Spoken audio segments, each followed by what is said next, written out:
Am I wasting time? 'Cause I'm already gone. So long, can you stay the night? 'Cause you're the thing I want.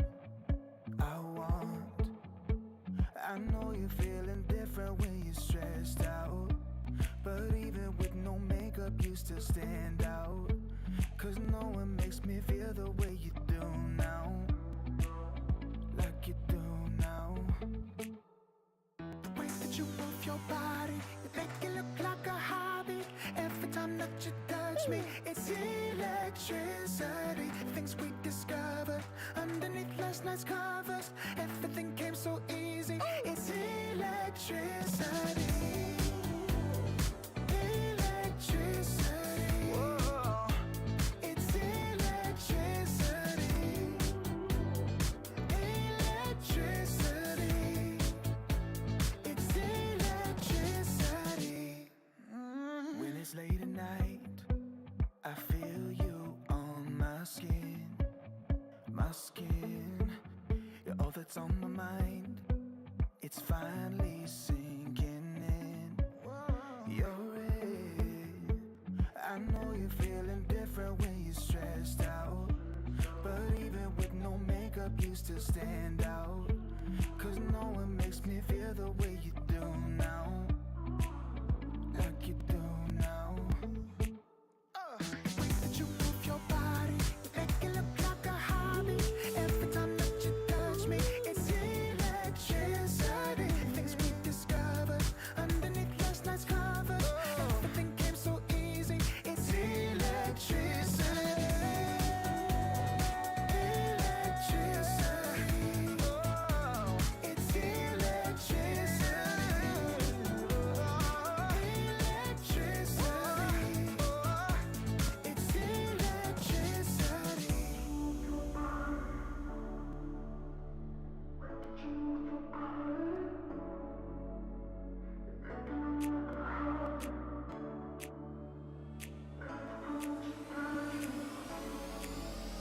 The way that you move your body, you make it look like a hobby.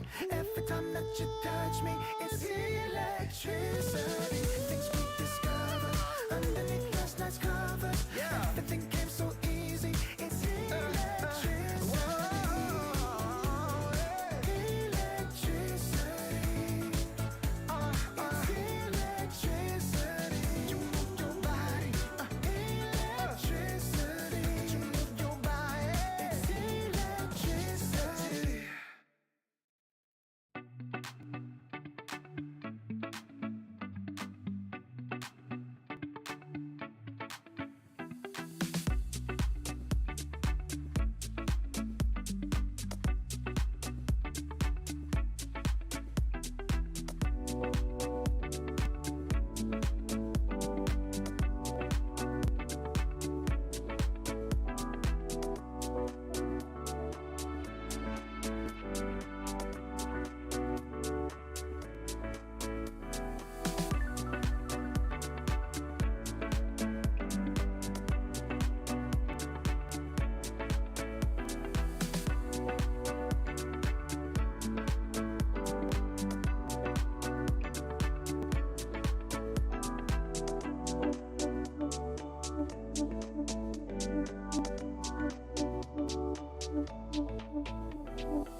wasting time, 'cause I'm already gone. So long, can you stay the night? 'Cause you're the thing I want. I know you're feeling different when you're stressed out, but even with no makeup you still stand out. 'Cause no one makes me feel the way you do now, like you do now. The way that you move your body, you make it look like a hobby. Every time that you touch me, it's electricity. Things we discovered underneath last night's covers. Everything came so easy. It's electricity. Electricity. Whoa. It's electricity. Electricity. It's electricity. When it's late at night, I feel you on my skin. My skin, you're all that's on my mind. It's finally sinking in.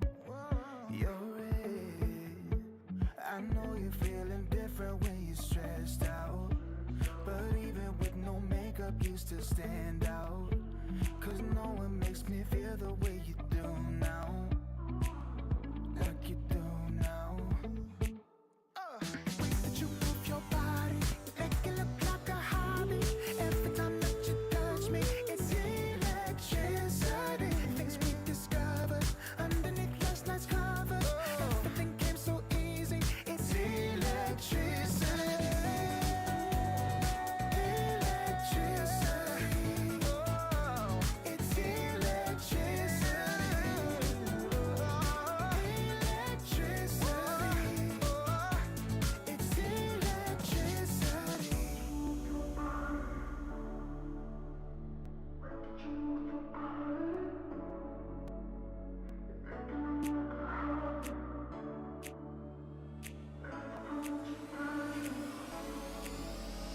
The way that you move your body, you make it look like a hobby. Every time that you touch me, it's electricity. Things we discovered underneath last night's covers. Everything came so easy. It's electricity. Electricity. It's electricity. You move your body. Electricity. You move your body. It's electricity.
wasting time, 'cause I'm already gone. So long, can you stay the night? 'Cause you're the thing I want. I know you're feeling different when you're stressed out, but even with no makeup you still stand out. 'Cause no one makes me feel the way you do now, like you do now. The way that you move your body, you make it look like a hobby. Every time that you touch me, it's electricity. Things we discovered underneath last night's covers. Everything came so easy. It's electricity. Electricity. Whoa. It's electricity. Electricity. It's electricity. When it's late at night, I feel you on my skin. My skin. You're all that's on my mind. It's finally sinking in. You're it. I know you're feeling different when you're stressed out, but even with no makeup you still stand out. 'Cause no one makes me feel the way you do now, like you do now. The way that you move your body, you make it look like a hobby. Every time that you touch me, it's electricity. Things we discovered underneath last night's covers. Everything came so easy. It's electricity. Electricity. It's electricity. Electricity. It's electricity.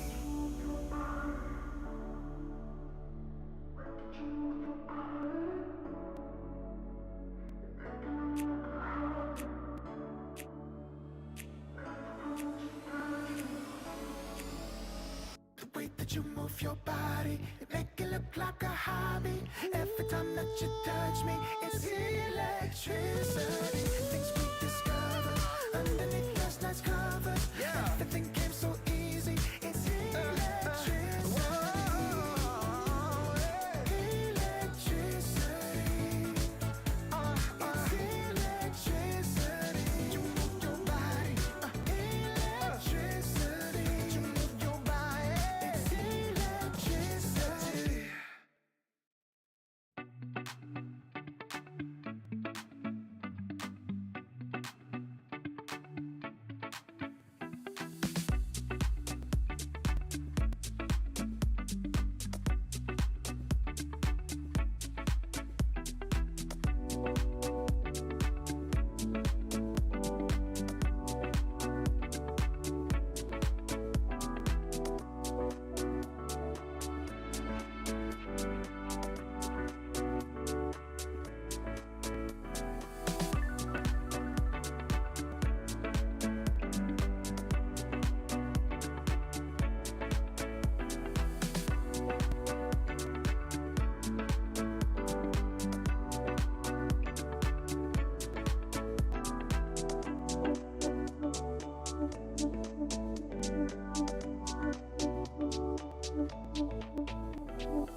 time, 'cause I'm already gone.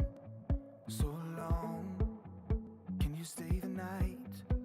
'Cause you're the thing I want. I know you're feeling different when you're stressed out, but even with no makeup you still stand out. 'Cause no one makes me feel the way you do now, like you do now. The way that you move your body, you make it look like a hobby. Every time that you touch me, it's electricity. Things we discovered underneath last night's covers. Everything came so easy. It's electricity. Electricity. Whoa. It's electricity. Electricity. It's electricity. When it's late at night, I feel you on my skin. My skin. You're all that's on my mind. It's finally sinking in. You're it. I know you're feeling different when you're stressed out, but even with no makeup you still stand out. 'Cause no one makes me feel the way you do now, like you do now. The way that you move your body, you make it look like a hobby. Every time that you touch me, it's electricity. Things we discovered underneath last night's covers. Everything came so easy. It's electricity. Electricity. Oh, it's electricity. Electricity. It's electricity.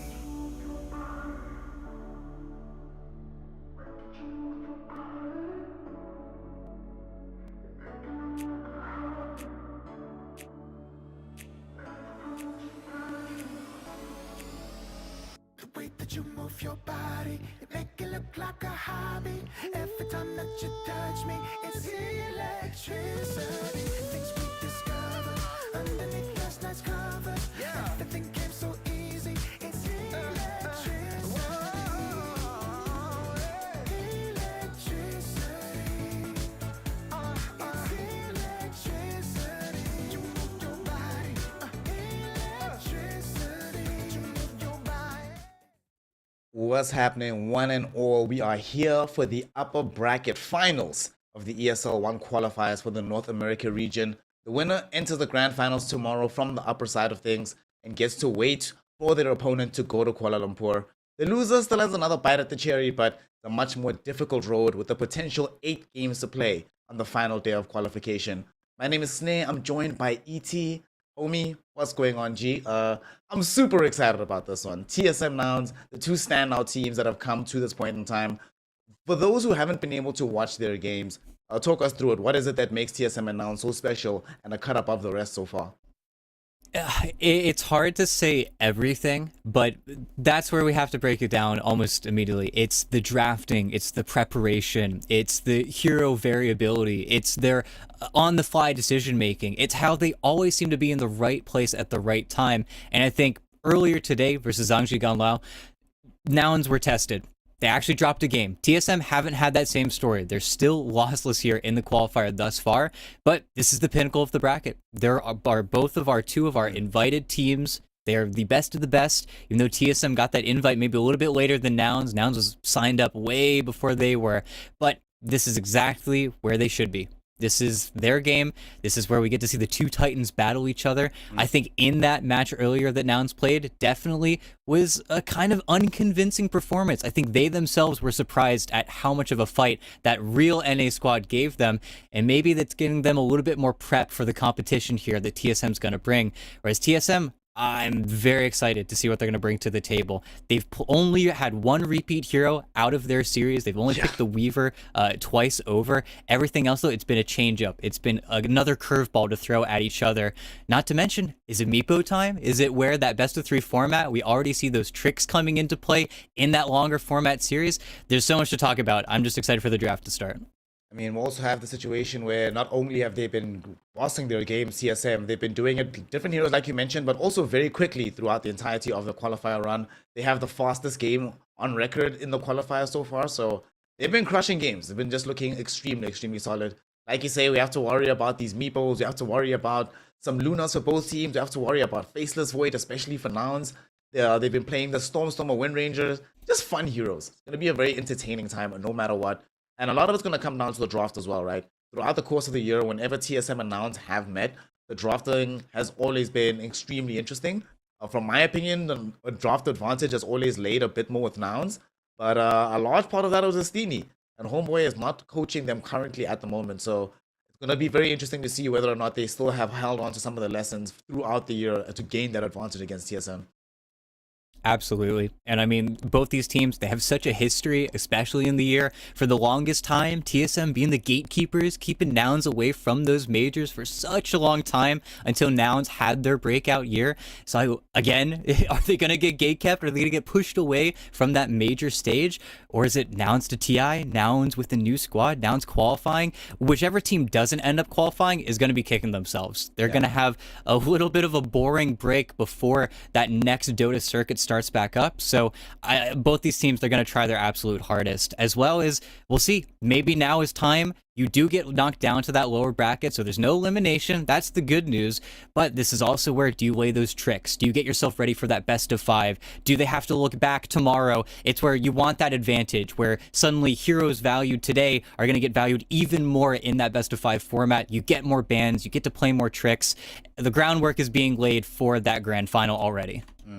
I mean, the worst thing is if you play too conservatively, if you don't play chest out today, there's a non-zero likelihood that you get knocked down to the lower bracket and then completely knocked out of the qualifiers, right? It's not like it's a free win down there anyway. So it's a lot to think about. It's tough things, but that's why they are in the hot seat. That's why we watch them compete. And that's why it's going to be exciting to watch them drafting as well, because that's where it all begins. And the first draft is ready between TSM and Nouns in the upper bracket final. On the Radiant side, we have Nouns. They will have access to second pick. TSM, Dire first pick, as has been happening game in and game out. So what's been removed every game? There's been no Spirit Breaker. We've seen only one AA ban in the first phase, most of them second phase. We've seen a lot of Primal bans. Some Weaver bans have snuck in. What are you prioritizing right now if you're TSM? I think if you're TSM, you almost have to take out the Primal Beast. I think Nouns have been flexing it a little bit too much. Gunnar has also proven himself on the hero enough, I think, at this point. It's one of his old mid laners as well, so I think that's probably where you get that extra value ban coming against Nouns. But then you have to decide very quickly, is it going to be a battle of the Tusks again? Are we going to see them rush a first pick Enchantress, which we know both of these teams are very capable of? It's where it doesn't feel like there's enough bans versus either of these squads. Something's going to get through. I feel like we're going to end up in a battle of the Tusk versus Phoenix just because that's how the entire qualifier has been so far. But every single time it comes out, especially the Fly Phoenix, it's just brutal to play versus. The margin for error is so slim. If you don't get him, don't kill him off perfectly, the egg gets off. The eggs don't seem to die in this qualifier. Everybody covers it, and then the team fight is just ruined. Yeah. You get almost nothing out of it. But we shall see if that's going to be the thing that they do here. I mean, for a long time, it's just been the mainstay of how Fly plays Dota. And now the decision must be made. What are we removing? Are we getting rid of Tree? We've seen a couple of bans of. We've seen some Dazzle bans. We've seen Tusk just be popping off. So because they don't have the ban into the pick, they might consider removing the Tusk right now before TSM get their hands on it. I mean, we've seen what TSM can do with that hero. No, and very starkly, the big ban right now that we're missing is on Kunkka. Do Nouns want to give it to TSM when Kasana's already played it in the offlane as well? Absolutely know that Brown can play it. But that's where those big boys, they start to slip through, and then you get a little bit scared. It's also where I think both these teams are definitely willing to throw a Dazzle into the mix, especially early on in that second phase of picks, where the game can become very scary very quickly. Also, where Lone Druid is absolutely going to get a highlight here, but now pressure's on TSM. They get the ban into the pick. Do they want to cover something? They could ban something like the AA into first picking Lone Druid for Kasane, or they could go in the other direction. They could decide to pick up the Kunkka for themselves. But if they're not picking the Kunkka for themselves, they absolutely have to ban it right now. That's really going to determine where that first phase of the draft goes. And there we go, Kunkka ban. So now, much more free. They get to choose which direction they want to go in, and they get the SP. Okay. Boy. All right. First Spirit Breaker we're going to be seeing together. God, I hate this hero right now. It's funny, I used to love this hero back in the day, but oh my goodness. Yeah, game is hard right now. Spirit Breaker coming through. Okay, so generally speaking, we saw a lot of people answering Spirit Breaker with the Shadow Demon. That will leave you bereft of the Tusk. So what do you think if you're announced? Which is more important to you? Like countering the SP or just getting the overall best 4 in the game? Absolutely think that Shadow Demon, it just takes a leap forward. I don't think you pick it now, though.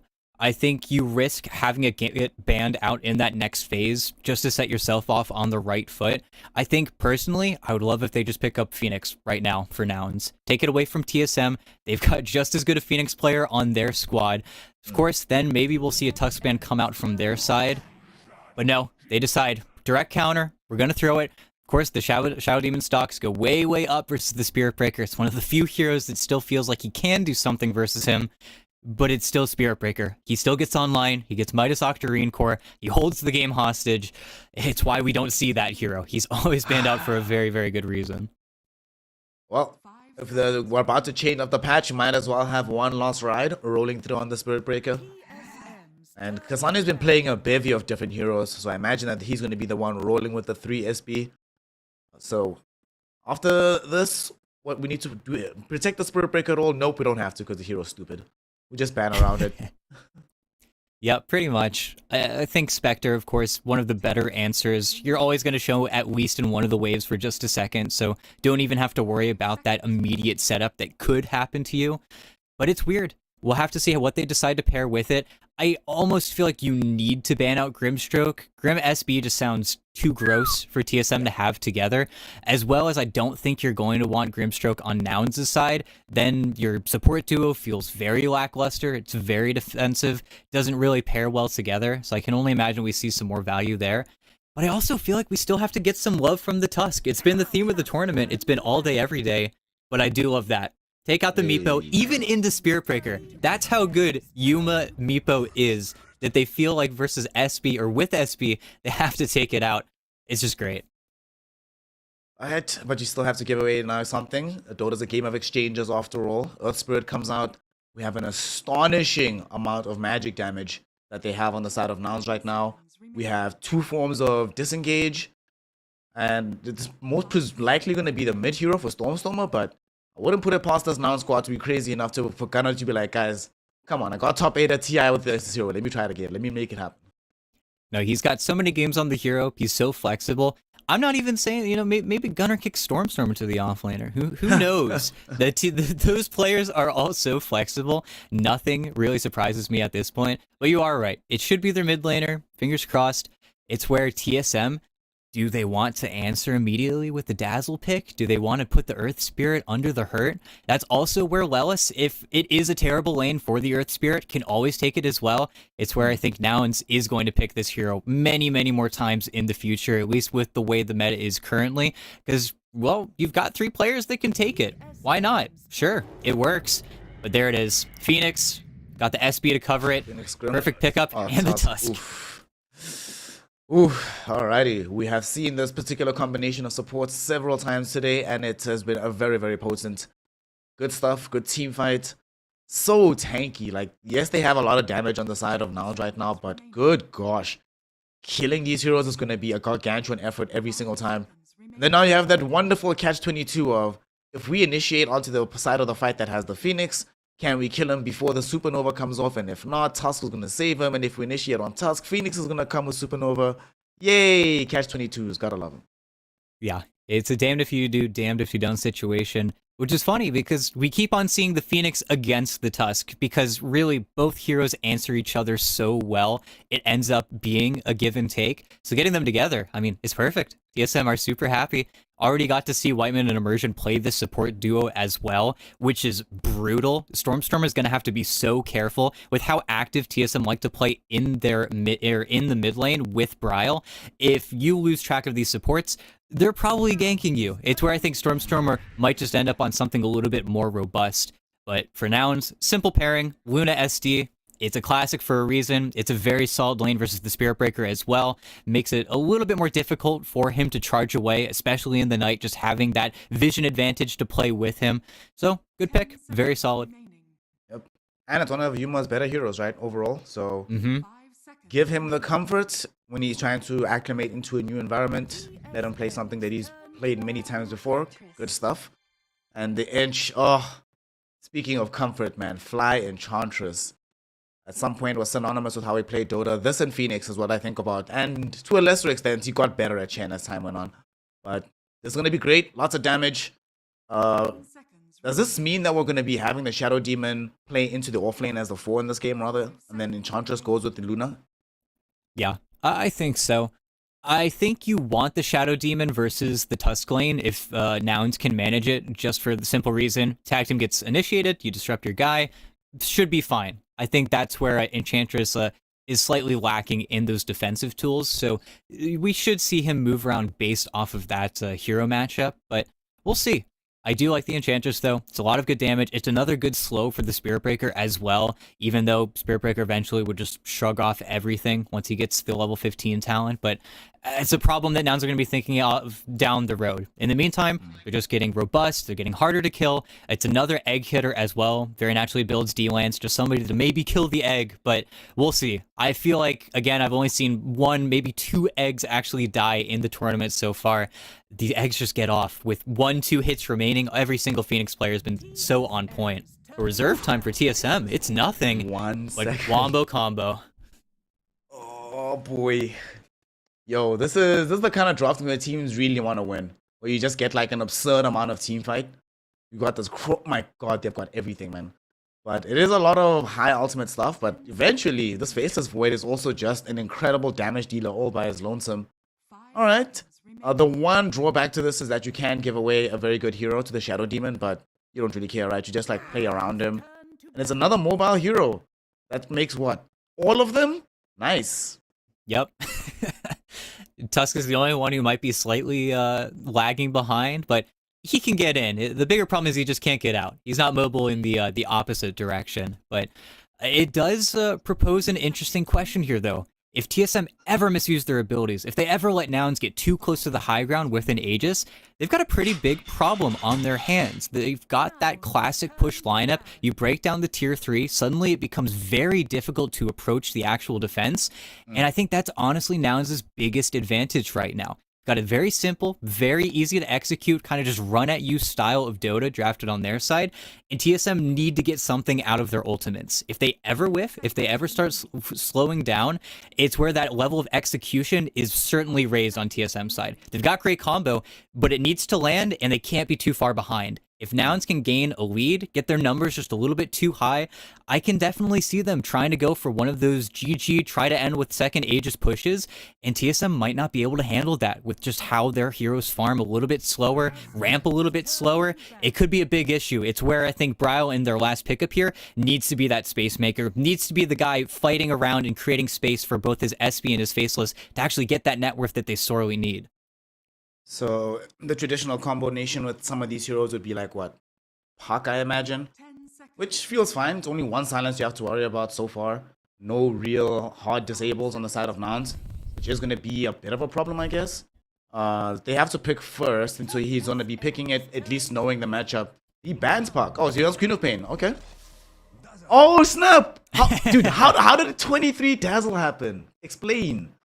It just sneaks through. It sneaks all the way through, and it is brave. You're picking it into Earth Spirit, so you do have that silence that you got to be a little bit scared about. It's where maybe we see Bryle go for a slightly more defensive build. Maybe we see him get that early Manta that we've seen a few Dazzles go for when they do have to play versus that silence where they need the Dispel.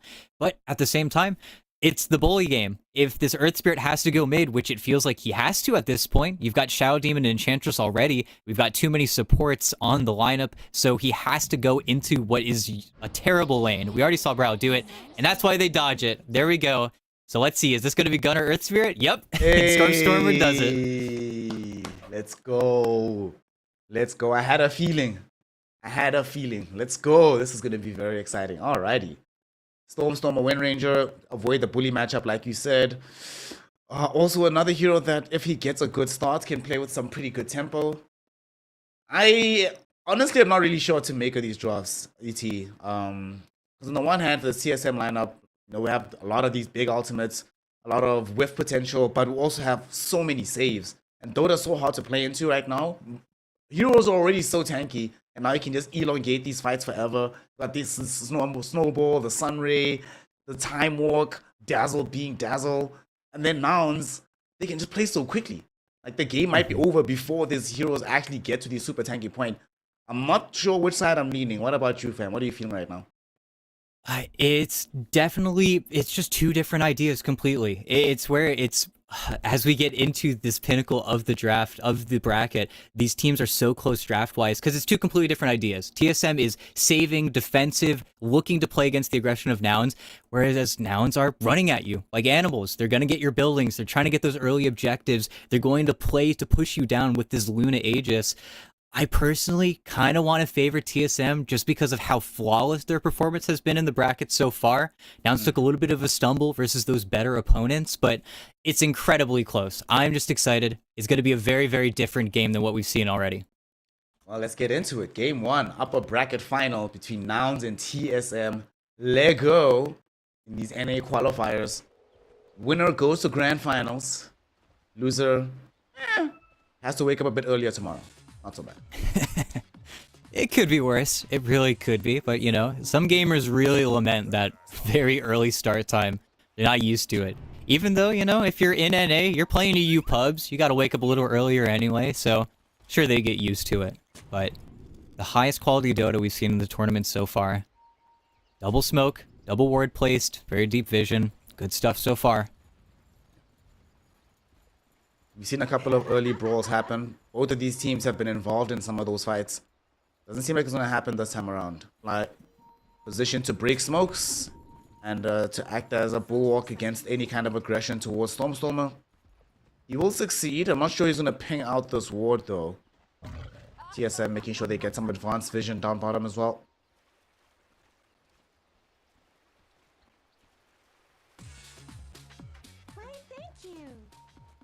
Really curious about how this top lane is going to work out. This Earth Spirit Shadow Demon. I don't think I've really seen this in the offlane before. Have you come across it, and what do you think it should do on paper? No, it's very weird. It's very different.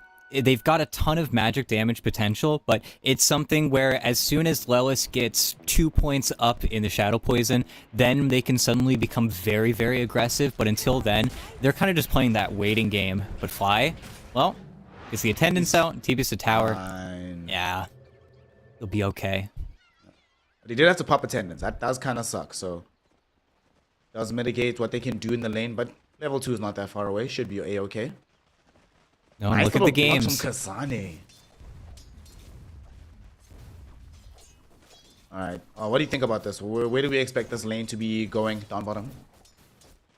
It should be pretty slow. Of course, you've got double melee versus double range, so even approaching for these last hits is going to be a little bit more difficult. I wouldn't be surprised if Immersion gets an early point up in the shards, just so that way he can try and fight for these range creeps safely, even though typically you don't want to have to worry about that. We could even see him go for some creep pulling, because this lane is not too fun. Once Yuma gets that second point up in Lunar Blessing, then Fly can really make the trades go in their favor, but it's boring until then. It is just simply trading out versus 7, 8 armor heroes.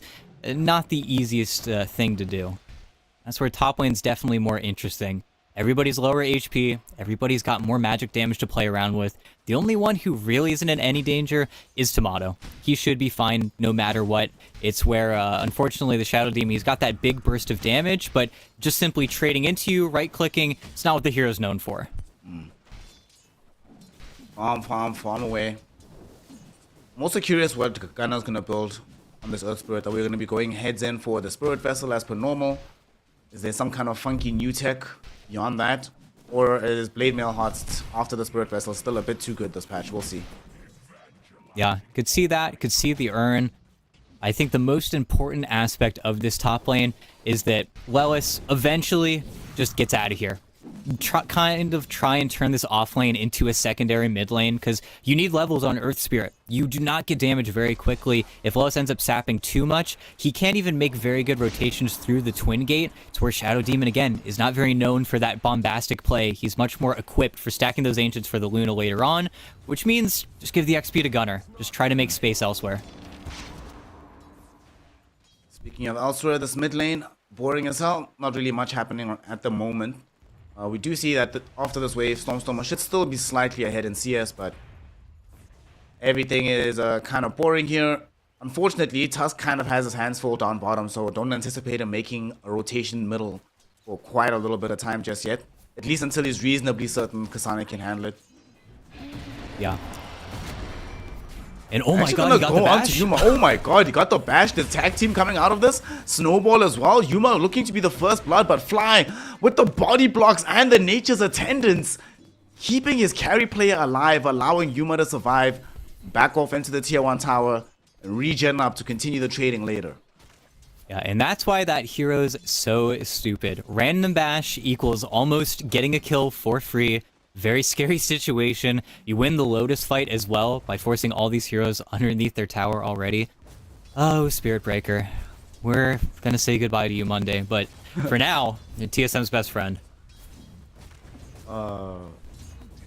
TSM really enjoying themselves with Kasane so far. On the other side of the map, things a lot more even.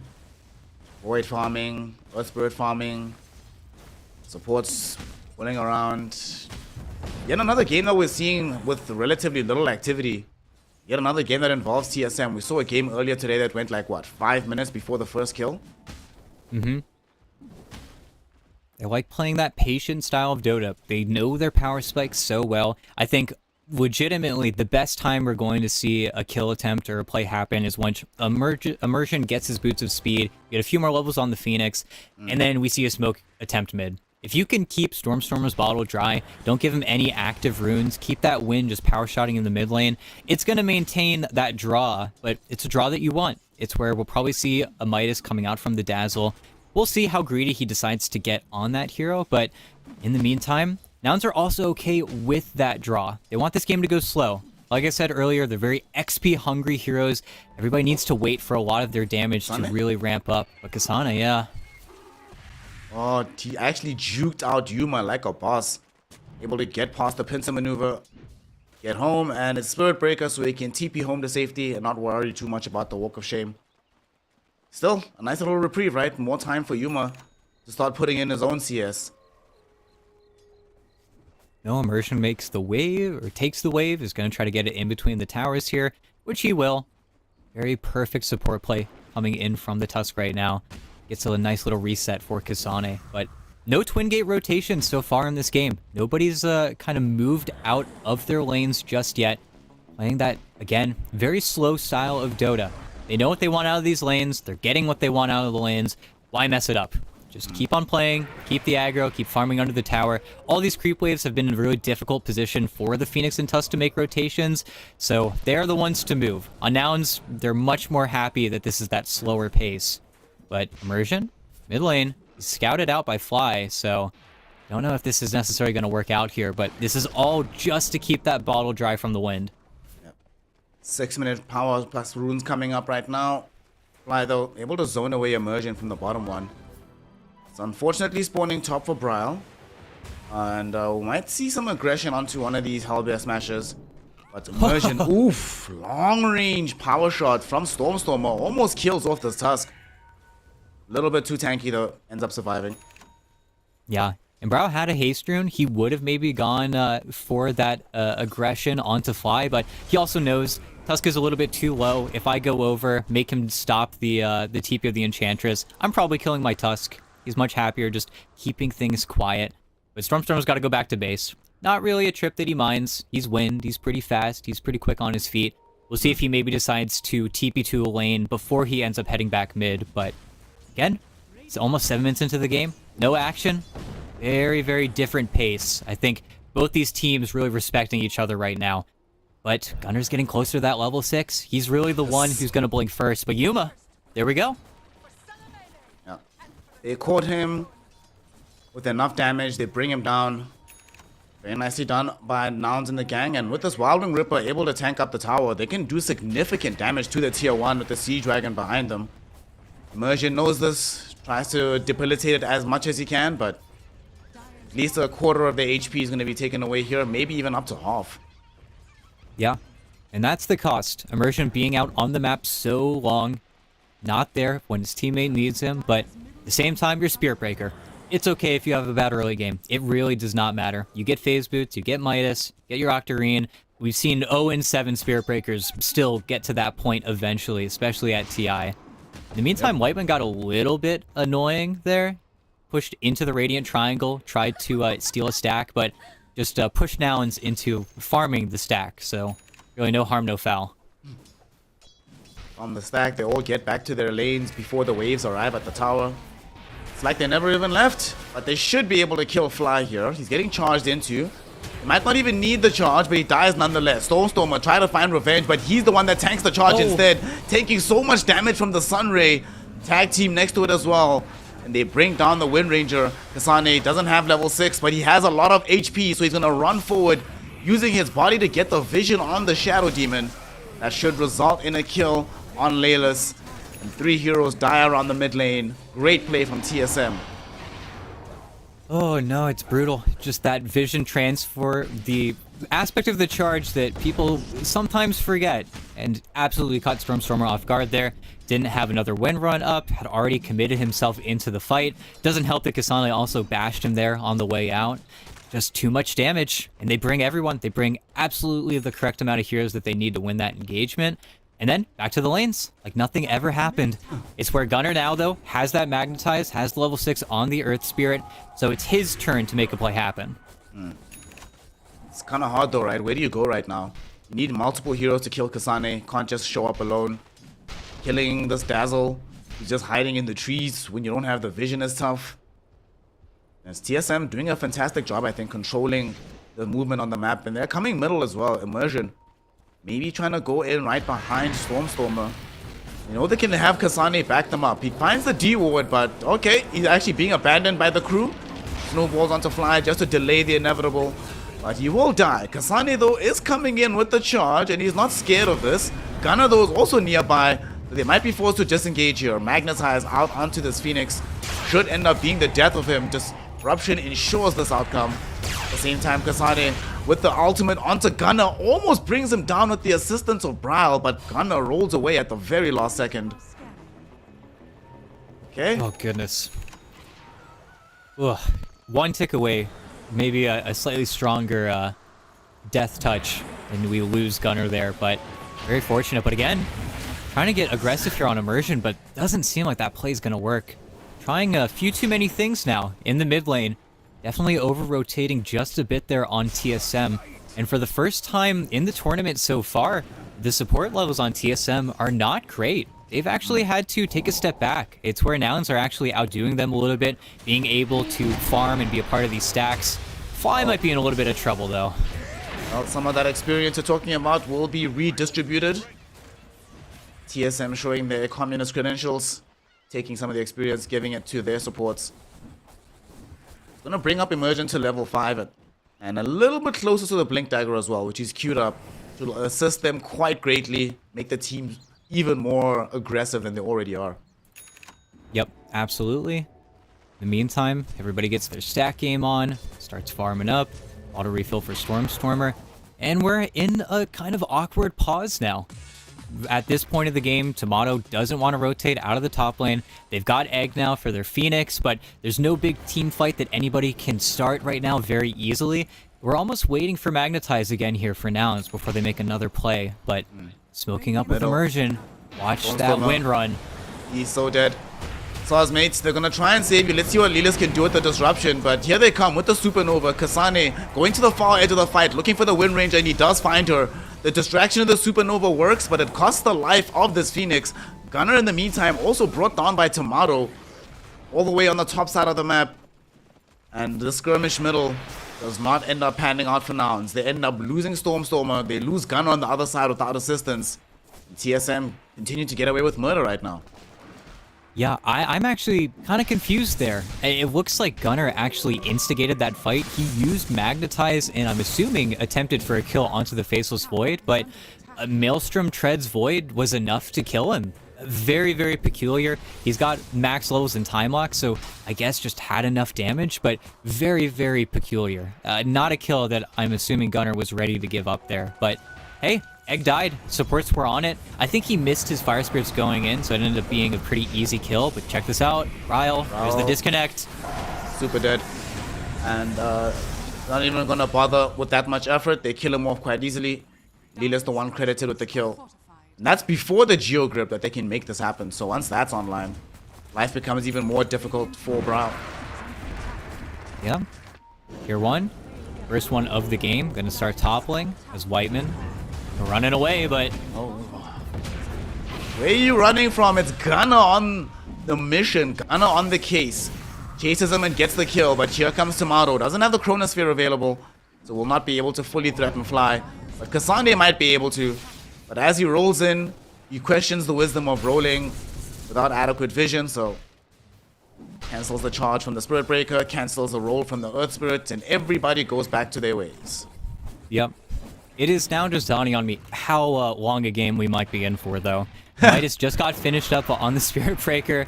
Everybody's going to want to take this late. At least Bryle isn't going for a Midas as well. With his Ags, he can at least cause some plays with the Dazzle. But everyone else, we're in for a farm fest. We're in for that efficiency game.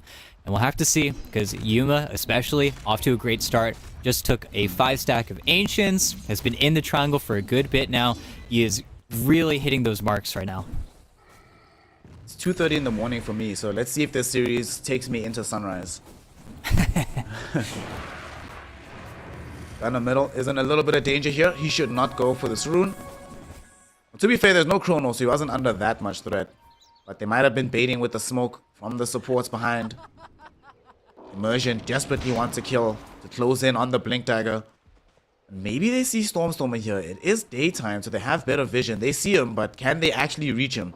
Asani's thinking about it, but with the maxed out wind run, it's not that easy of a kill underneath the tier 1 tower. It looks like they're going to let this one go. A decision I probably agree with. Yeah, the wave's getting nuked. It's very difficult for them to push in. They do want to force it, though.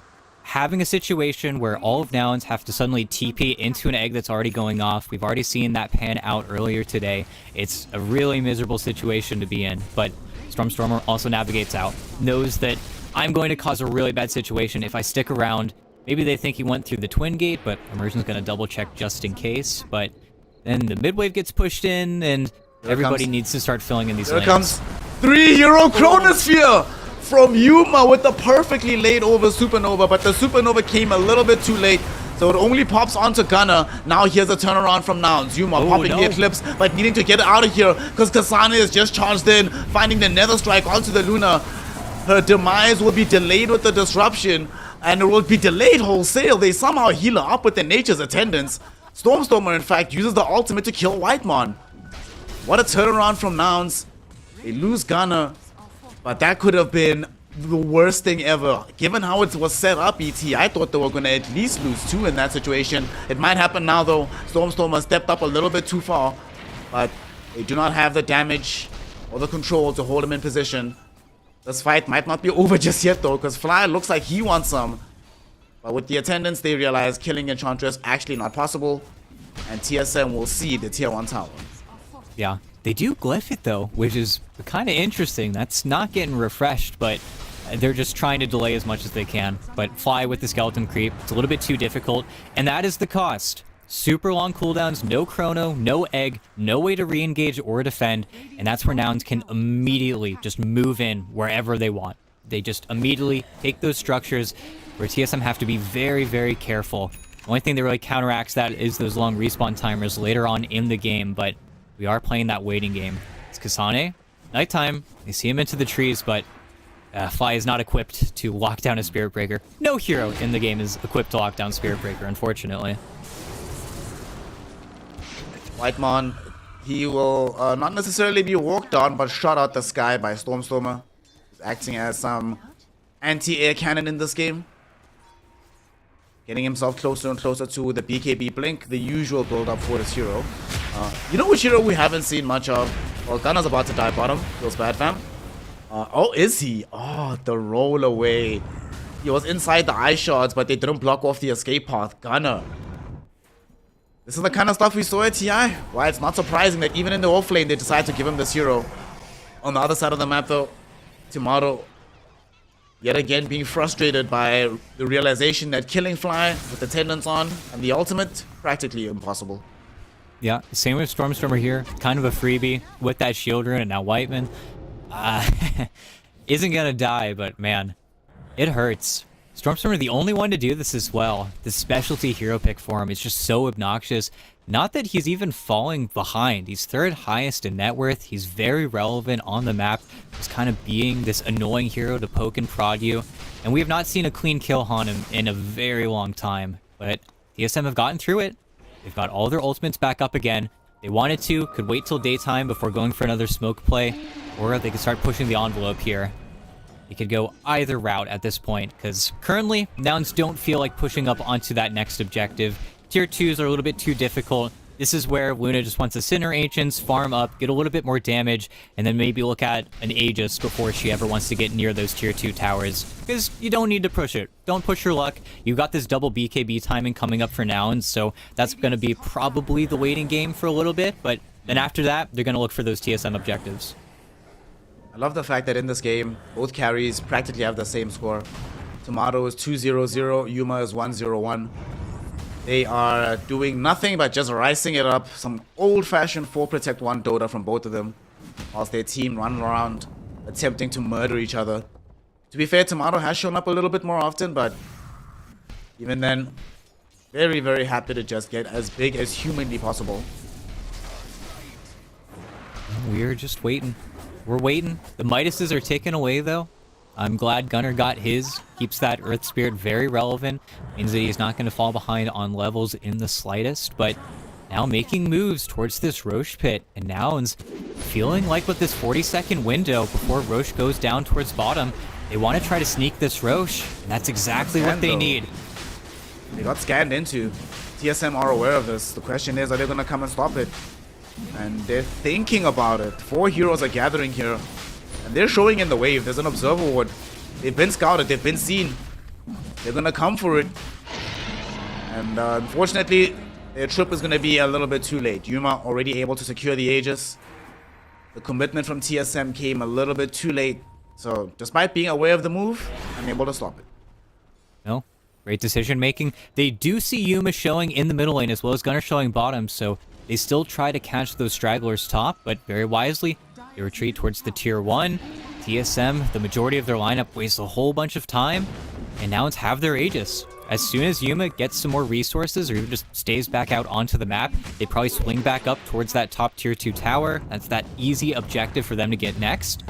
And the question is, do TSM want to defend? Do they want to go for a smoke? Or are they going to continue to dodge? Because eventually Yuma will be strong enough to just stick around near these towers. He's got BKB coming out on the courier right now, so that second life is going to be incredibly difficult to fight around.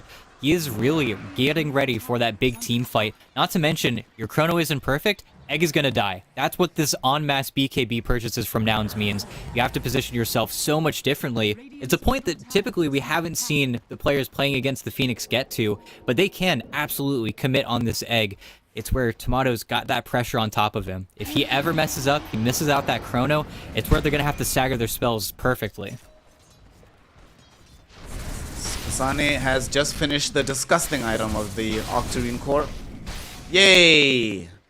Now this is when Dota gets fun, very fun. He's not far from level 15 either. Woo!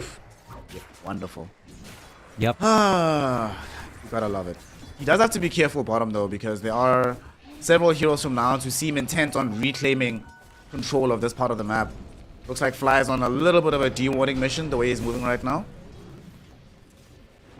And they're doing the thing. They're crossing the map, trying to get as much farm as possible. After they push in and get that tier 1 bottom, I think you just send the Mantle Illusions down the lane, and then you flip that map towards top again. Even though TSM have some fantastic vision lingering over there, really depends on how fast Nouns want to play with this Aegis. Because, of course, such a fast Roche in the game that Aegis is actually ticking down pretty quickly. Only about 2.5 minutes left on it.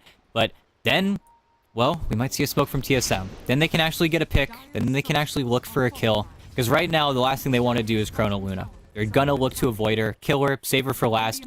Everybody else, though, could be a possible gank, but they're not even biting. They're saying, we're farming, we have SP with Octarine Core, we're getting a lot of net worth. Maybe Brow is regretting not having a Midas as well, but there he goes. So frustrating. They moved through the Twin Gate, Gunner as well as Fly, hoping that somebody would show that they could kill. And Kasane happily shows, knowing full well that he can't be killed. Very frustrating place. They're actually going to charge in right now, looking for Lelis. They caught him inside vision. They dropped the Supernova as well. With Nether Strike onto the Shadow Demon, they should be able to kill him off. Yuma, though, snakes his way out of danger right now. Several heroes here might be in jeopardy of being re-engaged upon. They don't have their ultimates available. They blew a lot, except the Chrono, to get that only one kill. Nouns will take it. Yeah. And it's in no man's land. It's a kill that really won't affect the map too much, but if you keep Nouns away from your buildings right now, TSM are happy. Kasane, yeah, see if he feels the danger here. Arcane Rune, and there's the Shackle! In between the timings, no bulldoze, silenced. Nice. Easy. There's a reason why they keep giving Stormstormer this Wind Ranger. Looking fantastic right now. And as strong as the Spirit Breaker is, he does not have BKB, does not have any way to get past the silence, so he just gets brought down. We do find some quick revenge on Fly, taking away his army as well. Gonna be some free gold and experience. But there was gonna be an immediate counter from Gunner, who just rolled in from assassinating the Spirit Breaker to hopefully bring down Whitemon, but he misses the rolling boulder. Phoenix able to Icarus dive away to safety. No, but look at this. He got the BKB and the win run off, though, so Tomato, can you actually stay on this kill? And I don't know, with that time lock, things are going to get a little sketchy here for him, but nope, he dies. God, he actually dies. You know what's actually crazy about this? While this was happening, Immersion was trying to TP in behind him to save him with the Blink Dagger, and Gunner cancels it through mid from that last engagement. I'm 100% convinced that Tomato thought he was safe. Immersion tells him, don't worry, bro, I've got your back if they go on you, but he couldn't go. The assistant's not available. Nice, amazing kill. Leads into a tier 2 tower as well. No, and the map is going to start to get really small for TSM. Only 10 more seconds on this Aegis, so it's fine. But you committed Chrono, you got nothing, and I'm not sure if that's just great reaction from Stormstormer. It kind of has to be, but Tomato was unable to find that correct spacing. And you can still keep aggressive on these objectives. You know they don't have Chrono, you've got BKB Luna. The game plan hasn't really changed for Yuma. He can still stay on the map just like he has been. And now they're really going to start to cook here. They want to move in. Anybody dies on their side of the map, and then suddenly you're on these objectives. All these creep waves are pushed in right now. Immersion's trying to push the creep wave out, but he's also on the run. He's on the lam. Oh my god, there's no way, dude. Let's see how good you do it. Oh my god, dude. Look at him go. My man is juking it up. He's gonna die, but made it entertaining. Brought us some flair, brought us some style. He actually might still survive. Blink is back up after the snowball. Dude, he's actually out. This guy's a god. While he's doing this though, Stormstorm was assassinating his team. He's still going. He's actually still alive. The stun catches everybody involved here. But at long last, he does end up falling. While it's the rest of the team on now, they're just casually pushing a tier 2 tower. Yeah, they cut the wave, they get the objective, there's no recourse for TSM. Again, just that wasted Chrono, wasted time, there's no threat. And the net worth lead is starting to balloon. You're starting to see these items, and that added gold just means that pressure is going to be on TSM support. They just don't have enough to work with, or as much to work with as those Noun supports, especially on the SD. The Shadow Demon, a great support to have a ton of net worth on. You've got the Ags, you've got the Ag Shard, you have so much space to grow. Not to mention, you start getting Yule Scepters built up on Nouns, then suddenly, well, that SB can get kited. He can get brought down. It's where you have to go for the BKB refresher build, which you pretty much always end up going on SB, but needing it just a little bit sooner. It's net worth that TSM isn't able to pull out of the map right now. And those items are a very, very long time away for Kasane. And Yuma, hunting. He's going to whiff, though. Just got that SB on the courier, so they will move past each other. But the big question of the game, in 50 seconds, will Roche decide to come and play for Nouns? Because that is their timing. That sub 30-minute second Roche, Aegis on Yuma, pushing down, barking on that tier 3 tower. That's the game plan. That's the way they've drafted up until this point. Oh, they're gonna try to force a fight first in the event that Roshan does make an early appearance. The Yule Scepter will toss Gunnar up into the air, ruining the initiation for now, but at the same time, Stormstormer, he found Bryle all by his lonesome. They haven't been able to kill him off just yet. The snowball delays things as well as a shallow grave, but eventually the kill will happen.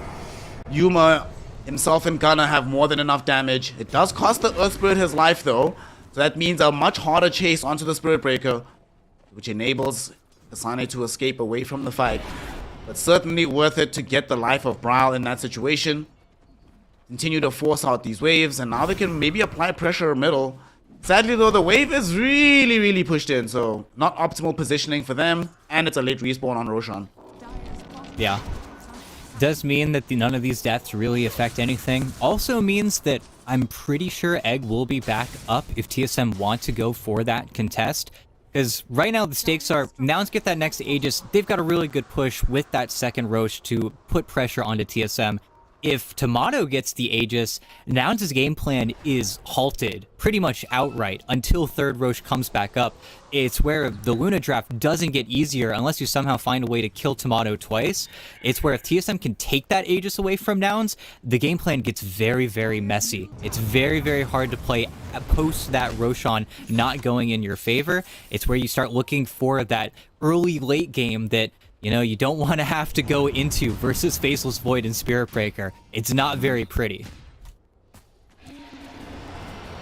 Charge coming in right now onto Stormstormer. Flew a little bit too close to the sun on that one. Was right underneath an observer ward. He thought he was a little bit safe because there was a ward on the high ground, but it was a false sense of security. Gets punished. That enables TSM to smoke. Roshan is up. I'm not so sure Nouns can take it before TSM arrives. So this might be the opportunity. Look who's coming down. It's Yuma. They have vision, do they? Where's their dust? Where's their sentries? Yuma walks right past them. Invisibility isn't vulnerability. Will they turn the fight? Stormstormer buys back. He reveals himself all of a sudden. But Yuma, it was a trap. They get the Chronosphere out onto him with the Supernova directly on his face.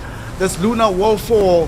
The Supernova pops. It stuns up several heroes, but now they have to run because Stormstormer is here, getting the Shackle Shot out onto Bryle. Gunnar helping with the follow-up. Dazzle is down for the count. They force a buyback out of the Tusk. Whitemon also trying to make his way out of this fight, but is not going to be able to do so. The Shackle Shot ensures that Gunnar can find a triple kill. And with no Dazzle, no Phoenix, and no Supernova, no Chrono, that means the path to Roshan lies wide open for the Nouns roster. Yeah, they are already making moves to get it when it goes through that bottom gate, but it's expensive. It's very expensive. All of their cores having to buy back like that is not pretty, but you get Yuma and Aegis. You get another chance at that easy victory where Nouns, they break down a tier 3 during this Aegis' time.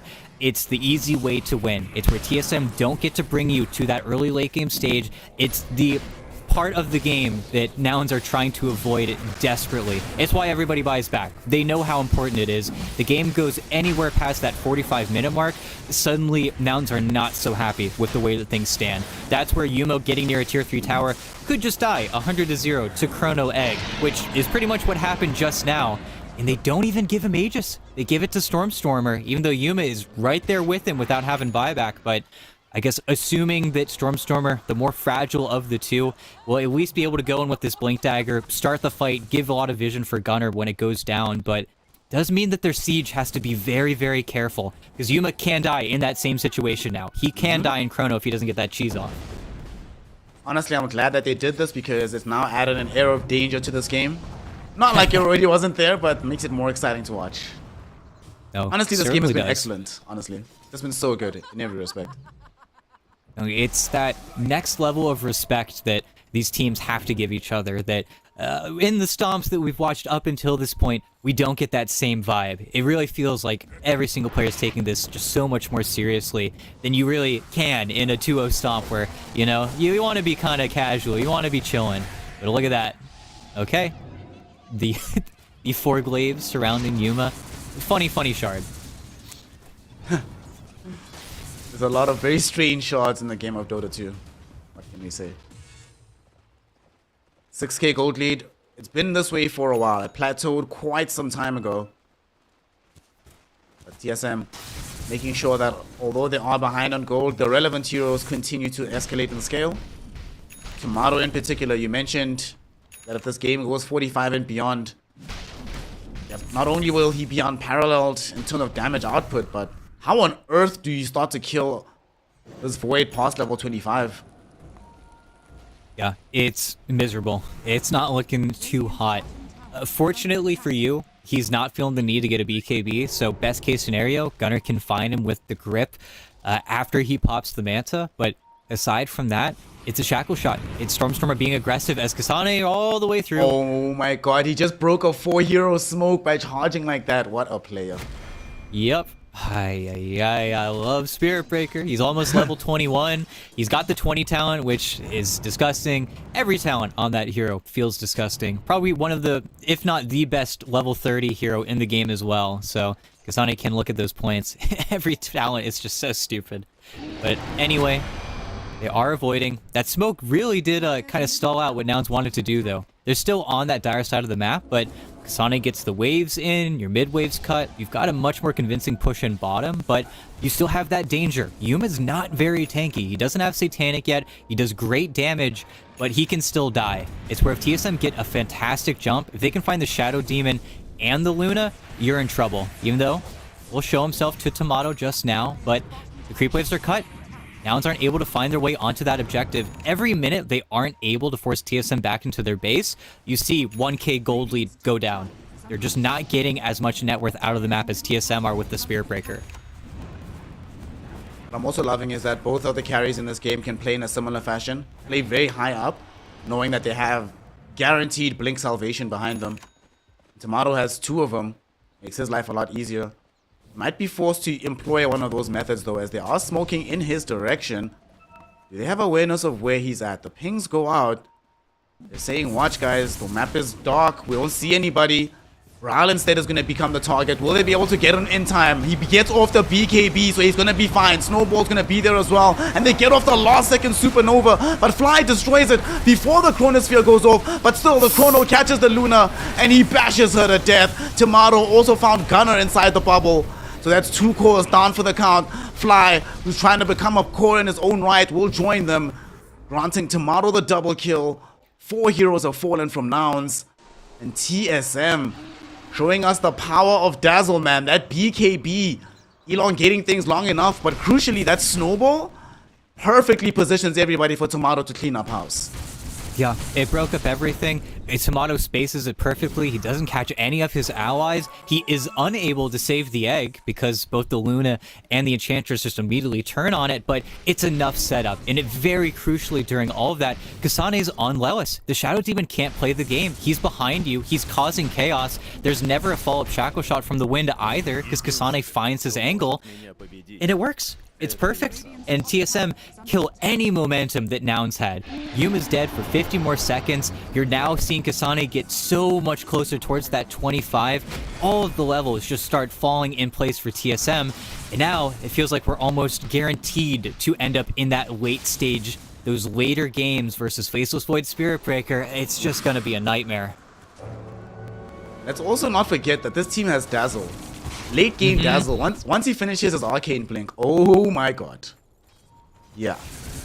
It's gonna be good times that we're gonna be seeing happening in this game. Not good times for Stormstormer though, as he's getting charged into. We'll drop the Gale Force, it'll enable him to escape for now. And they're not gonna mount the full pursuit. Layla's being there does dissuade them.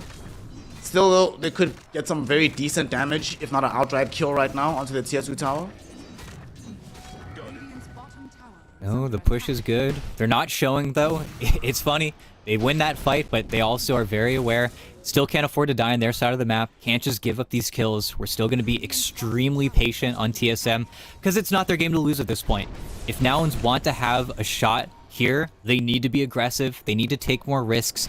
Again, we have to wait for Roche. It sucks to say it this early on, but without it, Nouns' lineup cannot approach the high ground. We can't see them actually push for the win until they have that in Yuma's inventory.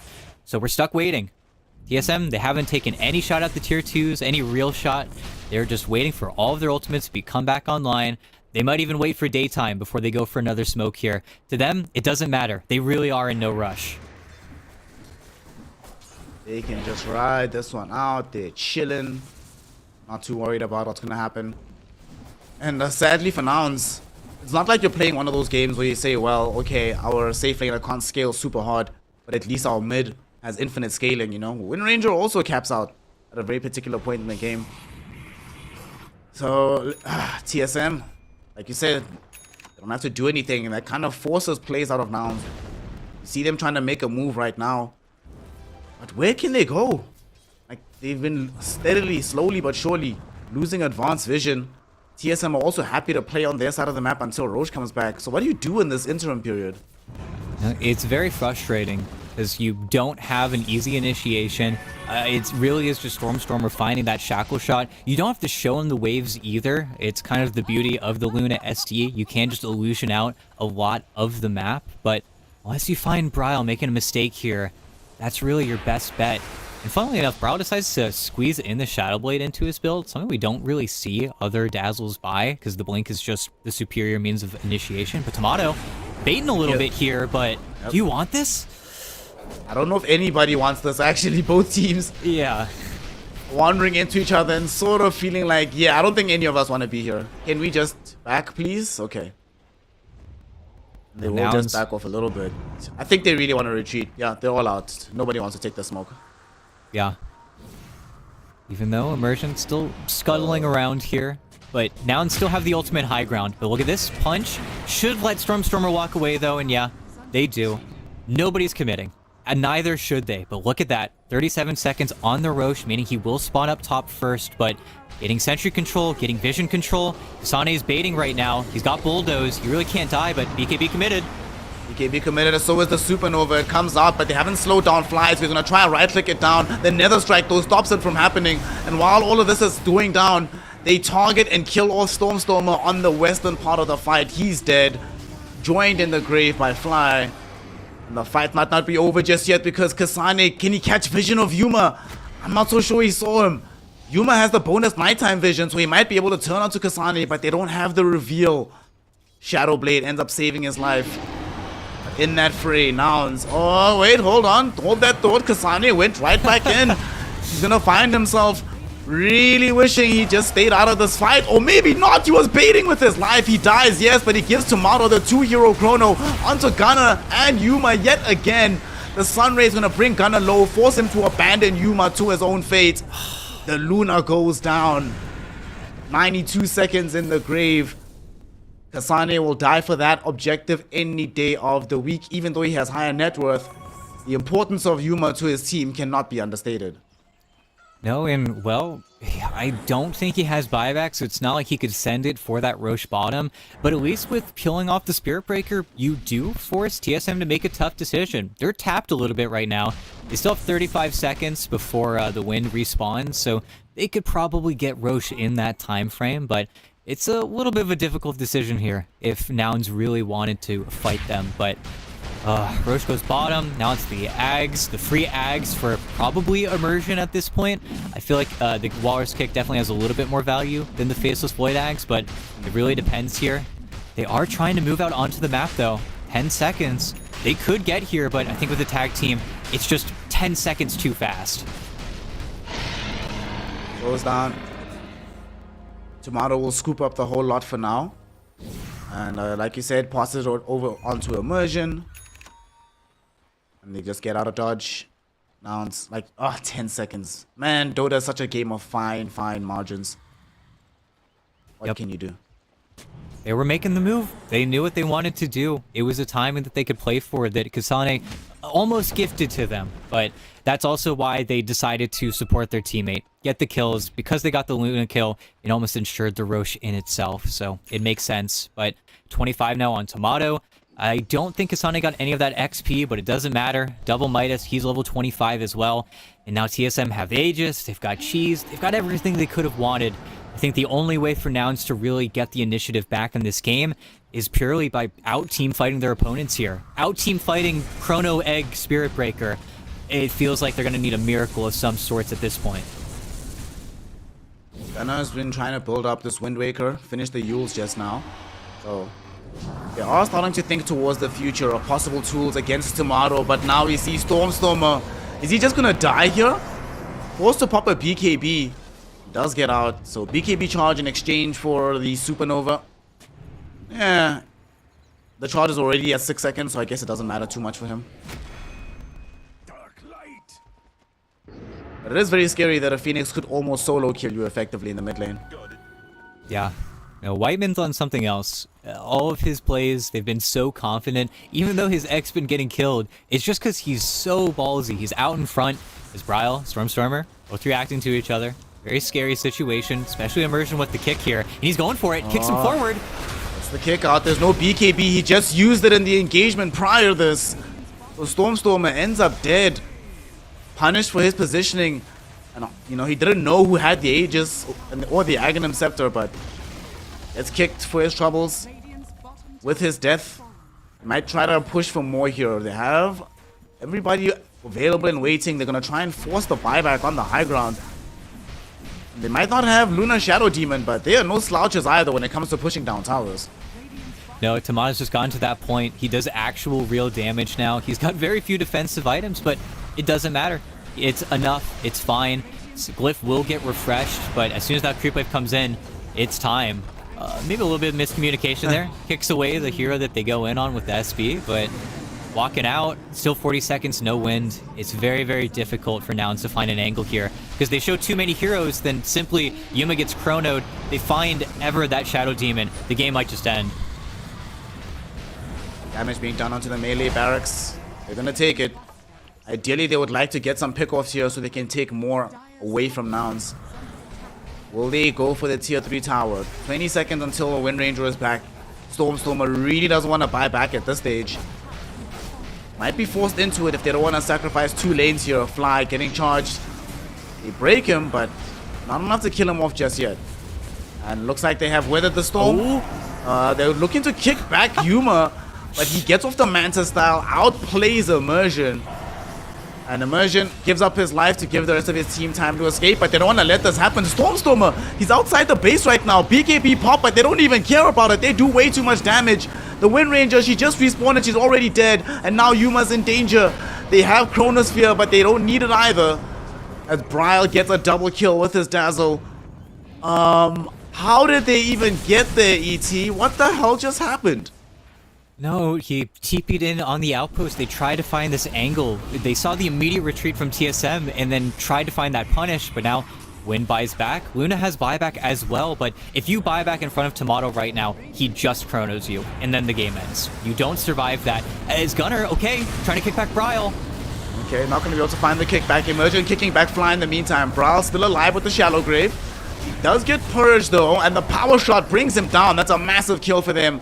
They also have buyback if needed. Chronosphere, Gunnar, and Yuma. How does he keep catching them both at the same time over and over and over again? Tomato bashing down Yuma will be able to kill him off. Gunnar will fare no better. He's trying to delay buy time with the Yule Scepter, but his fate is sealed. He dies off. So does the Shadow Demon.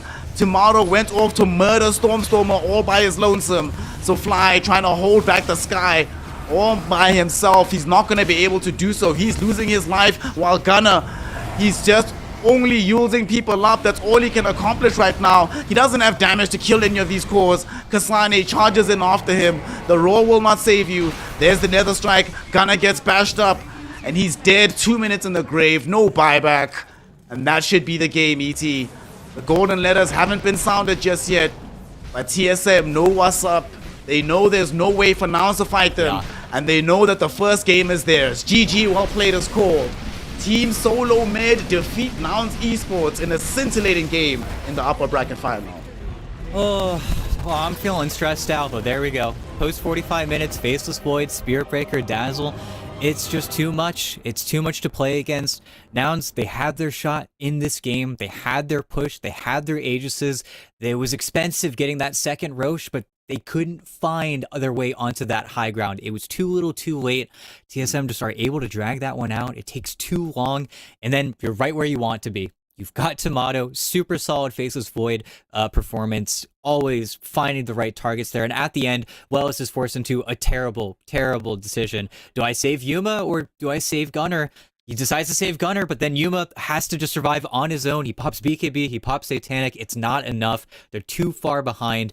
And TSM, their draft just works out. Nouns' timing push, not able to get themselves the victory here. Even though 25-29, even after all of those diebacks on Nouns, it's such a low kill game, but it's because TSM felt like they were in control pretty much the entire way. Controlled affair coming in from them. It just has, as many Faceless Void drafts do, this air of inevitability about it. You're like, okay, guys, we're not winning the game right now. We're on high ground at the moment. You can sort of feel the tension coming in from Nouns. So it enables the TSM roster to get themselves a victory in game one. But they had to work hard at it. That was not an easy game by any stretch of the imagination. In another context, where Tomatoes only landing 1 hero Chronospheres instead of 2-3 Chronos, always on core heroes, we're probably looking at a very different game of Dota. But in this one, TSM will reign supreme. Let's figure out if Nouns has what it takes to clap back, make this a 3-game affair, or if TSM will be your first team in the grand finals. Find out after a break here in the NAQL, so don't go anywhere. We'll be right back.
just in time, 'cause I'm already gone. So long, can you stay the night? 'Cause you're the thing I want. I know you're feeling different when you're stressed out, but even with no makeup you still stand out. 'Cause no one makes me feel the way you do now, like you do now. The way that you move your body, you make it look like a hobby. Every time that you touch me, it's electricity. Things we discovered underneath last night's covers. Everything came so easy. It's electricity. Electricity. Whoa. It's electricity. Electricity. It's electricity. When it's late at night, I feel you on my skin. My skin. You're all that's on my mind. It's finally sinking in. You're it. I know you're feeling different when you're stressed out, but even with no makeup you still stand out. 'Cause no one makes me feel the way you do now, like you do now.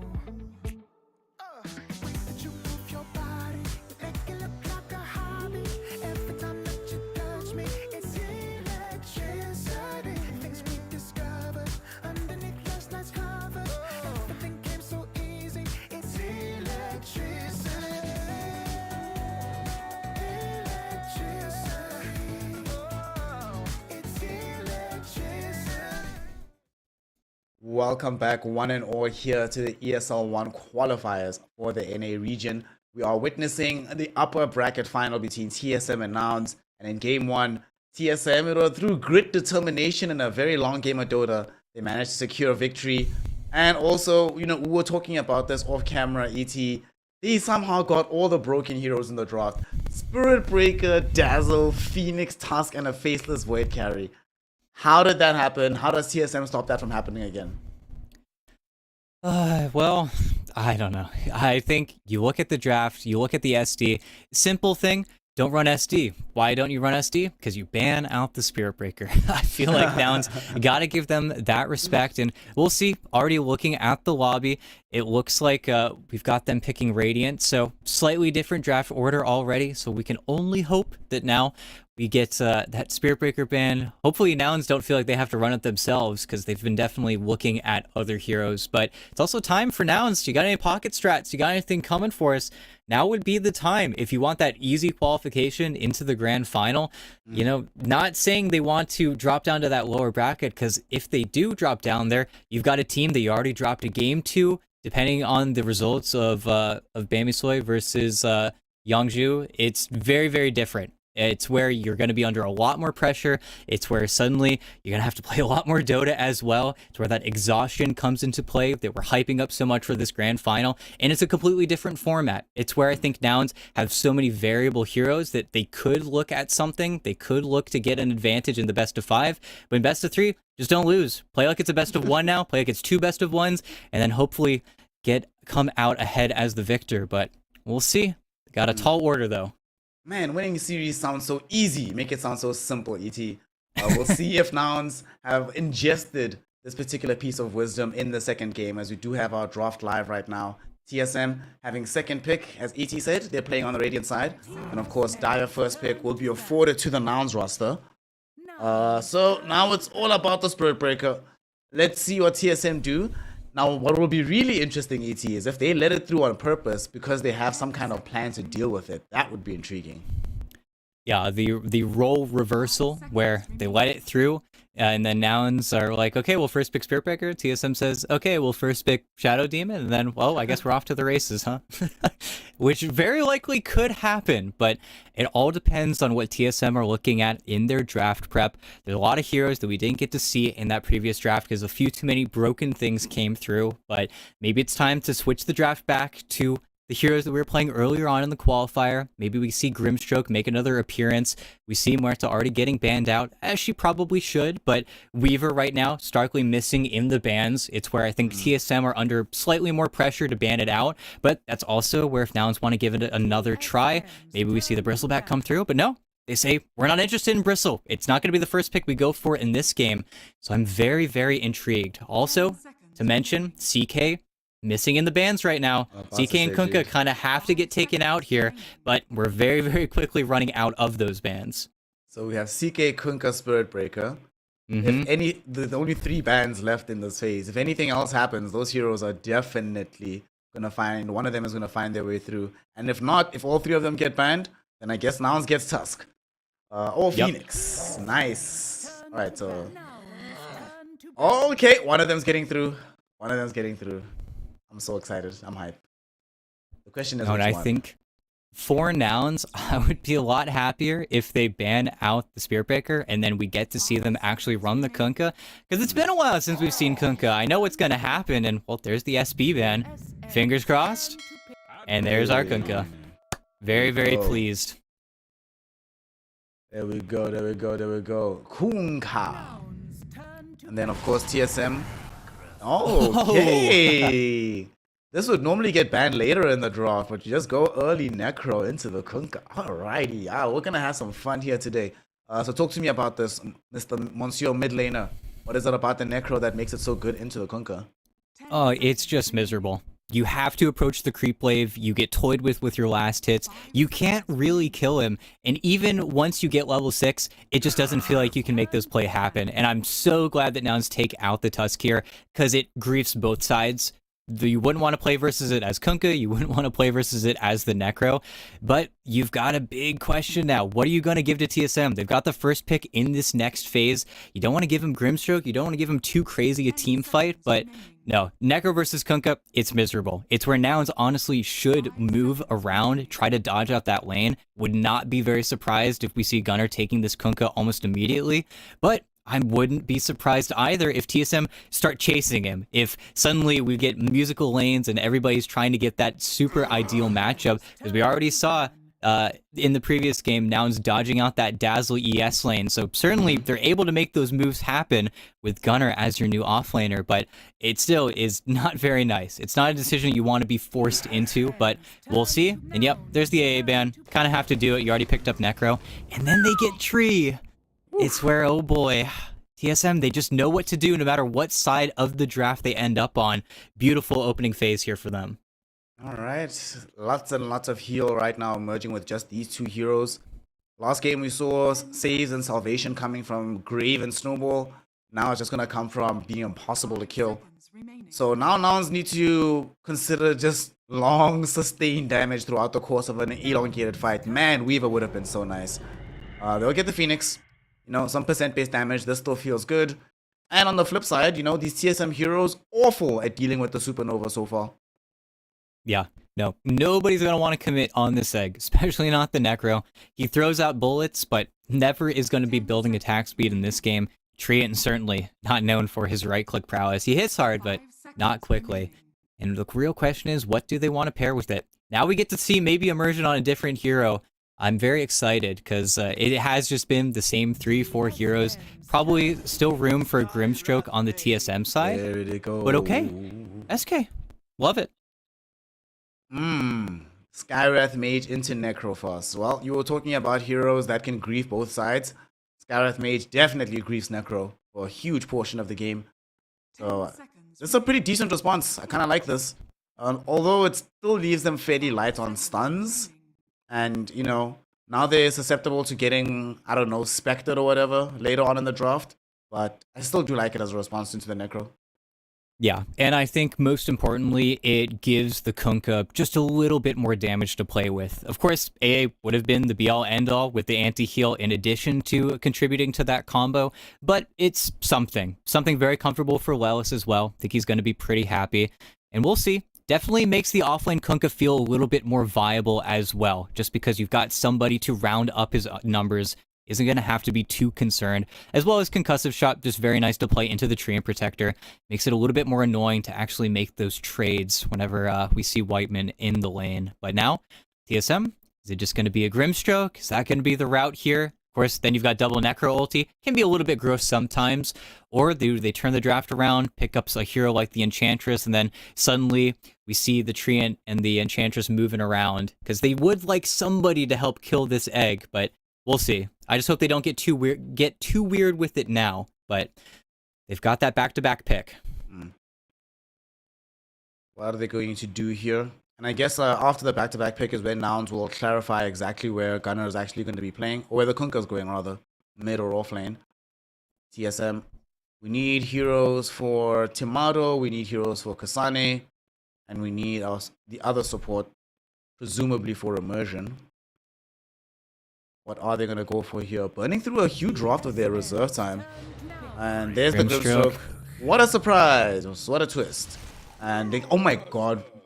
You know, it's wild that there's so many broken heroes in the game that we've been forgetting about Brewmaster. Oh my goodness. It's a region thing. I swear. Anywhere else, we'd be like, oh, okay, yeah, they got to ban that out right now. Otherwise, we're going to automatically pick it.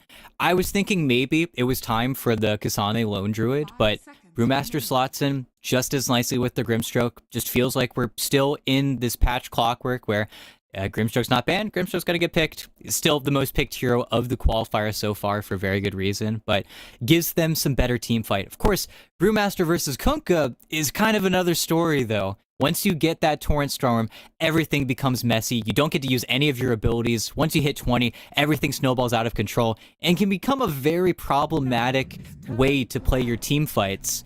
And okay, Invoker, Stormer gets another classic, and yeah, it is going to be the Gunner Kunkka. Something he's been practicing on stream literally all week, so not like he's going to be pushed against the brim here. But also, Vessel Carrier for the Necrophos. Dodges out that super terrible lane as well. Perfect for Nouns. Dodges out the lane. EMP feels like it's incredible value in a game like this so far. Whatever carry they end up getting for Yuma can definitely benefit from the alacrity if the game does decide to scale. Maybe they also, that's part of the rationale for a hero pick like Invoker. We're like, listen guys, we can play this early tempo with the Wind Ranger, but if the game goes late, we need to be able to compete at that phase as well. So there's the Spectre ban. That's a very good ban. Would have been an amazing Spectre game. Getting Spectre as Phoenix Gareth, never fun. So good ban on their part. They pick first on the side of Nouns, so they're going to have to go carry for carry without knowing what the matchup is. Is there a safe carry that's still left in the pool that you feel like they can just go for without worrying too much? Not really, but you're playing versus Brewmaster Grimstroke. You know you need something that's at least a little bit more survivable. I was going to say the Lifestealer, the Nyx would have been very nice. Just anything to dodge out that Inkswell, even though we know it's a little bit messier now. And I was going to say, do they feel brazen enough to pick the Yuma Meepo on 23 pick? Probably not, but TSM don't want to chance it. They know. They've seen teams scorned, especially I think Brewmaster just plays horrifically versus Meepo. The only thing you can hope for, I think at that point, is that he Mega Meepos and then you can tornado him into the air. But otherwise, you're just getting netted. You're unable to play your hero. You're unable to play the game. But we'll see.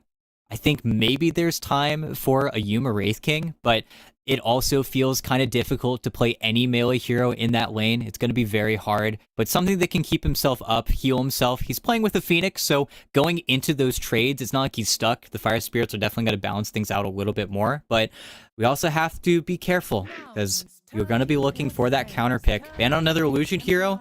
Okay, Yuma TA. I was thinking about TA, but it's a bit worrisome. Cinderbrew really sucks in the lane. So there is some kill potential into him, but I suppose, you know, Phoenix can help you out with the raise. Okay, I'm fine with this. They don't have that much disable, so they need a hero that can kill you in those small instances of actual CC. TA definitely can fit the bill. They need a Roshan take. TA helps with that. A hero that carries Alacrity quite well. She does that too. Alright, I'm cool. I'm fine with this. So now what for Tomato? What's a good matchup into TA that's left in the pool right now? He could potentially play the Wraith King maybe? I think versus Invoker might be a little bit much. Of course, the only illusion hero left in the game would just be the TB, but again, don't know if they want to commit into it, even though TB is historically fantastic matchup versus TA, but they simply go for PL. Also, makes sense. It's another anti-scaling lineup where TSM, they're very comfortable going late. I'm really surprised that Nouns actually decided to give it another chance to play into this more timing-oriented second Roche-based lineup, but they're giving it another shot. I don't think their ideas are bad. I think this draft is actually a lot more convincing than Game 1, but now they just got to press the issue in the exact same way they did in Game 1, or attempted to in Game 1, and hopefully it works out a little bit better for them, because come that second Aegis, come 40 minutes into this game, it's no longer in their wheelhouse. It's up to TSM to lose at that point. So now it's just have to hit them hard and hit them at home. Hit him hard, hit him at home, and somehow do so in a fashion that doesn't allow PL to come online fully. We haven't seen one ourselves, but I've seen a couple of PLs dotted here and there throughout the qualifiers, and there still are phases of the game where it becomes that kind of PL. Obviously not as busted as it used to be, but it's still not fun to play into. In this game, PL, the supports don't do anything to him, right? It's going to eat them alive. Kunkka eventually literally stops dealing damage to you, only exists as CC. So they have to play this very fast pacing, like you mentioned, on the side of Nouns. Or it's just going to be like Game 1. We get to 45 minutes. There's this raid boss you can't kill, and then the game just slowly ends from there. I'm very much looking forward to this one. I want to see the Kasane Brewmaster yet again, but I definitely want to be treated to not just Yuma TA, but Stormer Invoker. It's going to be a fun time, fam. It's going to be a good game of Dota. Let's go for Game 2 of Nouns versus TSM for a spot in the Grand Finals. And here we go. Double smoke, already getting out onto the map. They know what they want to do. I am scared though. Nobody wants to lose versus PL. It's one of the most demoralizing losses in the game. It's death by 1,000 cuts. He doesn't push great. Really, the Brewmaster is going to be doing most of the building damage in this game, but Kasane Brewmaster is something to be reckoned with. We'll see if he ends up going for the Omega Greedy build he went the last time he played this hero. It's a pretty fantastic Radiance game, so I wouldn't be surprised, but does need to fit a Dispel somewhere along his itemization. Otherwise, you know, Skyreth Mage, there's a wrench into the works, but at the same time, I think they're very, very happy with their draft. Another draft where they're not going to go AFK, but they're okay with that slow pace. They're willing to burn out that early game. They're not going to pay too much mind to it, and we'll have to see, because that farm-oriented style could bite them, because their mid laner is a Necro this time around. You're not going to be rotating around. Kasane and Immersion are really the ones that are going to have the most movement in this game, specifically moving around those twin gates. Otherwise, Nouns are the ones that really should be making most of the movements in this game, so where Skyreth Mage and Phoenix are just a little bit more dynamic. There is an element of high execution with the somewhat hard lack of disables, but games are now underway. Having a small skirmish around the bounty rune here. EMP burn comes out. Kasane falling very, very low. Yuma wants the first blood, but it goes the way of Lilis instead. They claim 3 bounties and they get the first blood. You could not want a better start. Nouns looking to try and match up the series and take it to a Game 3. Yeah, first blood going to Lelis as well. Means that he gets to start with a null talisman or a full wand. He's pretty darn satisfied, but we'll see how these lanes go out, see what Stormstormer is able to do here. This hero typically gets bullied by Necro at those early levels, but then eventually, once you start universal heroing it up, after your Brace or Wraithband, if those are the items you decide to go for, you can trade very, very nicely into Necro. And of course, much better ganker than the Necro will ever be. You know, already, Bryle trying to be that lane dominator, already showing why he is Bryle. He's just so mechanically gifted. Stormstorm has gone up against some of the best in the world, but well, especially in the laning phase, certainly can put himself in that category. So far, though, they can't really threaten one another's lives, so not going to see much action on that side of things. Down bottom, tomorrow, you know, it's not the most fun time in the world early on into the Skyreth Mage. You eventually start bullying him, but this lane is one where both sides have to tread carefully. You can absolutely die to his Whitemon tomorrow just rushing at you. Lilis is going to keep marinating you, softening you up until Gunner's ready to try and pounce for a kill. No, Kunkka's a fantastic hero. He's very broken, but well, also has to be careful. If he leaves the lane for too long, tries to secure a rune for a little bit, too much time, the Kunkka can definitely get low. He's got a lot of HP, but he doesn't have many good ways to replenish it, where he really is just constantly putting damage out forward. But in the meantime, top lane, same old story. Very slow, very spell-based. Actually, a lane where the Phoenix is not going to be that good at making these trades go in Nouns' favor. Most of the damage coming out from TSM is just magic. It's where once Immersion hits level 2, they might take another stab at those early game plays, but in the meantime, gotta get control of that small camp. Yuma's gotta be a little bit more careful here, but he's chilling for now. And okay, little miscommunication there. Alright. Kasane maybe thought about going with the Cinder Brew, but he's like, guy has boots, he's got 7 stick charges. Neither of us have boots. Are we really gonna kill him? Probably not. He wants his last hits. Core players, man, I tell you.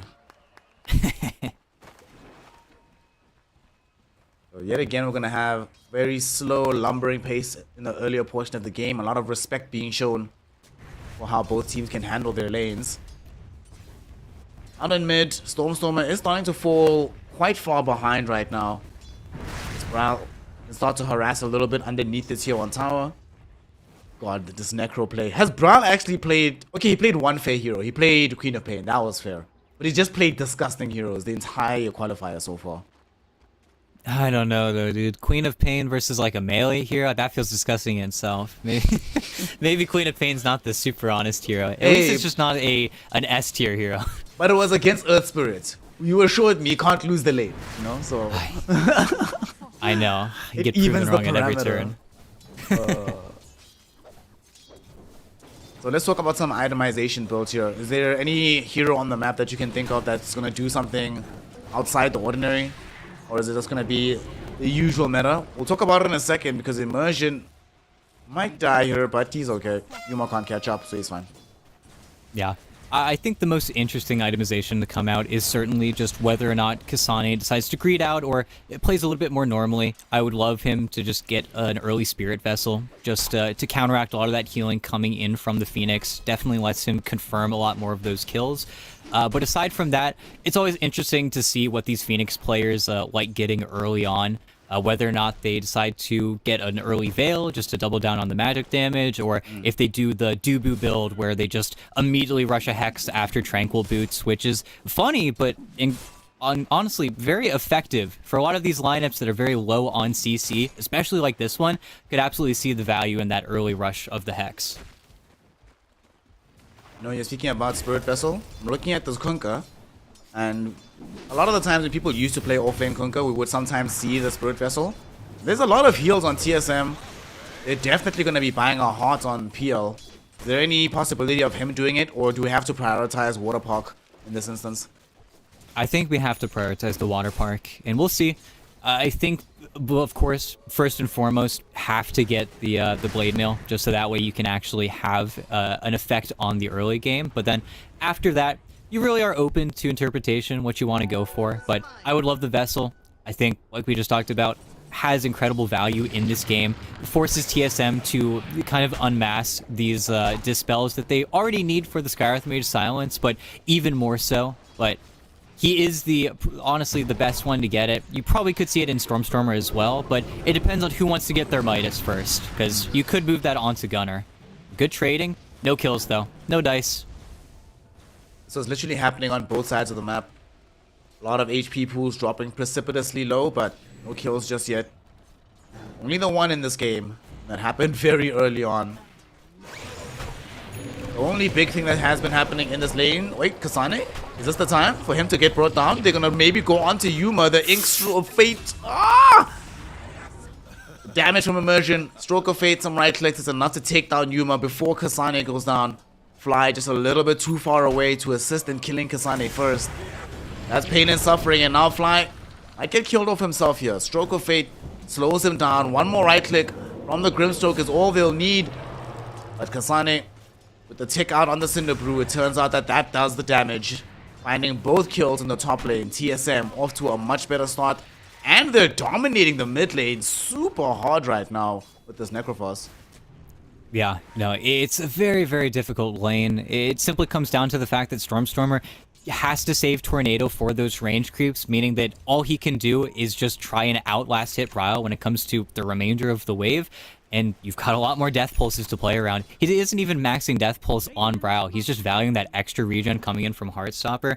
Very, very obnoxious. But look at this. Gunner protects his rune, gets his level 6. Now he can maybe make some more plays here. I noticed that Lelis was sapping a lot of XP in that bottom lane, but I think that's just because they're valuing the full combo, and then maybe they can get some more plays going. But until then, just unblocking the large camp, being chill. Would love to see what Gunner's able to do here. He's actually able to get out onto the map now, if he wants to. If he doesn't want to, he could just start farming up the Ancients. He's really been accelerating quite nicely. And right now he's queued up a Radiant, so the desire to have some kind of AoE mischance against PL overwhelms everything. And that means he needs money. If you're struggling on the map, sucks to be you, but gotta get this big item. Otherwise, our PL woes will never go away. That does mean that there's no real rotation coming middle. The game has just stalled out somewhat. TSM will happily take it, given how well most of their heroes are farming. No, and let's see. 8-minute rune. Arcane for Stormstormer. Love it. Having a good time. Of course, trades the lane over to Lelis now because he immediately just ghost walks into the triangle. Would love to get eyes on these camps. Sees that, okay, there's a stack here or there. Can't really stack Ancients with PL in your lineup. Otherwise, the Ancients kind of just end up killing Tomato. But reaching all the way over to Kasane here. Can burn his mana. They know he's not level 6, but this dive is also a little bit difficult. But everyone's here. 4 heroes ganking Kasane. Oof. It should be an easy kill for them. Looks like TSM doesn't really have much interest in defending Kasane's life. They let him die. But it is 4 heroes, like you mentioned. But the main objective is achieved. Not just killing Kasane, but getting some much-needed urn charges for the Stormstormer Invoker. He's almost actually finished the Spirit Vessel. Just needs the recipe. So by the time that comes out, they can make big moves again on the map. No, early game going extremely well right now. And immediately going back towards top. Knows that the Brewmaster's going to TP here. I think actually maybe Kasane gets level 6 just off this next wave, but they want to go for another dive on him.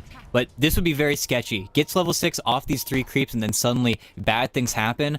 But Fly kind of lets you know that the play is coming. And as soon as they see that Kasane is level 6, Stormstormer says I'm going to back off. Whiteman, though, came through the Twin Gate. Came through the Twin Gate. Looks like he's just going to walk away through the trees. Everything's chilled. Not a care in the world. Alright. That was anticlimactic, honestly. A little bit boring, but he's done with bottom. He knows his PL can't die, so he wants to try and affect another lane, but what can Kasane do here with his level 6? This is where if Fly wasn't on the Phoenix right now, they would just ulti, kill him off, but it's why this hero is so valuable. You just can't take him down. He dives away, forces you into an ugly dive yourself, and then you never know what's going to happen. But look at Gunner. Level 8.5, 2,500 gold to his name, farming up a storm. And Tomato? Well, he cannot die. Literally cannot die here unless he gets impatient. Patience from everybody being shown. They're all bringing reinforcements. Top lane, though, they're first going on to Fly. It is 3 heroes, and like you said, even with those 3 heroes, not the easiest kill. Icarus Dive, though, doesn't have enough range to keep him safe. So he will end up dead. Down bottom, while this was happening, the Twin Gate was taken by Tomato to escape the impending doom. Read the map quite well. Doesn't get picked off. Enjoying his team killing off the tier 1 tower instead. Yeah, and now pressure applied to this tier 1. Tomato shows up. Looks like we're just going to get those trades going. TA takes over the mid lane. Does kick herself out of the lane, which is kind of unfortunate. You typically want to stick around with your level 6. Just place traps. Make that push a little bit less free. But they're getting so much net worth right now on Nouns that they really don't mind. As long as they can claim this tower with their cart. Even though TSM are slightly ahead of the exchange, they don't want to come back down here. They're going to be patient. They don't want to fight into egg. They don't want to waterfall TP. The only objective that they really want to force is that mid tower, but until then, that's where Brow's going to stay. Just keep on farming the wave. The camp's close to his tower. Make sure it doesn't take that much damage, but alongside Gunner, They are both farming so much. Boots of Travel's now done on the Necro. He's gonna look for Yules, probably into hard ags, just keeping things simple, but wants that casual dispel. Just so valuable this game. Get him out of trouble from the silences, from some of the prickly situations that Kunkka might present. While this is happening, Kasane and Whitemon, they smoked up together. They've decided they want to try and pick off Stormstormer, enable a push onto the tier 1 tower, but he is not playing ball, not positioned in a way to make this easy. The unfortunate thing about this TSM draft is that if you look at it, even just on paper, their initiation is really not easy. So don't think Stormstormer dies here, provided he just stays woke. He should be Gucci. And we'll see, because if TSM do end up taking this game, this is the first time we've seen that more farmer-esque mid laner actually succeeding, because it's tough to get into that team fight. Kasane, well, he's here. They're going on Brawl, though. Kasane's here. They're going over Brawl, but the damage output is too good. They've already dragged back the Brawl Necro fast. Necro trying to stay alive, gets off the Reaper side, back onto Gunner, but Gunner's going to stay alive here. Yuma's also made his presence known in this fight. Supernova popped out by this Phoenix. That enables them to burn through the Necro and kill him off. They do lose Gunner, but for the 2-for-1 exchange, they defend their tier 1 tower. And maybe right now, they can start exerting pressure in the opposite direction, with Yuma having a lot of damage at the stage of the game for a tier. You know, the defender of the mid tower has been dislodged. He's respawning in 10 seconds, though, so Nouns know time to disperse, but they don't even get the kill onto the Kunkka. He dies to the neutrals with the rum ticking out from all that damage he took from Reaper Scythe. Nice. But the only reason that kill on Necro is even close is because the Grimstroke Silence comes out, messes up that Kunkka combo. But not what you wanted from TSM. That was their big moment to actually take a decisive team fight, and they don't win anything. Bit problematic for the TSM lineup here. Now they have to just reassess everything. Back to basics for them. Try to figure out what their next move is going to be. They're starting to fall behind in the gold department. They are bringing a couple of heroes toward the top side of the map where Stormstorm is at, but they still have the same problem of initiation. So until they have Blink Dagger on the Brewmaster so he can go in at the Inkswell, it's practically impossible to kill anyone. Like, at least it's impossible to kill them yourself. You have to force a fight first. No, and that's where very unsuccessfully, this is the same idea as game 1 maybe, but not that same level of execution from TSM. It doesn't feel like they're getting away with enough in the early game, but they're still buying the Midases, they're still going for this slower pace. It's where Nouns are just getting that much more out of the map. 14-minute Radiance for your offlane Kunkka. Gunner is ready to go. Not to mention, hasn't been stepping on Yuma's toes pretty much at all. Ever since he left bottom, he's given that entire area over to the TA. So as long as Gunner can maintain this net worth, he can still find his farm on the map. He is extremely pleased with the way that this is going. And then you can only imagine, as soon as nighttime hits, Downs will try to go for that pre-20-minute Roche, take over the top side of the map. And TSM are just stuck farming. Tomato just got the Ags, so still very potent on the PL, but a PL that is not going to want to show up to any of these fights. He'll only show up to that mid-tower push if Nouns really want to exert themselves on the map, but until then, he's just going to be farming down bottom in the well. Wow, I was curious about how fast this Radiance is. Did you know this is the first Radiance on Kunkka this patch? That's pretty funny. Wow, with how many Kunkas get played, it's like, that's kind of very bizarre. Gunner said Kunkka was looking for the combo onto Whitemon. Tumbler's Sway though ensures there is no initiation. But they are under vision right now, so they need to be careful. But sadly, they just can't jump them. Like, how do they start these fights? I guess you have to wait until you have the full hot PL. Or Blink Dagger or Brewmaster. Until that point, nothing you can do. It's actually really frustrating to watch. Like, seeing heroes and knowing you can't catch them kind of sucks. No, it messes with your Dota brain as well. You just see somebody showing in a place that they shouldn't be, and you can't do anything about it. It's where with Bryle's Eul Scepter, maybe he can be the setup in some of these situations, especially you can catch Gunner out pretty easily if he's doing that X-Mark farm. But look mid, Yuma, a mobile hero, but he's silenced, needs help. They get the heal out onto him, and it's not going to be a die just yet. The Coco run with the Sunray keeps him alive. It cost the Brewmaster's life. Bryle is also going to end up tumbling here underneath the tier 1 tower as the Supernova burst, stuns him for a moment, enabling Lilas to finish him off. 2 core heroes for the price of 1. And although they do manage to find Yuma, that was very, very, very expensive coming in from them. Well, they might be able to fight them back here underneath the tier 1 tower. Whitemon going forward with the Inkswell. Can't reach in time though because the Sunray doing way too much work. But these illusions coming in from Tomato, they might be able to kill both the Phoenix and the Kunkka. Phoenix already gone. Kunkka with the tidal wave, able to exert enough distance between himself and this PL to at least survive for now. But man, what a chaotic series of events these last 90 seconds have been in this mid lane. No, it's a very scary situation. TSM know how important that mid tower is. If they lose that mid tower, then suddenly they are without an objective to play around. It becomes very awkward to stay out onto the map. So that's why they decide to break up Tomato's farming pattern. But then Nouns, it was just chip damage at first, but if there was an overgrowth there, if Whiteman had a little bit more on the tank, then stuff was going to get pretty scary pretty quickly. And that was just 2 lances from Tomato. That's all he needs to do, and that's how much damage he can do. And that was a 3v4 that TSM was comfortable going into. Just goes to show that Nouns can still kind of get ahead of themselves here. You've got to be very conscious whenever those tower push happens, especially ones without Yuma, but Stormer? He is so dead. He was trying to bait for his team to come in and open up space, but he's actually still surviving for now. They're deciding to turn tail and run away from him. Ral does not want the smoke anymore after seeing the advance of Layla's. Sunstrike does not connect. Wouldn't have killed him off anyway. He had the living armor. Death Pulse coming in to heal him up. He does end up surviving this engagement.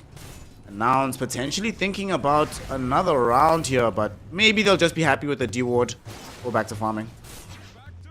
Yeah, very awkward there from Immersion. You just popped the Inkswell a little bit too early, so didn't get a very long stun onto Stormer. I think maybe assuming that Tornado was just going to come through and they were going to miss out on the kill in its entirety, but at the same time, you know, you push Stormer back, you get to see 2 or 3 more members of Nouns, you know where they're playing it, at least for a little while here, but then back to defend the mid tower, heal it up with the living armor, keep delaying the game, and Nouns is not taking a stab at Roche top. They're actually deciding to wait.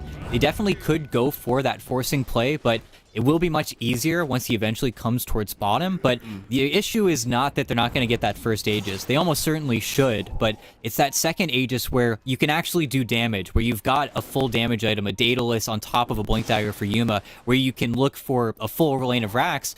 That's going to come just a little bit later. It's where eventually Nouns has to make that call. They're definitely thinking about it right now. Zuma close to finishing off the Blink Dagger. That might be the trigger for them to try and make bigger moves on the map. Is there anything else large arriving? Kunkka just going heads up into his heart. So it's going to be doing normal things. I guess maybe that's why they feel they have the latitude to wait a bit. They're like, we're getting some incredible items soon. Let's see where they can take us. Still very easy waiting game. Yep. Just chilling. By the way, I was just checking now. This Radiance on Kunkka, I think it's 5th fastest all time. Yeah. Which is pretty sick. You know, shout out to Lelis. He's the one that kept that triangle incredibly stocked. But here's the Roche attempt. Yuma waiting, and TSM, they're going to fight into it before they get any of their tanky items. Nouns' numbers, at least right now, are purely bigger. We've got smoke on smoke action. Who can get control first? They need to start getting rid of this vision, get rid of the wards, and Nouns let them do it. So this control is not going to shift into TSM's favor. It's why they're going for this extremely long wraparound right now, and that's why they scan behind them. Scan will hit on these Radiant heroes, but as soon as that creep wave gets a little bit too far forward, they also see the Ghost Walk on the creep wave, but they're leaving. They're twin gating. The PL and the Grimstroke have left, so extremely awkward position right now. Yeah, very strange and bizarre situation to be in. They've bounced, they've dipped, they're out of here. Oh no. Okay, they're coming back through the twin gate. Kasane, he's out, and they're gonna get the supernova down with the... Oh my goodness, the split gets there just before the tornado lands. So they've actually ended up wasting the supernova. Jumping forward. The Phoenix realizing now that he might be in danger. The PL Illusion is not going to chase him though. Interested in only escape is Tomato at the moment. Invoker Trying to isolate which one is the real PL. Doesn't want to expend smells for no reason. And they buy back on Immersion. He was the only person to die initially. Now that he's back though, it's 5v5, but there is no Supernova. There's also no Overgrowth though. They found Tomato. That's the real PL, but he gets himself right through the combination. But he's lost all his mana in the process. Tidal Wave pushing Brawl forward towards the rest of Nouns. They silence him up. There's the Mystic Flare. They've almost killed him off. And finally, Layla's able to make it happen. Brawl in the grave. But look at this. The Soul Bind enabling mass amounts of damage to come in from this PL. They've managed to win the fight right now as Yuma getting surrounded by these illusions. He's going to get gone on by Tomato, who finds a double kill here. Brawl brought back, but he also found a Reaper Scythe kill to make it a little bit more worthwhile. And Nouns, it looked so good in the beginning. They found the real PL. They were able to kill off the Necro, but it turns to ashes in their mouths as they lose the fight, and now the Roshan as well. And this is not a fast Roche. This is a very, very slow Roche. One that most of Nouns should be able to respawn, but there's just no good way to get back here. And they're going to steal the first stages of the game away from TA.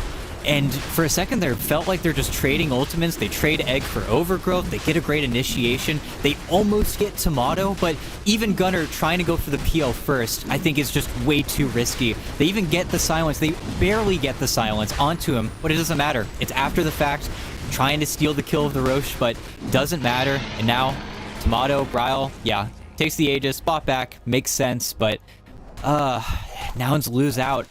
First Aegis, again, doesn't matter nearly as much for Nouns as that second Roche whenever the building damage that they're capable of balloons. But at the same time, you're giving TSM a bit of a freebie here. You're giving them time to farm. You're giving them a lot of free space now.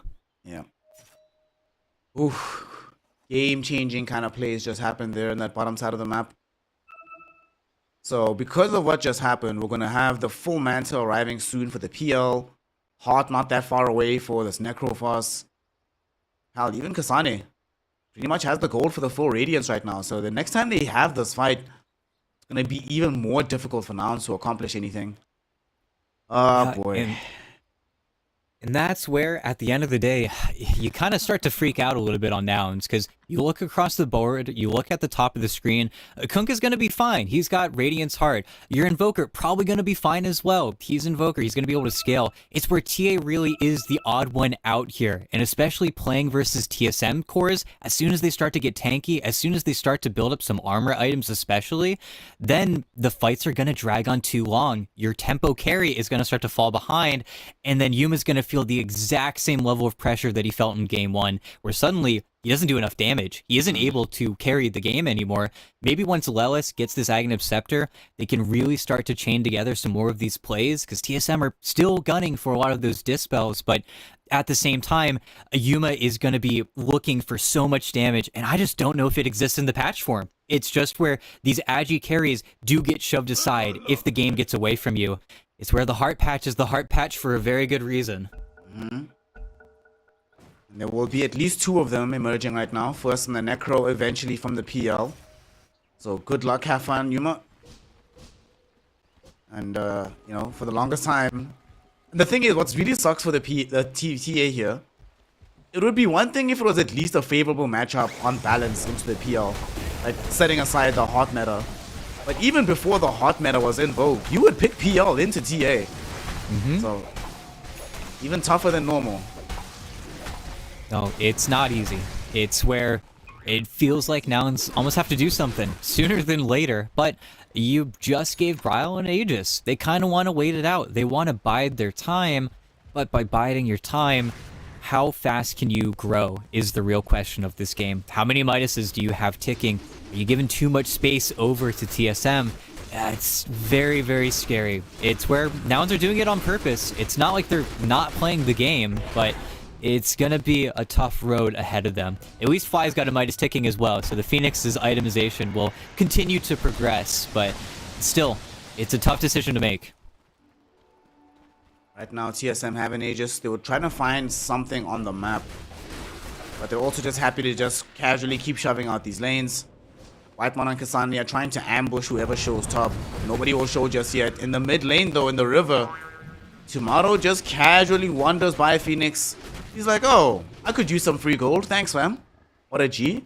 A surprising amount of gold. Wait, what? How did he get... Wait, what? Where did this gold come from? Yeah, it's just the Midas effect. Him being a level 12 hero is okay. It's on it. I know where this gold's gonna come from, because Gunnar is rich as hell right now. That's if they can kill him. His Radiance and Hearts is making him shockingly tanky on Gunnar. He's still alive for now. But here comes the Necrophos. That percent-based damage is arriving, baby. And he knows that if he dies, he's giving away a Death Scythe charge for sure. They're going to hold off on it. Well, there it is. Nasty. The solution to the tank is just more tank or be necro. Lol W, it works. Heart coming out now. Now your tier 1 towers are starting to fall. Oh, Nouns, what's happened? Just feels like they're caught off guard now.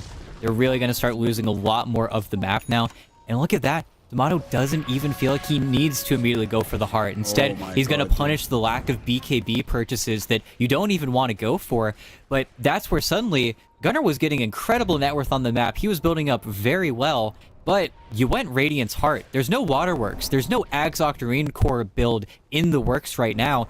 And you're also not the mid laner. Stormstormer's the one getting out onto these waves.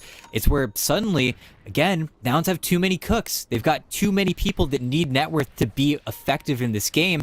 It's where TSM have a little bit more balance in that regard, and they are getting more of the map now that they're in the driver's seat of this game. Because look at that, Ag's progress just now started for the Kunkka. It's going to be a long time before we get those waterworks. Especially if he dies at any point up until that arrives, but fortunately for him, he's still alive. But now, at the very least, Gunnar, he knows he cannot afford to lose his life. Things become so hard without him in this game. We see Tomato trying to run down Laylas. There should be an easy kill for the PL. Mystic Flare does nothing to this hero. The backup from Phoenix might though. The Sunray making a huge amount of work on the back end of the fight. But here's the Soulbind. Supernova comes in from Fly. It disjoints a lot of what the Soulbind could have done. Him and Gunnar walk around each other. They're fine. But Kasane thinking about going into the fight. He has the Bruce Split. They've used up Gunnar into the air. The boat will come out, delaying things for now. Scythe kill onto Fly. Or just before a Scythe kill. Gunnar just doing his best to try to get damage out onto Tomato with the assistance of Yuma. And they actually managed to do it. Some major damage from the TA on the high ground brings down the PL. Now all of a sudden Bryle, realizing that he's where he does not want to be, tossed up into the air. They have to leave him behind, and he dies. It's a double kill for Yuma. And TSM bite off more than they can chew. They go way too far with that fight and get hard punished by Nouns for it. Oh, beautiful from Stormstormer. And every single EMP in that fight, he gets 2 off both times. He hits onto the PL. Tomato suddenly has absolutely no mana to play around with. His teammates are trying to ferry him anything. And then Yuma just on the high ground, just playing with the side blades, what he's so good at. Just cool, calm, collected. He's so far removed from the fight, but got a Grove Bow too to make his life easier. Man, just blew their load a little bit too quickly, and then suddenly you're in over your head. Felt like they were just going to run Nouns over for a second there, but very important core kills that they were just able to get. Also a click on the PL. The classic carry thing. Man, I didn't need a defensive item. I'm Gucci. You die. Immediately you unqueue the offensive item. You buy the defensive one instead. It happens. Classic. Well, he did have the orchid, to be fair. But he's not going to go for the full upgrade. Yeah, he's going to pace himself out a little bit better. And of course, once he has the heart, then we do have issues. But as long as Stormstormer continues to hit the real PL with those EMPs, absolutely carrying the fights. Makes it so much more difficult to commit onto these heroes. But otherwise, Tomato, we'll have to see what he does next. I don't even know if he got to use the Orchid necessarily in that engagement, but those kills make this game so much closer. Now, all that itemization that Gunnar was struggling with finally gets a little bit of a break, gets a breath of fresh air, gets to farm in the top lane without having to worry about TSM heroes gunning him down. Makes the game actually playable. And we're coming up on that next Roche timing, so an important aspect for Nouns. You get some of these big items, you get Waterworks before Roche respawns, then that team fight around the pit gets so much easier for you. Also, Yuma is able to find level 20 in all of this, so has the Melt Dispel talent in addition to having a BKB. So all of a sudden, this TA has some significant defensive prowess in these fights. TSM will not find it easy to firstly get a beat on Yuma, but even if they do, actually killing this hero off, much more difficult. And he just casually takes away a plate mail from Brawl. Nicely done. Oh, Koofer. A little Cyblade spill action on those poor couriers, but okay, 40 seconds on that Roche. Meantime, still just nuking out the waves, getting farm. We'll see what Stormstormer decides to go for. He's got the Octarine queued up, but would also love if they just start amassing those hexes. That'll make the game so much easier for them to play. It's where Yuma blinking on top of a PL that gets chain hexed could honestly die. It's where the save on TSM is kind of few and far between. They've got good healing, but they don't have burst healing. It's very, we keep you alive, we're gonna keeping you alive, and then hopefully you can get out. But if you're stuck, you're stuck. I have to see. Looking at the mid lane, kind of annoying here. They're going in on the Necro, but it just seems like poking. Yep. Well, they brought the whole team though. The rest of the squad are overexcited about that poking. Will be forced to retreat. Man, they really wanted to go. Stormstormer especially. But they are forced to back off. And they're still going to continue the smoke action despite the fact that the Invoker left. He is not showing in the top lane, but this is going to be maybe a numerical disadvantage. They don't have Kasane with them though, but he could TP in if needed. Nouns though do not want to approach the high ground without vision. This engagement might not happen at all. Both squads need to take this fight here, ET. We need control over the Roshan pit before the big man comes back. We might though. Oh. Close blink, close blink. Yeah, they're trying to be proactive. Unfortunately for Nouns, every single ward they're placing is just immediately getting taken out by TSM because they know what's up. They know that this is your move. You're trying to get control of the Roche pit. We're not going to give it to you for free. And they do see Yuma here. He's just farming, but there still is that initiation problem. They don't have an easy way into the fight, so even though they see Yuma, they can't touch him. But 22 seconds on this Roshan. So as soon as Nouns get forced back away from the pit, TSM are in the perfect position. They're at least going to stick around for that timer, make sure that it doesn't spawn underneath their nose, but then the question is, do they smoke again? And third smoke from Nouns here. They know how important this Aegis is. Invoker just got his Octarine as well, so no buyback. Everything matters here. Yeah. They also just got the power spike on Kunkka. Level 20 plus the Aghanim Scepter. The maximum waterworks are now in effect. What can we find here? Stormstormer comes across Brawl and Kasane. He's not going to be in danger just yet. He has a BKB at the ready. Look at this. Yuma eviscerates Immersion. There will be a brew split, but there's a Supernova to counteract it. They need to run the hell away as TSM.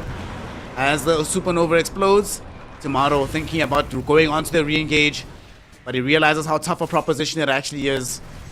So Nouns will be happy if they can just buy the space necessary to take their Aegis. TSM want to make sure they can deny them this. They're trying to poke and prod around them. We see Tomato baiting out some spells from this Kunkka. And there's actually going to be a very decent tornado coming in from Stormstormer. Tosses Brawl up into the air, but not enough for them to threaten his life. The waterworks going absolutely everywhere from the Kunkka. There's going to be an overgrowth, but look at the sunray damage from the Phoenix. It's burning Kasane down. It's actually going to end up killing him. Brawl comes in the middle of the fight though, looking for revenge. Reaper Sight brings the Kunkka low. It's not going to kill him, but they can kill him on the re-engage. Yuma, he tried to BKB TP out. They even threw their tornado to protect him, but there's just way too much damage on the side of TSM. They kill the Kunkka, they kill the TA. Yes, it did require a buyback or two, but definitely worth it in the end. And they just don't get the fight on home turf. They can't buy back, they can't TP to the outpost. It just doesn't exist for them. And they just stick around for too long. The EMP does not connect. We get to see two tornadoes in that fight, but as soon as that Torrent Storm goes out, Nouns needed to run away. They needed to find the escape route. They don't have the TA trap set up. Tomato's microing his illusions to clear away any of that extra control that Yuma can put out on the map, and it doesn't matter. And you're in the losing core position. It's where the PL, it's just free in that regard. The later this game goes, the freer the game is for Tomato. He's got the heart too now. He's so obnoxious. And who are you bursting? You almost got the kill onto the Brewmaster. You were able to run him down. You're able to waste his Brew Split. I think you even got it, but it doesn't matter because you're not touching the PL. You're not burning the mana. Bryle is able to stay along in that fight for way too long, and now you're getting aggressed upon. Of course, now his hero's respawning. They should be able to kick him out, but all this is just a tactical retreat. The PL illusions go forward. They see everything. It's not a pretty position to be in. Are they even retreating? They're actually just sticking around. I think they made the realization that, wait, why are we backing? Yeah. We have Tomato here. He is the strongest hero on the map by quite some distance. If he is nearby, we cannot lose a fight. And this Tormentor, though, making this a very entertaining affair because it's taking so long. Like, they're not actually losing HP, but it just looks so annoying. It's the clowniest thing I've ever seen in my life, actually. No, it's so annoying. He's just loud. He's just obnoxious. I think finally Yuma is actually going to be the one to take it out, but okay. At least they claimed the Torrent, but what is this? It's just, I guess, trading damage, but on Bryle, still just going to heal up with the Heartstopper. Getting his mana burn is not the most important. Kasane is the one that needs to be the most careful. Not having mana for that Brew Split is a much bigger issue, but okay. Stormstorm is still being very obnoxious on the Invoker, but Stormstorm has left the house. He's on the other side of the map, going for that Hex now, still getting a lot of net worth out of the map. Just hit 22, but we'll see. And look at this. Whitemon, he's hunting. He knows Stormstormer just showed. He's actually trying to bait on the Wisdom Rune, but thinks better of it. Doesn't want to play that risky. Wise decision, honestly. Finishes off a Blink Dagger of his own, so that's going to give him the mobility he needs in and out of these fights. Stormstormer going to continue to grow as this Invoker. That's the idea, but unfortunately, dealing with this PL. Tomato. They're also about to get two pretty massive items. Not just a Bloodthorn upgrade, but a Disperser feels very, very good for a game like this one. You get to run away, you get to purge yourself. The movement speed in itself just feels so nice to actually navigate around these very long, messy fights. Look at this. Gets through the refraction, can't blink, does not want to BKB. Yuma going to be forced into a defensive posture. The Coco Rum will help out. There's a Tidal Wave as well, but Soulbind holding some heroes back. There will be a Mystic Flare, though, dropped onto the PL. Aghanim's Skywrath Mage, baby, with the Water Park of Gunner, making the difference there. The control given out, a little bit of damage, and PL not yet immortal in this game. No, just ran out of Dispels. The Inkswell, I don't think he was just close enough to get it onto him. Otherwise, maybe you have that save coming through, but pops the Manta Style, pops the Doppelganger, gets clipped by a Torrent Storm, and then immediately, Wellis was right there where he needed to be. Just gets in there, does the damage he needs. TSM wasn't even there in mass. The side lanes were getting pushed in by both Kasane and Bryle, so kind of an odd play, an odd poke for them to make against Nouns at their own tier 2, but hey, Punish comes through, get the PL kill, get some more time. They need more picks like that. Picks that they have been pretty consistently getting. Nouns continues to grow net worth-wise, then the game only gets easier. Those hexes are coming. Eventually, you're just going to have that point-blank stun. I mean, heck, Fly is just going for a refresher. He does not care. He's looking for double egg. The only unfortunate part is that a huge proportion of this lead that they have is the difference between the supports in the game. Only really Bryle that's underfarmed as a core, but it is still good news for Nouns overall. 15k gold lead. The supports can also look forward to getting their level 20 soon. Fly's about to crack 19. And of course the Skywrath Mage about to be level 18. We've just seen how much damage the double Mystic Flare can do. Imagine once it's level 3. No, it'll actually give them so much more kill threat. Well, it's on point this game. He's the reason why TSM have had to get so many Dispels. I'm surprised that TSM haven't looked for a Lotus Orb on anyone just yet. I find it extremely funny that Kasane decided to buy a full Manta style instead of the Lotus, but you know, he's living his best life. He's just farming with the Radiance. He's getting more net worth out of the map perhaps, but it's an item that they are sorely missing. Thankfully White One's got it queued up now, but still a very long way away. It's actually funny, the courier that was killed off earlier by Yuma, when he killed Bryle's courier, at the time Bryle had queued up a Lotus Orb, but then when it respawned and he actually got the plate mail, he's like, I'll go for Shivas later, it's fine. Yeah. Wants the aggressive item, wants the attack slow, which is very, very good, but at the same time, You're running out of dispels, you're getting silenced. Nobody's buying BKB because, you know, BKB feels like the worst on both sides in this game, but we'll see if anybody gets pushed to that desperation. But in the meantime, pushing in on these tier 2s, response from TSM, getting back out onto the map. Yuma gets scanned out, but already makes his way out. Doesn't get caught by Whitemon. Very scary situation. Close call indeed. They're actually making a move themselves on the side of Nouns. They don't have the best vision. Gunner is underneath vision. They're going to go on to Leeless. Soulbind will be there. But they realize that if Gunner's around, we actually don't want to take this fight. There's a lot more control than we can deal with. So they let it go for now. That being said, though, reinforcements are en route from TSM. And slowly but surely, Tomato's trying to burn through these mana pools, throwing lance after lance after lance after lance. And it's been working out. He's managed to slow down Gunner. Gunner has a BKB to pop if needed. But the Radiance Burn is also helping to protect them for now. Sunray from the Phoenix doing its utmost to keep him up, but unfortunately it will not be able to protect him through the Reaper scythe. He's dead in the grave. No buyback for 90 seconds. At the same time, Mystic Flare dropped down onto the Treant Protector, which will kill off Whitemon, but he will take it. Fly. No Supernova available. He needs to be very, very careful here. Tomato's brought him to less than half HP just with the Spirit Lances. And they will beat Nouns back despite the massive gold lead. TSM able to exploit a chink in the armor and find a very big kill onto Gunner. No buyback especially means that they probably don't have what it takes to shove them off of this tier 3. No, and this is so annoying. And look at that. Silence goes through. There's the Soulbind, but still just obnoxious. They all split for the EMP, which does clip Tomato, though. So PL, finite amount of resources that he has to give. And just with that EMP, he's already getting skeeved out a little bit. He doesn't want to stick around for too long here, even though this should just be the tier 3 tower, but he doesn't want to get too far in. He wants to be able to escape still. Here's another EMP. This one will get dodged out, though, by the Doppelganger. Tier 3 tower about to fall, gets taken away. And TSM will count that as a victory. They sound the retreat, they get back. Or do they? Tomato is still posting up around here. He's feeling himself, but surely without any mana, you just back off. Okay, indeed he does. Yeah. And now, again, Roche respawning on the Radiant side of the map. They're going to look for that next setup. It's just so difficult for Nouns to make their way towards that bottom right corner. And we'll see. Is it going to be a Nouns Roche or a TSM Roche? Most important part of the game right now. And it's a TSM Roche.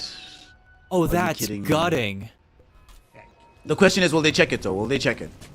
They don't have TA, so they can't get the easy check. They are in the vicinity, but let's see how much belief that they have that it might actually come up aces for them. Yeah, it could just be a simple stroke of fate from Immersion, but they might do a double take, even if they do check it. But Nouns have to make their way out onto the map. You have to smoke at that earliest possible Roche timer, just in case. You don't want to get caught in a game where just giving up the Roche for free, and they scout it. They see it. He sees it. But they both see it. Sunstrike also sees it. They both know that they both know. So the fight is coming. Both sides are prepared. Kasane just finished an AC on his Brewmaster. This could be a huge turning point here. Gunner leading the charge. Has the Radiance online. Doesn't find anything with the fishing expedition of the tidal wave. They're not done just yet. They're still going to continue to poke and prod. TSM have smoked up, but their initiation problems still continue to this day. And Nouns will smoke yet again. In the last like 5 minutes, I swear we've seen like 7 smokes in this game. This one doesn't seem like it's going to lead into a fight either. Both teams playing extremely cautiously. But TSM, they're going to try and do a little bit of damage onto this. They're going to poke and prod the Roche. Try to force Nouns into engaging onto them. Maybe force a mistake out of this team. Yuma is going around here. Doesn't have any big damage coming up, but the Tornado will connect directly onto Tomato. EMP gets dodged out by the Manta style as a Supernova comes in on the low side of the fight. Fly is perfectly positioned. It's going to be able to stun these heroes up. They found Tomato. Yuma looking for the damage. Yuma gets the kill. And the second Supernova is going to zone back TSM once more. Kasane looking to lose his life as well, trying his utmost to escape here. Immersion gets out just in front of him. Kasane forced to eat the cheese. But he's really reliant on just being able to outspeed them. He does not have a blink dagger. He does not have an easy way to escape.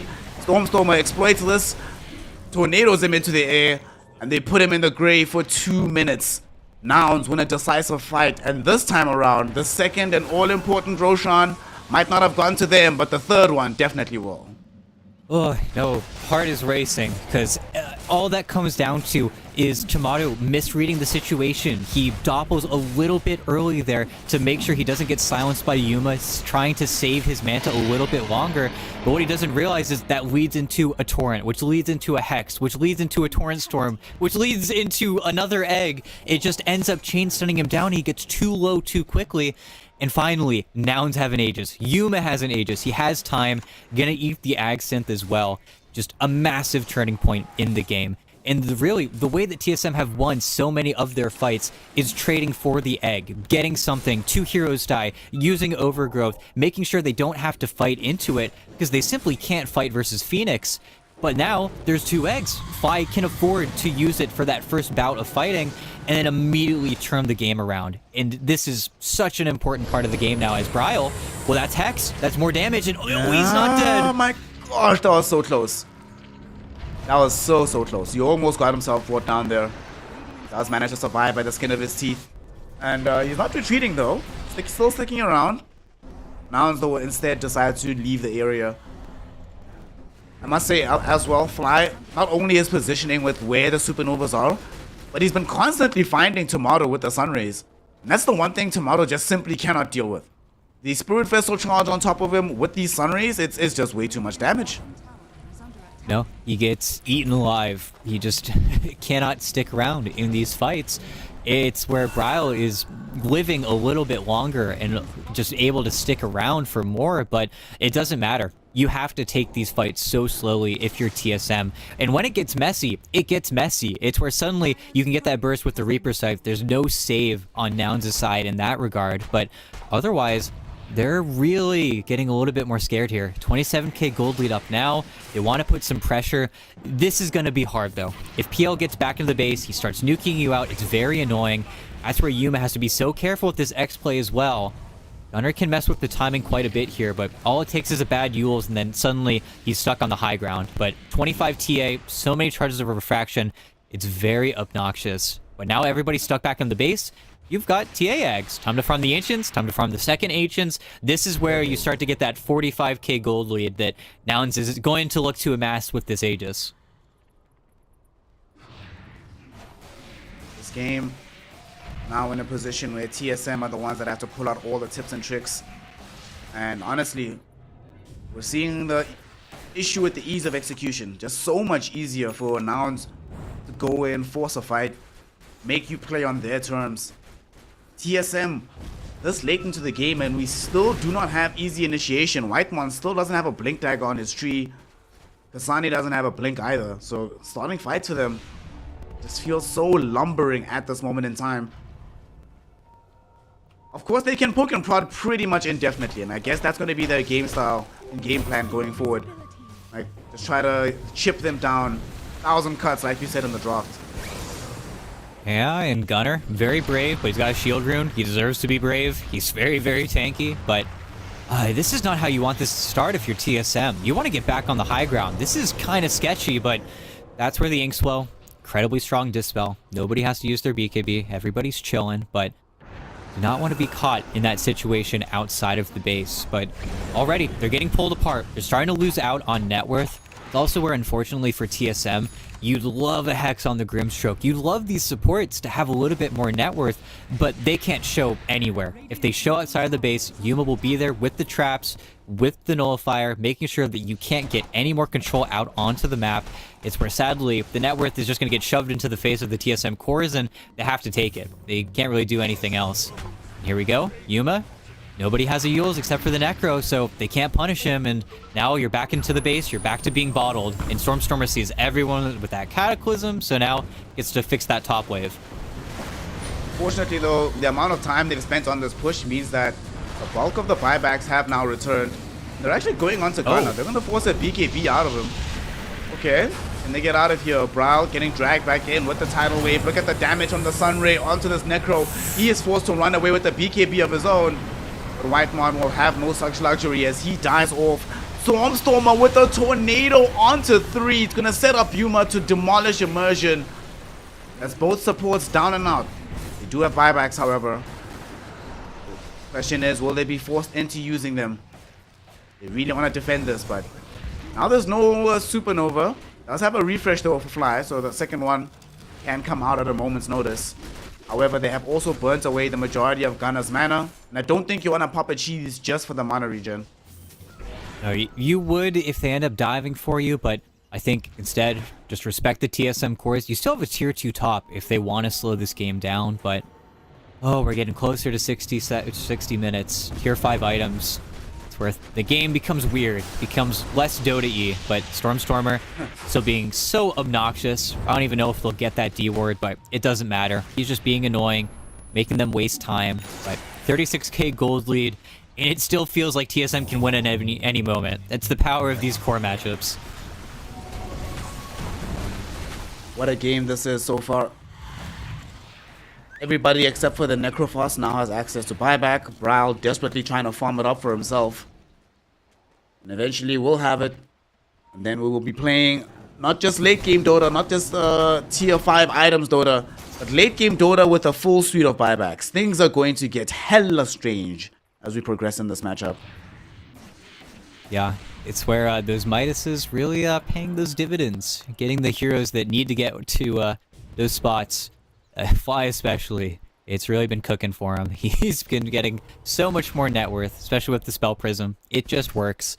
I think really the only gripe I have right now when it comes to all of these heroes is just, man, Kasane's item build is just not doing it for me right now. It's a little bit too weird. At least he just got 25. He's got that fear now on the Cinderbrew Ignite, but it just doesn't feel like he's able to help his team as much as a different brew build might be able to assist. But in the meantime, Raul and Yuma, watch out here. Tia's gonna maybe jump in on you, but this is gonna be very committal. Nana Fire is there, but the Nully already has the counter acting, with the BKB being available if needed. So Bra will be okay. He's perfectly fine. And they drew out the Cataclysm. It is wild to me that we're having a 38k gold game that feels even. It's exhausting. It feels tiring for Nouns who just keep on getting the net worth out of the map, but it's because TSM are stuck in the base. They're strongest in the base. I see why they're doing, but it's very hard now. And as we get closer towards 60 minutes, you wonder, what will it take to break this game wide open? It's where I think, honestly, TSM are so much more heavily favored once those tier 5 items are on board. It's where Mirror Shield versus a Hex suddenly breaks the game wide open. It's where if you've got so many items to refresh from an Ex Machina, the only item that I feel like doesn't get that much value across the board is just the Pirate Hat. But hey, you get a Pirate Hat in one of these super poor supports, maybe that's how they get their gold in this game. No, bro, you're not looking at it the right way. You get a Pirate Hat so that somebody can go kill the Phoenix Egg, yes. Ah, yes. The Treant with the Pirate Hat. Yeah. TSM forced to defend the high ground. Nouns also keenly aware of how difficult it is to fight them on the high ground, so content to poke. Unfortunately, they have Treant Protector, so all this poking and prodding ultimately results in nothing in the long run. Yeah.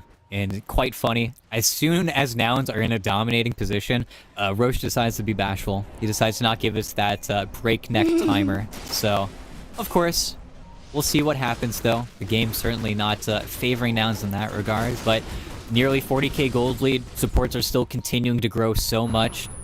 And they're outside of the base. Cataclysm will scout everybody out here, and Whitemon, he's in the most danger.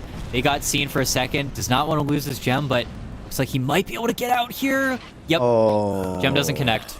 Too good. Big plays. Wait, who's carrying the gem? Storm. Okay. Tomato having some of his illusions tossed up. But that little chase that they had there might not have gotten any kills or anything, but it did accomplish one thing. Gives a meager amount of time for TSM to push out their wave somewhat. Ryle and Tomato down bottom around the Roshan pit. Checking to see if the big man is up. Like you said, he's being bashful right now. And they're playing really aggressively here. Like it's a numerical disadvantage. They would have to TP in with heroes from the other side of the map. if Nouns did decide to engage into them, which they don't. You know, they win the war of bluffing. Wow, and that's just straight up committing glyph. Okay, I'm very surprised. Just instead of having the heroes, they now don't have glyph for 5 minutes. Of course, we'll get refreshed when a tier 3 does actually fall, but kind of sloppy from TSM. I think everybody getting antsy here, waiting for the pit. Is Whiteman actually trying to get onto Yuma, but they're going to whiff. They're not going to connect, and now gotta be so careful. Stormstormer just evacuated. The positioning is resetting, but now everybody is gunning for the Roche pick control. The first dire Roche that we're going to get to see in this game. But Yuma, going to be a thorn in your side now. And a thorn that you have to deal with. You don't have glyph, so you have to either win the fight or deal with the TA. You can't do both. I'm going to see what they're going to try and do in this fight, though, as they go in onto Immersion. Yuma able to get the kill. Yuma, though, now being gone onto Kasane, is TPing in onto Yuma. They don't have any bashes to cancel out the BKB movement through the reality. Supernova down from Fly.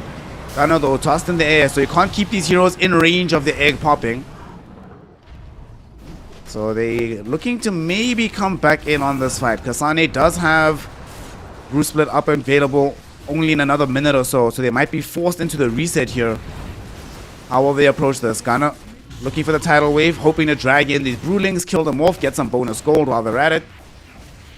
But they're not really threatening some of the bigger cores. Kasane, though, forced to TP home because here they are looking to try and bring down some buildings. Tier 3 tower will fall. Whitemon, he has access to the overgrowth. They really want this. No, he got outplayed by Stormstormer. He blinked too soon. So Stormstormer might be able to get away right now, and indeed he is.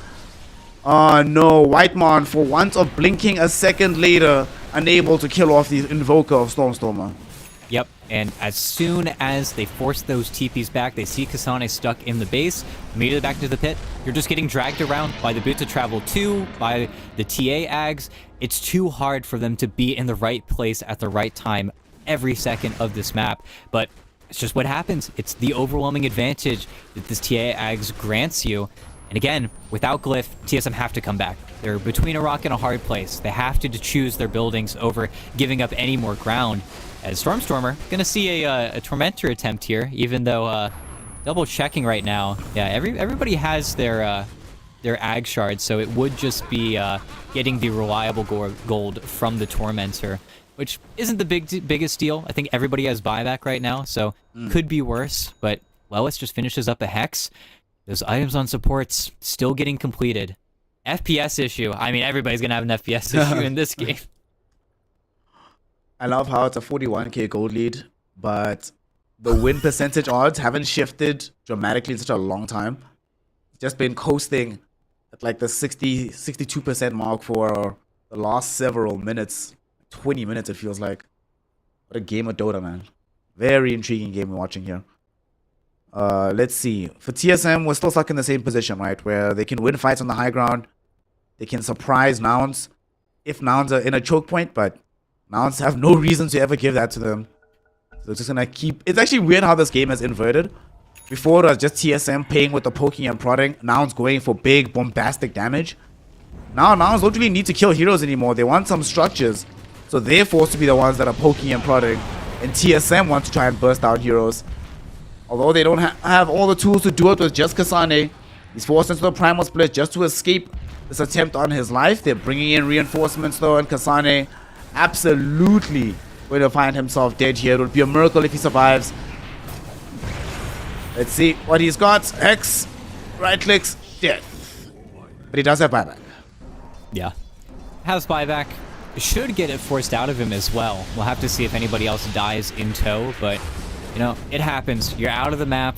You kind of just get stuck dead to rights, but rest of the cores stay healthy. They're surprisingly veering out of their base a little bit here in the top lane. Maybe trying to catch Stormstormer. Pretty low on mana as well, but is just clearing the waves. I feel like Stormstorm has just been farming most of this game. There's so many last hits across the board from everyone involved, but here we go. Very casually up onto the tier 3, and again, it's such an early glyph from TSM. I get that they're not in the base, but now Nouns can go for these poking plays, and it's gonna work. They clear up the top wave. They're gonna just try to tear you apart in every single lane, and they have the Boots of Travel to play like this. They can be anywhere they need to be. Oh, they're going directly onto the Kunkka right now. Gunner falling very low. Gunner almost died, but he does get healed up by the cheese. Now they're trying to turn the fight. Double Mystic Flare onto the higher ground with the Nullifier, catching Bral off guard. Will kill the Necrophos. He does not have buyback. Kasane trying to buy in to save the PL, but it's too little too late, as Tomato also dies in the middle of this fray. It is a 3v5 affair right now. 3v6 if we count the ages. And TSM might be staring down the barrel of their first map loss here in the close qualifiers of the North American region. Nouns are just playing like absolute demons right now. What will they do to stop this? TSM, delay and hold is the motto for them.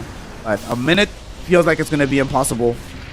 Yeah. Not going to take anything longer than 6 seconds of distinct hitting coming in from Yuma to take away the Strax. It's gone. Nouns has another set. They're going to go middle. They want double. Let's go. Oh, Stormstormer is so obnoxious. The Tornado spam, the Ice Wall, the EMPs. He's just casting every single spell. He's playing the Invoker game. He's not playing Dota. But it's working. They're getting the buildings. There's no glyph. That committal's really hurting TSM right now. And sure, the game's not over, but they're just waiting their cooldowns on Nouns. And Lelis, he just kills Immersion in the back. Wow. Such an easy kill from Lelis as well. Cataclysm getting dropped onto the back edge of the fight. Tomato with his illusions, trying to zone these heroes back, but it's just not working out. Mega creeps are now achieved. They're accomplished.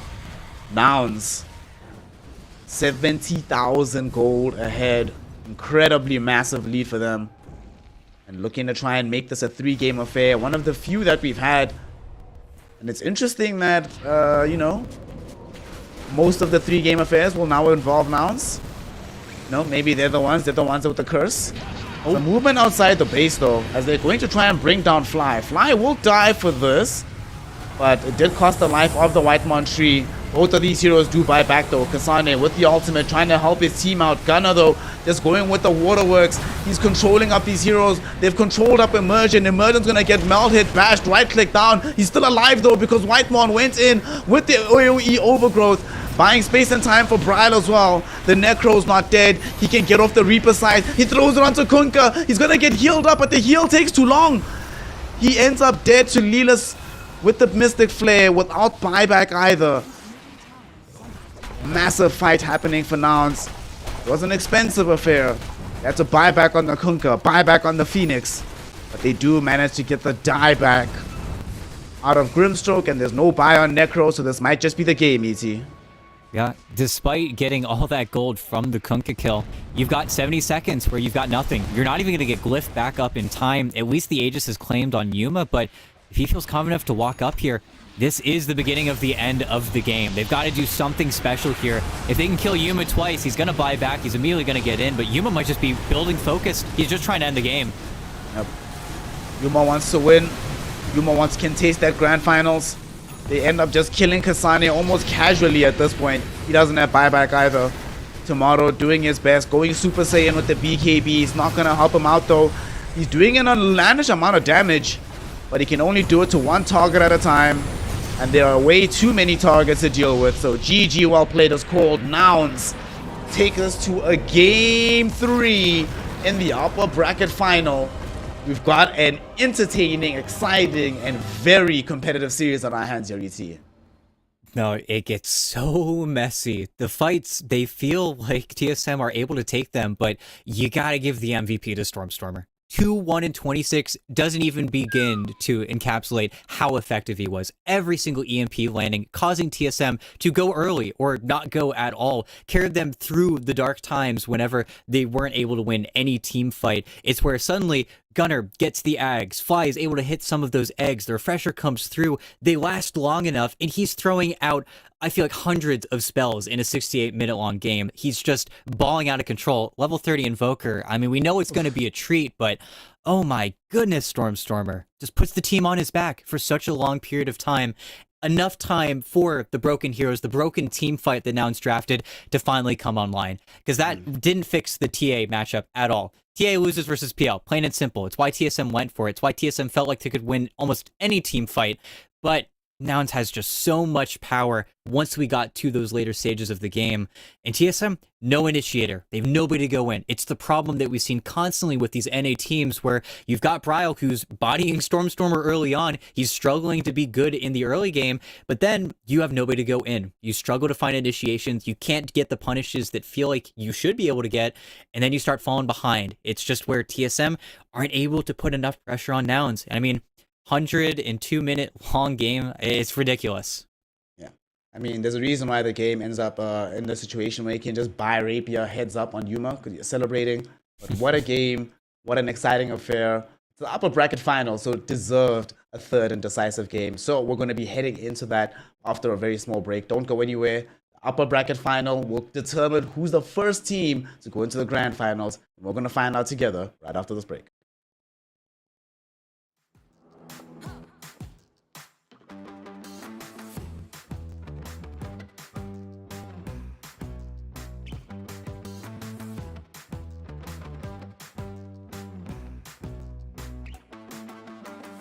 Let's go get the party started. You know how to get it going.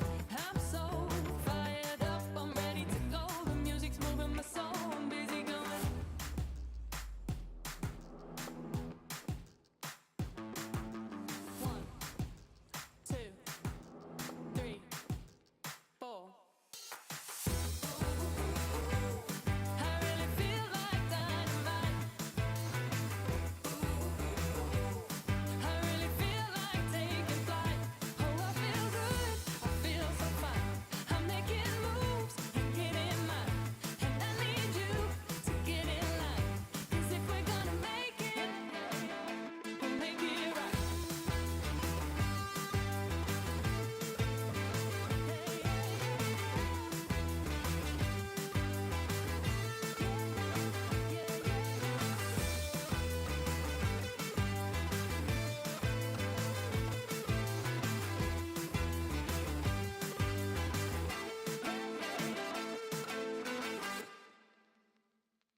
'cause I'm already gone.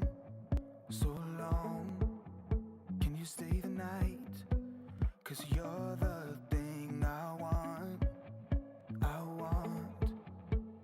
I know you're feeling different when you're stressed out, but even with no makeup you still stand out. 'Cause no one makes me feel the way you do now, like you do now. The way that you move your body, you make it look like a hobby. Every time that you touch me, it's electricity. Things we discovered underneath last night's covers. Everything came so easy. It's electricity. Electricity. Whoa. It's electricity. Electricity. It's electricity. When it's late at night, I feel you on my skin. My skin. You're all that's on my mind. It's finally sinking in. You're it. I know you're feeling different when you're stressed out, but even with no makeup you still stand out. 'Cause no one makes me feel the way you do now, like you do now. The way that you move your body, you make it look like a hobby. Every time that you touch me, it's electricity. Things we discovered underneath last night's covers. Everything came so easy. It's electricity. Electricity. It's electricity. Electricity. It's electricity.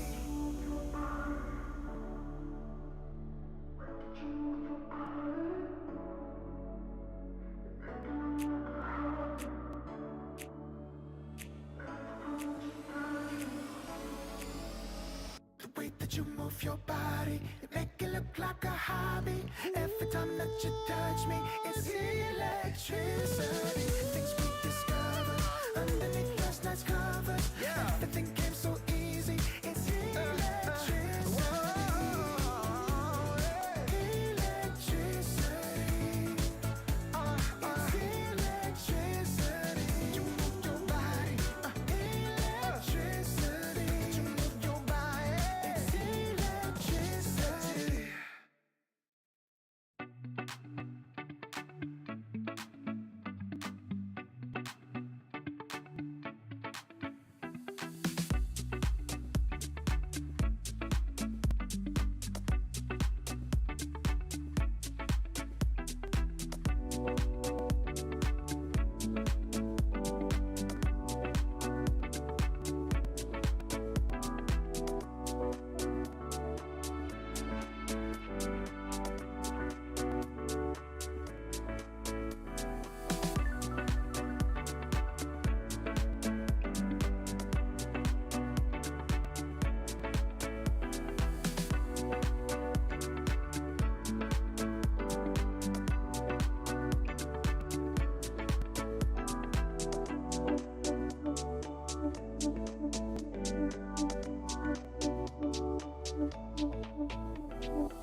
Welcome, one and all. The moment has come. The upper bracket finals has gone to the third and decisive game between Nouns and the side of TSM. Whoever wins is the final boss of the qualifiers. They will await in the grand finals tomorrow and only need to win one more best of 5 to go to Kuala Lumpur to compete for a $1 million prize pool. Without any further ado, I'm Snare. This is ET. We've got a draft, fam. Nouns on the Radiant side. They have second pick. TSM on the Dire with first pick. It's been a wild series so far. We've seen a massive contrast in styles between these two squads. What adjustments are you anticipating happening in this third and decisive game?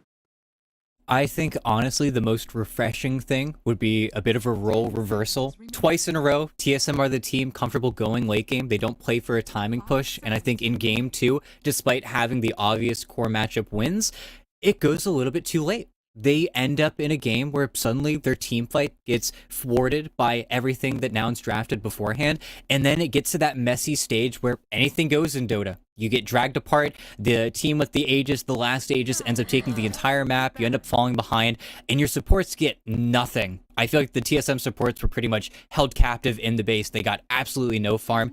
In addition to some weird choices from Kasane that kind of made his build on Brewmaster seem, I think, not so good, just a little bit selfish, wasn't able to press the issue when I think they needed him most. So I think in that way, I would love to see TSM try to gun early, try to go at Nouns' throats a little bit here, maybe play even into another Nouns timing push depending on how they want to draft, or maybe it's time for Nouns to ease back. We can win when we go late game. Maybe they should just do exactly what they did in game 2, draft a ton of team fight, look for Phoenix again, maybe not first picking it, but in that same way, just trying to get as much team fight as possible. Honestly, if I get to see Fly Phoenix again, I'm happy. I think right now the thing they're deciding is, do we ban the Kunkka? And of course we do.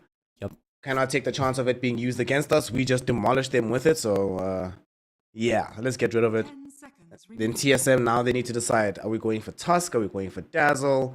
I do not think they're going to be going for first phase Necrophos again here.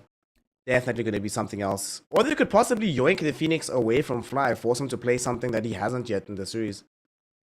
Yeah.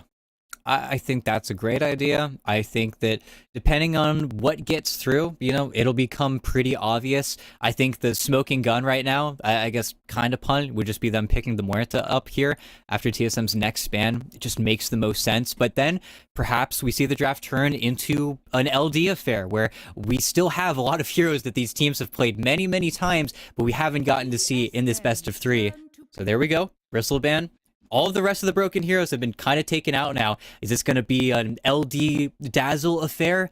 Let's see, TSM. What's it going to be? From what we've seen today, I would still not be a big fan of Tusk.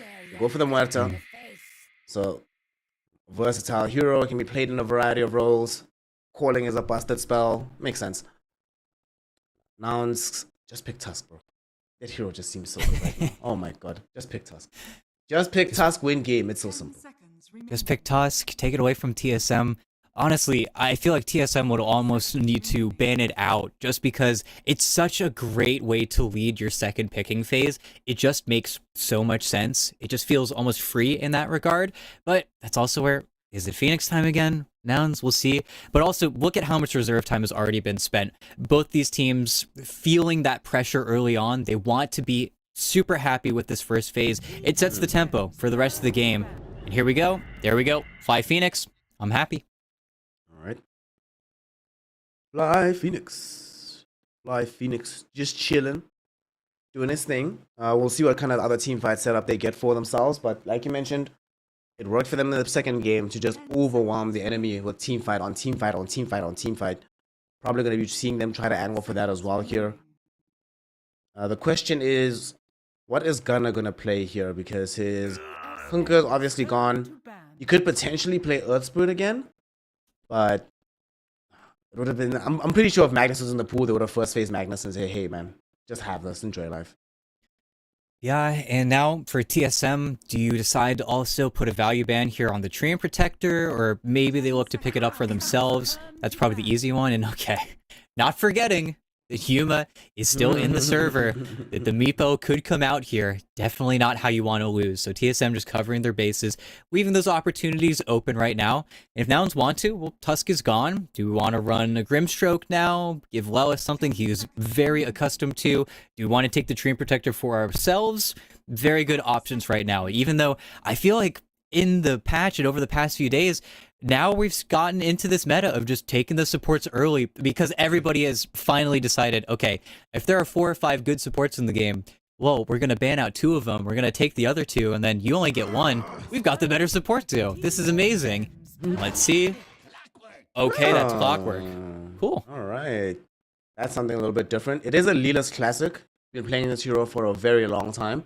Fly can also play this hero as well, so they couldn't decide to do some kind of weird adjustment, put the Phoenix into the 4 role and Clockwork 5.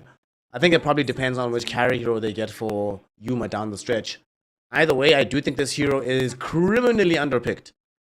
Can set up fights for you, not the worst laner in the world, has some very good movement towards the mid lane. As a support, scouts vision on the map for free. One of the few heroes that can still do it as reliably as he does. It's good stuff. Yeah, and well, you didn't take it, so TSM will. They know what they want out of their heroes, but no, it's very, very different. I'm down for it. Like you said, criminally underrated. I think he definitely has value in the patch. The question with Clockwork always comes down to consistency and timings. You've only got so many hook shots you can cast in one game. How many of them can actually land? How many times you can play ahead? Because as soon as a Clockwork starts falling behind, the big issue with the hero is then you just start killing him. Then his initiation is him going in, dying. He can't get back out. And that's also where this Beastmaster pick is lovely. Because that is the punish. You come in, you're stuck, you're getting bored, there's creeps in front of you. We're going to play this summon style of Dota now. It's one of the classic counters to Clockwork outright. 10 seconds. Absorbing the young battery assault, some range damage. And it also gives them some kind of way to deal with the Supernova as well. The attack speed from Beastmaster. Very, very useful against the Supernova. Seems like a pretty good Beast pick. And we don't know what the carry is, but no matter what, you always feel good about having the primal role. And if this ends up being a Muerta carry, you also have an astonishing amount of damage in the duration of said role. So I like this. This is Beastmaster feels like it's going to be a good one. And it's Kasane Beastmaster on top of it. Mm-hmm. The beast himself, the monster. We only got to see it a little bit earlier, but he's just as good. And now, well, Nouns, is it Lone Druid time? Is it time to move away? You pick up the LD now, then Lelis can do whatever he wants on Clockwork. He can rotate literally everywhere. And I think that's where you don't have to babysit him as much. But instead, keeping it with the Yuma TA. One of the classic counters versus Beastmaster. Of course, you can very easily get on top of the Boris. All it is I think 2 right clicks with the Meld Strike. But even without it, just Psyblades versus Summons. Classic counter. Very difficult as well for Kasane to actually push down the TA's tower. If you get level 6 first on Yuma, then you set up the traps. If you get Dove, you've got so much space in between you and your opponents that your team can always make that attempt. And that's Coddle. Okay, something's different here from Nouns. The question is, who's going where? It could be TA could be mid or safe lane. Coddle could be mid or off lane. Phoenix can be 4, 5, or 3. 10 seconds. Okay. Intriguing stuff right here. Haven't seen a Coddle in a while. 5 What do you think about him in this game? Like, what do you see that leaves an opening for a Coddle to be good? Honestly, not very much aside from just knowing that it's Nouns and Gunnar loves Coddle, but it's another attempt that they're trying to make here of playing, I think, a mid laner in the off lane if it does end up being his pick. And Coddle Clockwork sounds like a very annoying lane, but you're picking blind into these cores from TSM. It's where, even though you don't have last pick, now you get to react to the rest of the draft. And now you just have to decipher what Tomato wants to play into that kind of annoying lane, and then can they just simply win the TA matchup? And that's really scary now, because if this Coddle is forced to slot into that core position, well, he's stuck in the Spectre game, where there's constantly going to be threat, there's constantly going to be kills that could be coming for him. It's terrifying to play into, and you have to play into it now, because doubt they're going to put the Phoenix or the Clockwork as the real 3. They could try to run it, but again, Nouns is doing weird stuff when they really don't need to, but it's what the team is historically known for. They like to experiment, they like to try things out, and they've got a lot of ground to cover. They've got very talented players. I just wonder if now's the right time. Wonder if now is indeed the correct time. I mean, weirdness is what got them into the international scene in the first place. So they're just sticking to their roots and seeing how it's all going to pan out. The Spectre, another scary part about the Spectre, man. If you go the Raz route here, just stick on these heroes. Phoenix is forced into that awkward position of sometimes having to egg in the weirdest places ever. Can still hunt him down quite easily. You get some Manta or whatever. Clockwork hates playing against you. I like it. But Yeah. they still have an answer to get at the very end of the draft for Nouns. They will have the last pick, the last say, so they can dictate proceedings up until that point. What do you think is missing right now from TSM's draft? Well, the easy answer is they get to pick Bryle, a free farm hero. And I think that's why Nouns take out the Dazzle, because if this does end up being Stormstormer's pick, which is why TSM are banning out offlaners right now, well, that's kind of the problem with Coddle. Usually you pick it in very difficult lanes where you would get dominated because it ends up being a forced 50-50, but that means that whatever Bryle ends up on, well, he's going to have a whole lot of net worth. He's probably going to have 4K net worth at 10 minutes. It's just the nature of that match. It's where, again, Earth Spirit ban, right on the money, because you're giving that free net worth over to Bryle. You don't want to feel that net worth on the rest of the map. You don't want to give him something that's just going to rotate around, make life hell for your TA, who is going to be pretty fragile to get started here. It's where he's racing versus the Beastmaster already in lane. You don't want a mid laner showing up to then ruin that and win the race for Kasane. And for TSM, now you're just wondering, okay, is it going to be Gunner? Is it going to be Gunner on the Keeper? Or is it going to be another weird Stormstormer hero? They can't really go for a counter pick right now, because if they end up trying to do something miserable to the Coddle, then Stormstormer simply just ends up picking Wind again, which has been kind of Nouns' funny trump card. Just, if the lane looks bad, just pick Stormstormer Wind, and then we're kind of all right. But we'll see. I'm very intrigued here. If Bryle really wanted to, I kind of love the Invoker pick for him. Because not only do you take away some flexibility away from Nouns, they don't get to steal it for Stormstormer, but that's a great hero to give a free lane. That's a great hero to play versus TA and Phoenix. And let's see it. Whoa! I even forgot that this hero existed, bro. Ember Spirit in the mid lane. Okay. Alrighty. When was the last time I saw Ember Spirit? I don't even remember. Gives them initiation. They have tempo. I don't doesn't get the best help from the squad, but they're not going to be able to easily kill him as the game scales. They only have one disable in the Clockwork, and you can't really stop Ember. All right, this is interesting. And Stormstormer just goes for the Invoker. So classic matchup. When was the last time I saw this matchup? Invoker versus Ember middle. Wow.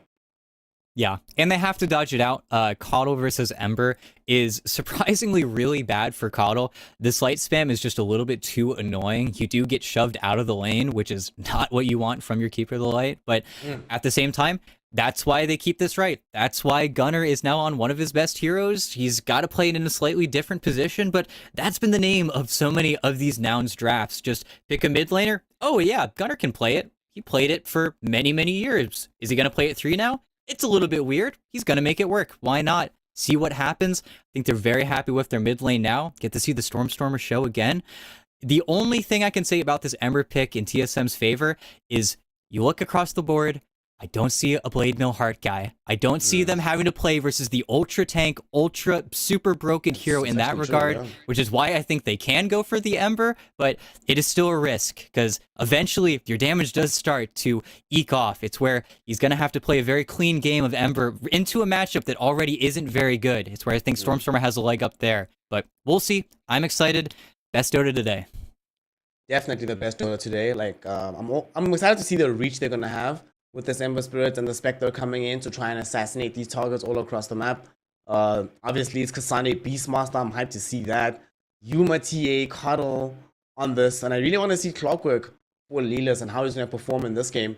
I think no matter what, this feels like we're going to have a run back tomorrow. Obviously, we're not watching the other series that's happening at the moment, where the winner ranges the loser of this. But yeah, we've seen from they both won different ways, which makes which draft right now is the fancy the most ET. When you think about the fact that it's an upper bracket final and the winners into grand finals, I think about easy but has the least amount of pressure to play. I think in that regard, I favorite TSM just a little bit more. For the team with Spectre, he's gonna play a little bit slower, and as soon as he needs to, you're playing versus TA, you're playing versus Coddle. All of these kind of weak heroes that you can just get on top of as soon as you become a huge threat in the game. It's where I think from behind, the draft is going to look kind of sketchy for a few minutes, but if TSM ever get ahead of it, then the game is going to lose over. It's where now can start to mess up. They can't fall. They need to play ahead. I've been saying it constantly with the way they've drafted themselves, these tiny spaces, which they hear, but at least they've got Stormer always cooking on the back there, always gaining strength. And if Stormer can do even 20% of what he did in the previous game, we've got something very competitive. No, is he going to be first blooded here? Blood grenade him down to the fastest the entire game. But it turns out not fast enough. Gunner will be giving up the ghost while getting first blood. If you're going to be playing an off-kilter hero in terms of the meta, you want to be giving that hero a good start, and Brawl will have some bonus gold. After a couple of bounty runes, will literally be able to start the game with Bottle if he wants to, but okay, no. Opts to go for the Orbital Corrosion, potentially instead. And look at this. A little bit of damage traded. Same thing Stormer's done the entire tournament. Every time he gets this Invoker, he just EMPs on the bounty rune. Just trying to give these heroes some grief whenever they walk back to their lanes. But, okay. Lanes simmer down. Everybody walks back. Already, you can see some shenanigans bottom. The aggressive body block, I guess you could call it. Where the TA is also positioned to try and counter it out. But we'll see. It's always close on the Radiant side. Yeah, this is so stupid. Oh well, what you can do with Beastmaster and the additional units, what can you do? Yep. Very, very frustrating. Lane's gonna push in quite dramatically now, so Kasane will be guaranteed his early levels in this game. And the kill threat isn't really that significant coming in from TA Phoenix, at least not for quite some time, so they'll be able to get away with just being able to solidly lane without too many worries about dying. Yeah, and thankfully for Kasane, Muerta 4 is just so effective at trading by herself because he himself isn't going to be able to do very much versus Phoenix. It's where that hero is just so capable of starting and winning those trades early on. If the TA can do anything, it's going to make Fly's life a lot easier, but they're not very worried. Muerta should carry that for those early stages, but we'll see. Top lane is a big question mark, though. Really, it is a question of where can you find Whitemon, how easily or how hard is he going to press to contest this large camp, and will Leos go to stack for Gunner, or is he just going to have to be kind of the bodyguard here? Because as soon as Leos steps out of the lane, Whiteman steps up, and then Tomato free farms. And that's the problem of Keeper of the Light middle. You always end up giving a lot of free space to your laning opposition. It's very, very hard. As soon as you start to fall behind, it's very difficult to come back here. But mid lane, slight spam, very annoying. Yeah, Brawl is actually doing quite decently in the matchup right now, winning things out at the moment. Looking like he's going to have a phenomenal time, and there's that Orbital Corrosion queued up. Getting it at a much earlier timing than expected. And this slight spam is only going to get worse and worse once he does have that full orb and some additional levels to back it up. Yep, and we'll have to see. I guarantee you the Clockwork's going to be doing a lot of work here in that mid lane when he gets some time, but Cogs, Whiteman, as soon as he runs out of those trees, runs out of that move speed buff, and then just gets taken down. There's no place for him to play here. They've been very conscious about cutting down these trees with their tangos and their quelling.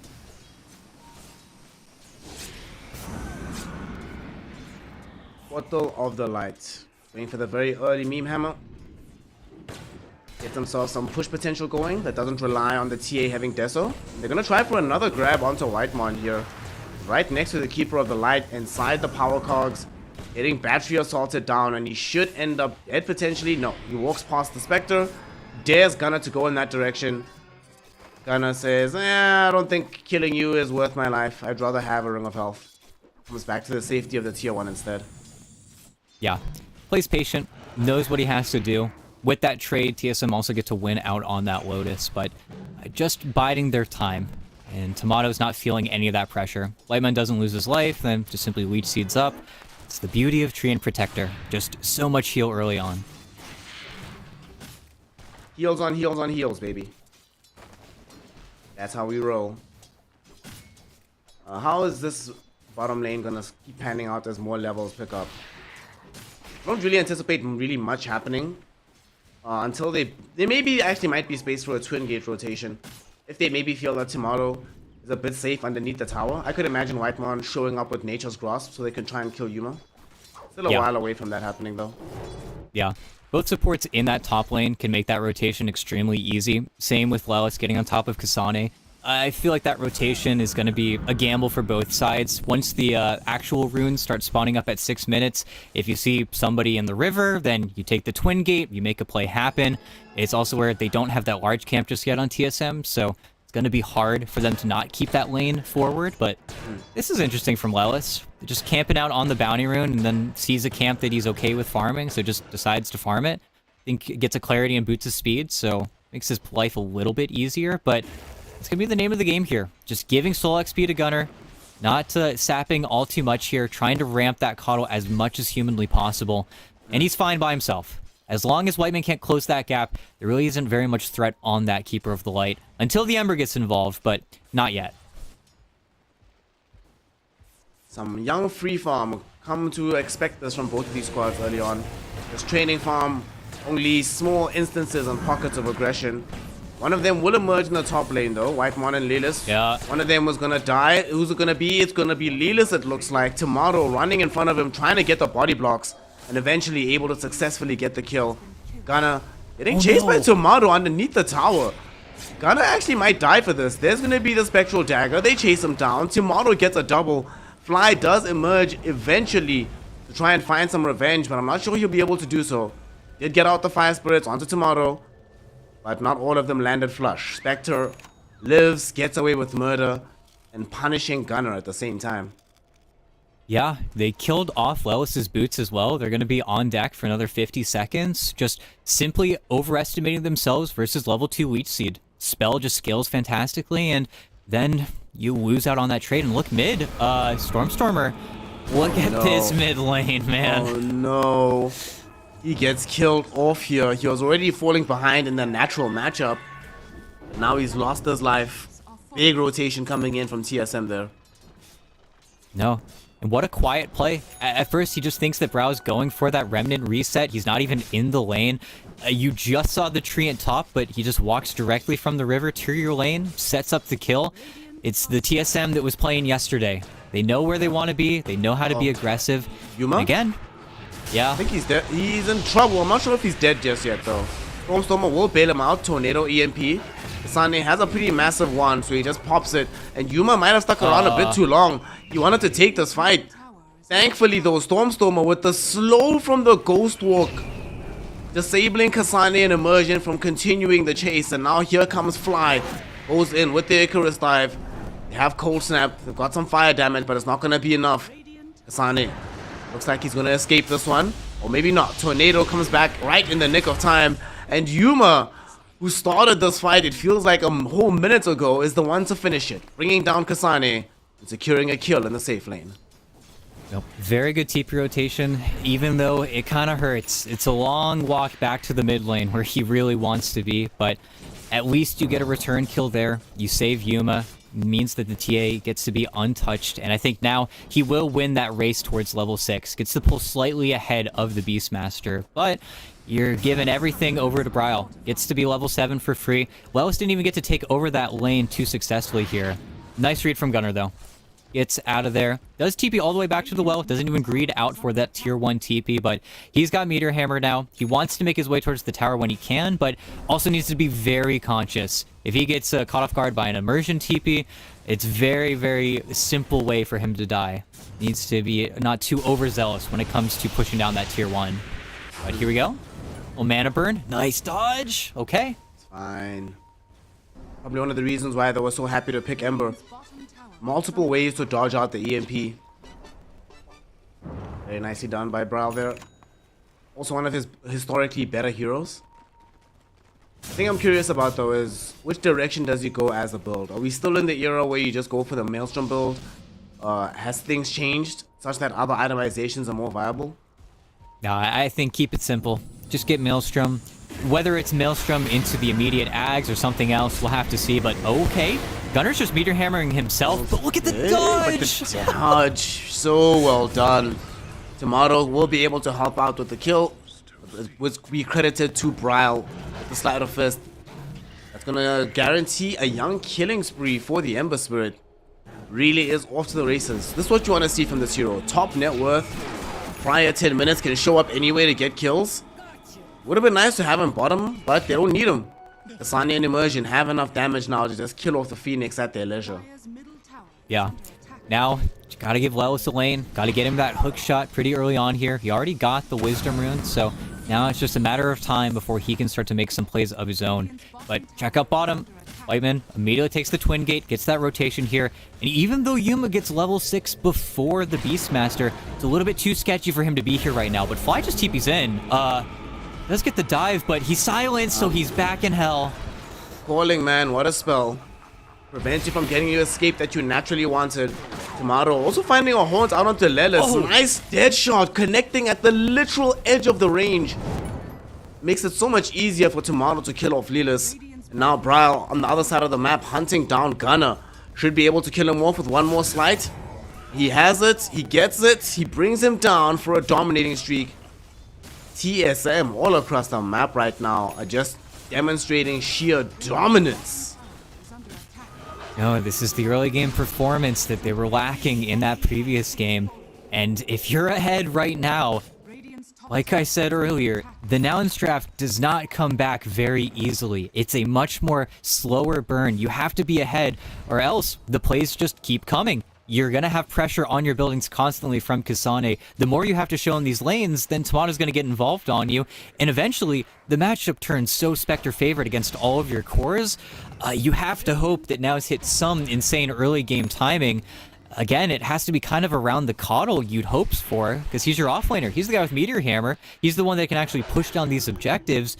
But it's a weird hero. It's different. Right now, he's smoked up with the rest of his team. It almost needs to come from Lelis. And it looks like they will get something going here on Immersion. It's a great dead shot. Oh my god, the Immersion dead shot back onto Lelis and leads them to getting a kill. They do end up losing Immersion anyway though. But it did cost the Supernova being committed by Nouns. Tornado connects onto Brawl.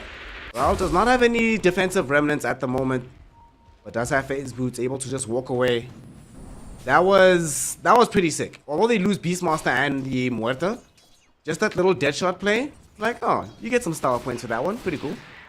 No, it certainly do. Immersion is a very stylish player, at least in the games that we've gotten to watch, but also kind of stroke of bad luck there for TSM. The kill of Immersion ends up giving Fly his level 6. He was getting hounded by Beastmaster units up until that point, but then immediately, 10-minute cart's still alive. TSM just decided to run at the mid lane, knowing that, yeah, you don't have your ultimates, you're not set up here. Creep wave's coming in, Brawl takes a few tower shots, but they're set up exactly where they need to be, and without the Coddle set up, they don't have the wave clear to defend against this. As well as, we still need hookshot. Lelis has to find his levels somewhere.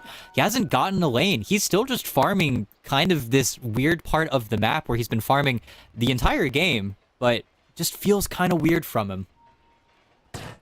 He's so close as well. Hopefully this creep camp gives it to him, but on bottom, Brad and the gang, they will come across Fly. Tomato also committing the shadow step here. Okay. I guess for him is like whatever. Now the Spectre is the most high net worth hero in the game, and she's going to start going in towards having the Radiance. This game is already kind of difficult, and I imagine they were hoping that the CA would help carry them over the finish line with physical damage. All of a sudden with that evasion, that starts to matter less and less. Yeah. And it's not a good matchup. It gets very difficult very quickly. It's where, in very similar fashion, you need the Aegis to close that gap. But look at this. So Okay, much damage. Tomato, cold snap is on him. Lilas does now have the hook shot. It connects flush onto the Spectre. Gunner able to finish him off with the Coddle Blast. Supernova popped by Fly as well. Try and zone back the rest of TSM. They've already lost the Clockwork. Sunstrike from Stormstormer kills off the Whitemon tree. And Nouns will offer a pretty sick move in the top lane. Also going to grant them a tier 1 tower overall. Yep. Fantastic position. They know they can press the issue on that tower. With the Spectre showing up by herself, you start TPing in, you move around, and then the egg goes down. It's a brutal play. We've seen it so many times already today, where you just can't afford to not be set up versus Phoenix. Otherwise, you get burned. You just simply die one after the other. Everybody gets stunned. You have to disengage. And something for Nouns to play around. A little bit of net worth in the hands of the Coddle. But again, you've got Kasane down here. He never stopped farming. He didn't bat an eye. He's not going to make the mistake of trying to reactively TP to the other side of the map, where he's really going to play on his own. Tomato's dead again. Very similar circumstances as what just happened. He tries to shadow step out of it. Unfortunately, when all the heroes are gathered together, it is a gambit that doesn't necessarily work out. Oh my... What the hell? Tomato. Are you kidding me? Is this man made of oil? Because he just slips through the fingers of Nouns. I can't believe they didn't get that kill. No, they use everything. They kill their plays for a good bit too. And for a second, you know, you feel like maybe TSM are giving too much space to Kasane. There's no safe spot for that Spectre to farm, but it doesn't matter. And Yuma, he's walking into a problem here. Well, Kasane's also getting gone on, but is Kasane going on them? Kasane might be going on them. Gets out the primal roll. Looking towards Gunner. Meme Hammer though splashes onto his face, and Gunner almost dies here. Will actually end up getting brought down. No way. Kasane Beastmaster, boy. Kasane Beastmaster. Put respect on his name. If you didn't know, now you know. Do not give this guy the BM. No, and during all that, okay, hook shot onto Whiteman, but at the same time, yep, you just go into the cogs with him and Lelis on your lonesome.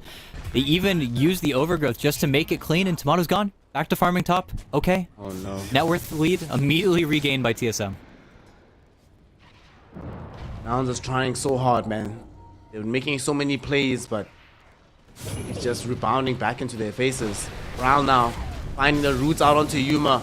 This is a very scary place to be for him. The dead shot didn't connect in the way that Immersion wanted. They don't find their angle for the fear, but the fact that he is already down to half HP, Ral can just stick around in the vicinity. This is not how Nouns want to be playing their Dota at the moment. They want to try and force these heroes back. Whitemon doesn't have access to the overgrowth, but they do have that fear out. Yuma fell so close to dying. Is protected by the rest of Nouns, but not really feeling good about the entire situation. Yeah, but during all of this, TSM are farming on the Spectre and the Beastmaster. 4 heroes are having to react on Nouns to the 3 heroes of TSM. And sure, Gunner's getting farm at the same time, but Helm of the Overlord on Kasane, he's pushing in, he's still being very obnoxious. They might try another kill on Tomato top, but without the Clockwork being set up here, I don't think they can actually go for it. And in the meantime, this trio on TSM, they're looking for the TA again. They don't see her on these Ancients. They're going to guess for the next spot here. And Yuma, he didn't heal at all. So if they find him, he's going to be very low. And yep, just got the glimpse on the ramp. Yeah. To make matters worse, he was 140 gold away from having the Aghanim shard. Not that far from the blink. Now he's dead. Lilis will still be able to find a long-range hookshot onto Immersion. But Brawl comes into the fray as well. Why not get immediate revenge? And they do manage to do so. Stormstormer though, him being in the spells he casts off enables them to kill Bryle. Huge amount of gold going the way of Gunner here. In the meantime, Kasane is doing Kasane things. Helm of the Overlord creeps on the tier 1 tower. But this fight, a lot more even than it looked it was going to be, and it breaks slightly in the favor of Nouns. Yeah. And that was very close. If they don't get that perfect Illuminate out of that Tornado, you get the Remnant off, you get that stick off. He's got an Illusion Rune on the Ember as well. I don't think Bryle expected to eat all that damage instantly either. And if you have to stick around for a second longer, that's when Kasane's rotation is perfect. He's there when he needs to be, but just catches them off guard in that moment, giving them something for their efforts. But you're still just expanding on these cores so quickly. Radiance is almost done on Tomato. He's microing his courier right now. About to be in his inventory. And it's time for Kasani to take over the top side of the map. He's going to play where the TA wants to exist. And if Yuma can't find his way to an ancient camp, the TA is going to start to slow down heavily. He's not going to have anywhere to play. Unlike in the previous game, where the progression of net worth for Nouns was very uniform, in this game, TA stands alone at the top of the net worth charts. Gonna get roared up. Will get brought down here by Tomato, who didn't end up revealing the Radiance there because he can just walk over and buy it at the secret shop. Oh boy. This game is starting to look very, very complicated for the side of Nouns. How far is actually this TA from the Blink Dagger? Still quite a distance, so your only initiation is just clockwork cooking in, you hoping for the best afterwards. Yeah. And they're actually going to try and kill Roche during the nighttime, and this is so smart. If Roshan ends up going towards bottom, Nouns have a play where they smoke the TA down there, they start getting those traps set up, and then it gets very difficult for them to actually play.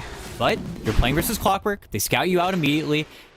Nouns do not want to give them this for free. And the question is, TSM, how confidently can you stay in the pit here? Because it seems like they're just committing, and they do start to back away now. They give that respect to their opponents here, but Brow's TPing in. This is where the rest of this mid game is going to be decided here based off this Roche.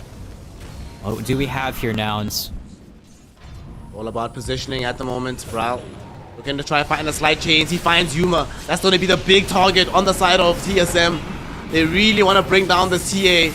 Will they be able to do so? She gets feared back and now she's dead. Nouns do not have their carry. Lilis in the meantime, potent power cogs with the Beastmaster.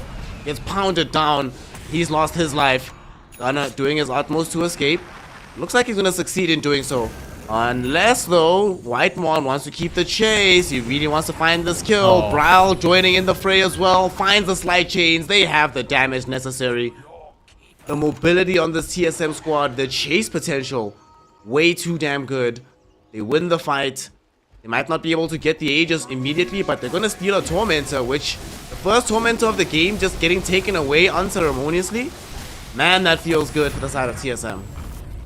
Ooh, and okay, Immersion gets to survive this one, but there was just no opportunity for the egg. The fight was over way too fast. They get to stay underneath their vision in its entirety.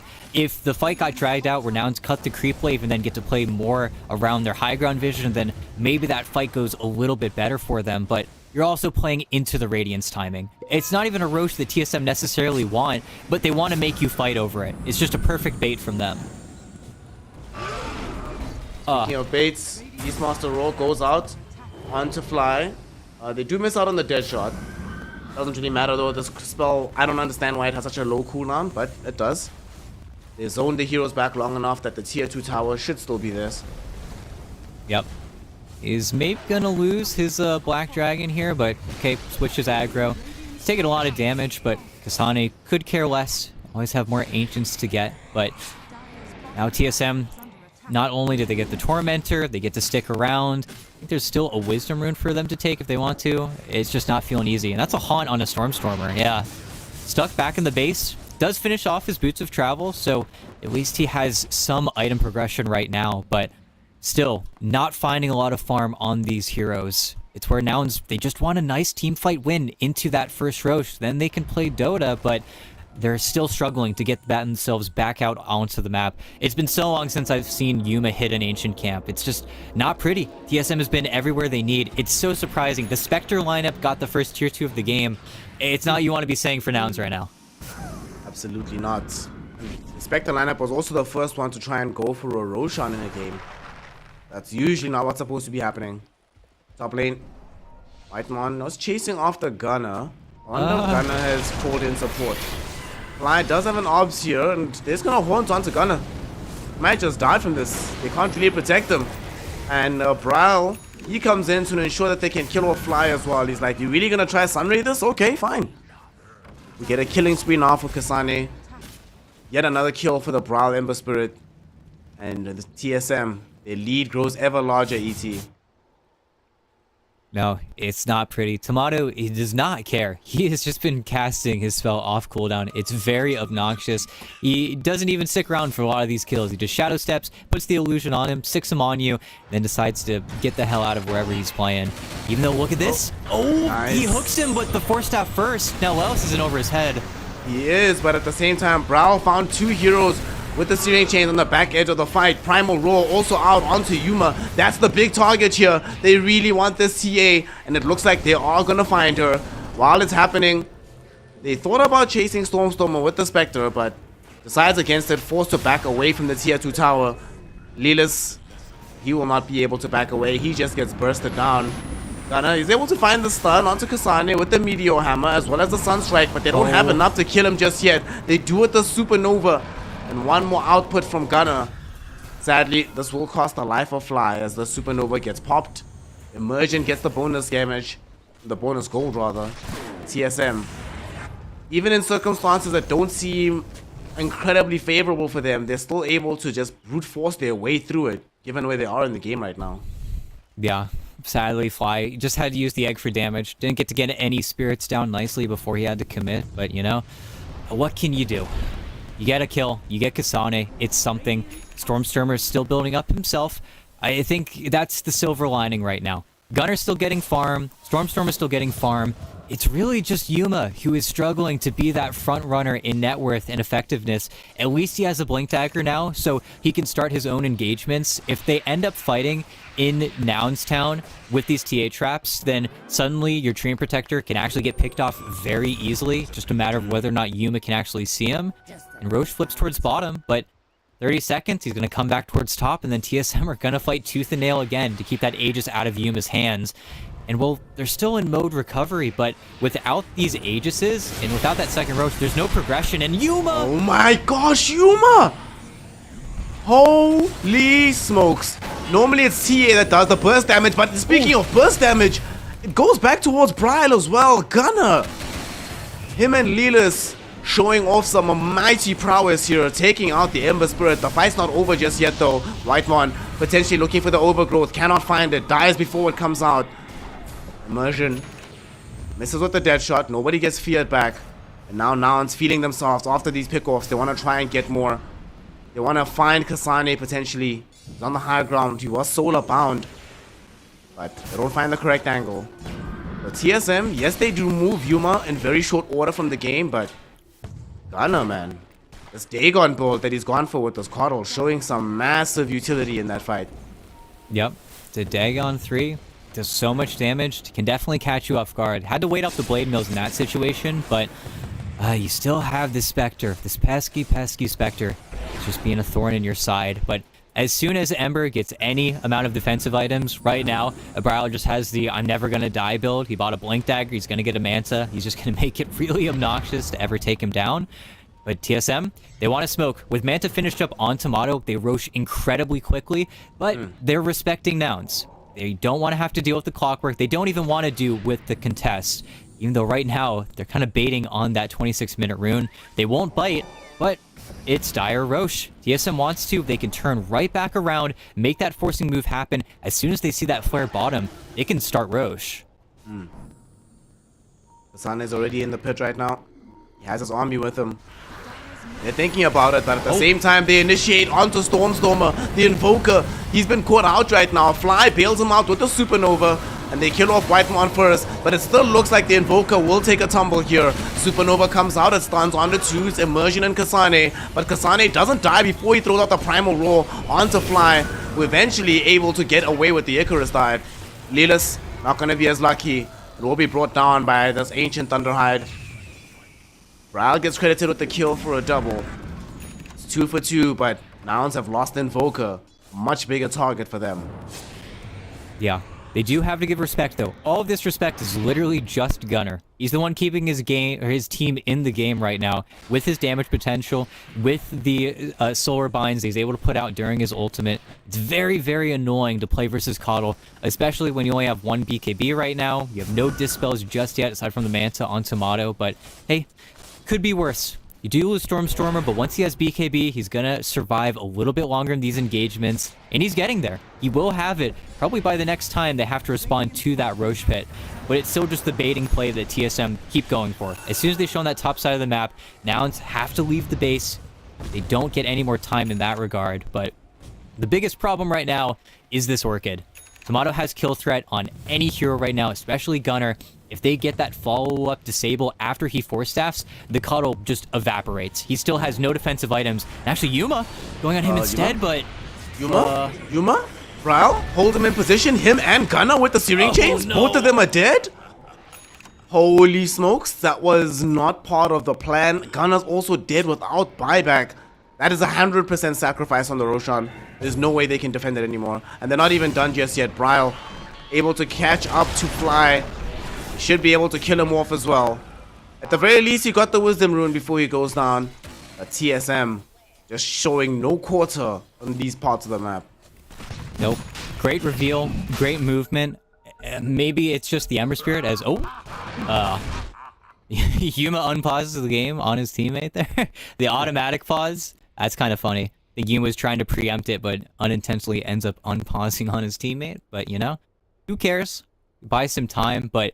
Again, great reveal from Tomato, and goes to show the value that Ember still kind of has in Dota. The only reason that they can make that play happen is just the reach and the setup. Brow's not supposed to be there, but he's Ember Spirit. He's able to double Remnant out just from the TP from the outpost. They are able to set up with Whitemon, and they just create such a good trade for themselves.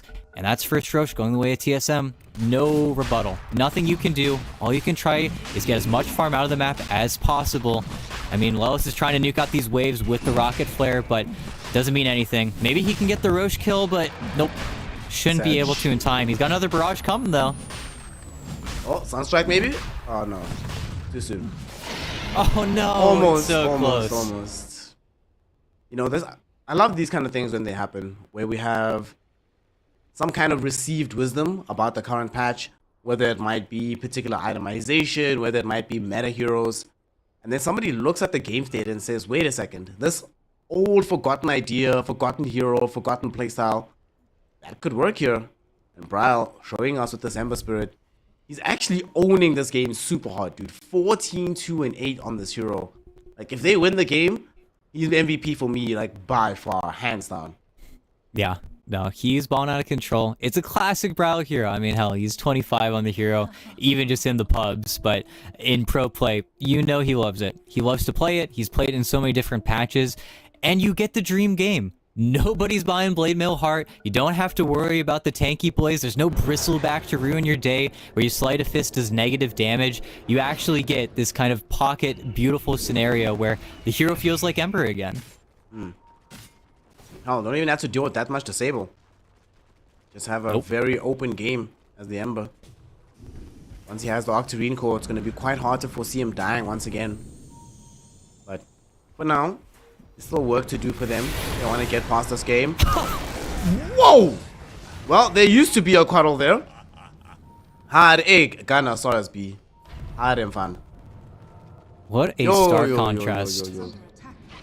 I mean, coming from the TSM that had to watch Noun's heroes walk around the entirety of the previous game to you show for a second, 4 heroes jump you instantly. TSM were sick of themselves in game 2, I think. I think they realized where they messed up. Everybody's an initiator in this game. Yep.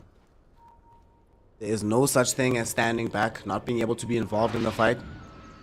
And the 2 heroes that and everybody that's not like mobile at all has bought Blink Daggers on 4 stars. They're like, guys, we will get to the fight, whether they like it or not. 13k gold lead at the moment for TSM. Definitely in the pole position, in the driver's seat of this game. We're gonna have a small little skirmish happen where Fly gets picked off by Tomato, and then they just go ahead and steal your Ancients as well. Man, Nouns cannot catch a break at the moment. Just everything is going south for them. No, they're doing such a great job of shutting down Yuma. He just can't get anywhere. He's trying to get out of the base. He's trying to finish this BKB so he can sync up with the rest of his teammates item timing wise, but it's just coming out a little bit too slow. There's just no easy way for him to find these items. Not saying he has to disassemble his D-Lance or something like that, not even that you can do that anymore. It just feels like there's not an easy way back right now. They need to get TSM after this Aegis, after Ember Spirit has absolutely no remnants, and then there's some hope, but until then, it's rough goes about it. It's okay, Stormer can't get away with anything, and okay, they're getting jumped everywhere. They're going for Yuma right now. Look how low he's already fallen. He gets... Oh, Deadshot is literally like 50 units from hitting him. Manages to stay alive. They turn back onto Whitemon, but it was a bait. Here comes Bryle to finish off Yuma. No buyback for the Templar Assassin. Lilis gonna die after getting Primal roared up by Kasane. Does have buyback, but the Invoker does not, who died behind him. Tomato able to solo kill Stormer. In a very easy situation for him. The rest of his team is fighting middle. He kills the enemy mid and still farms in the meantime. What a player. Yeah, I'm so surprised he stays on Stormer like that. He slots in Dust. I don't know if he went back to the fountain to make sure he had that item or he just had it already, but it doesn't matter. Just finds the pickoff, perseveres, and now Tomato's in your base, getting the kill on the fly. No way to save him. And Gunner, you're getting run back all the way to the fountain. Bryle is on his face. Takes him out. There's no buyback available. That is looking like it's going to be at least a lane of racks, if not more in the situation. And they have a Beastmaster, so their push is the very opposite of slow. Lane of racks already falling in the mid lane. They will pop the glyph, and with Invoker coming back in 10 seconds, TSM will likely show respect here. And back away. Might not even get the full set.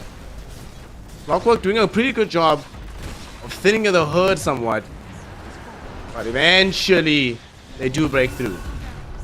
Full Rain of Racks gone. TSM really looking like they're going to be able to waltz into the grand finals the way this game is going. I'm so surprised, ET. Given how game 1 and 2 went, I did not anticipate that TSM were going to look this stompy in the third one. No, it's where, you wonder, these players, are they getting tired? They've been awake almost 12 hours playing Dota, having to be poised to play Dota. But at the same time, they're just so ready for every engagement, for every fight.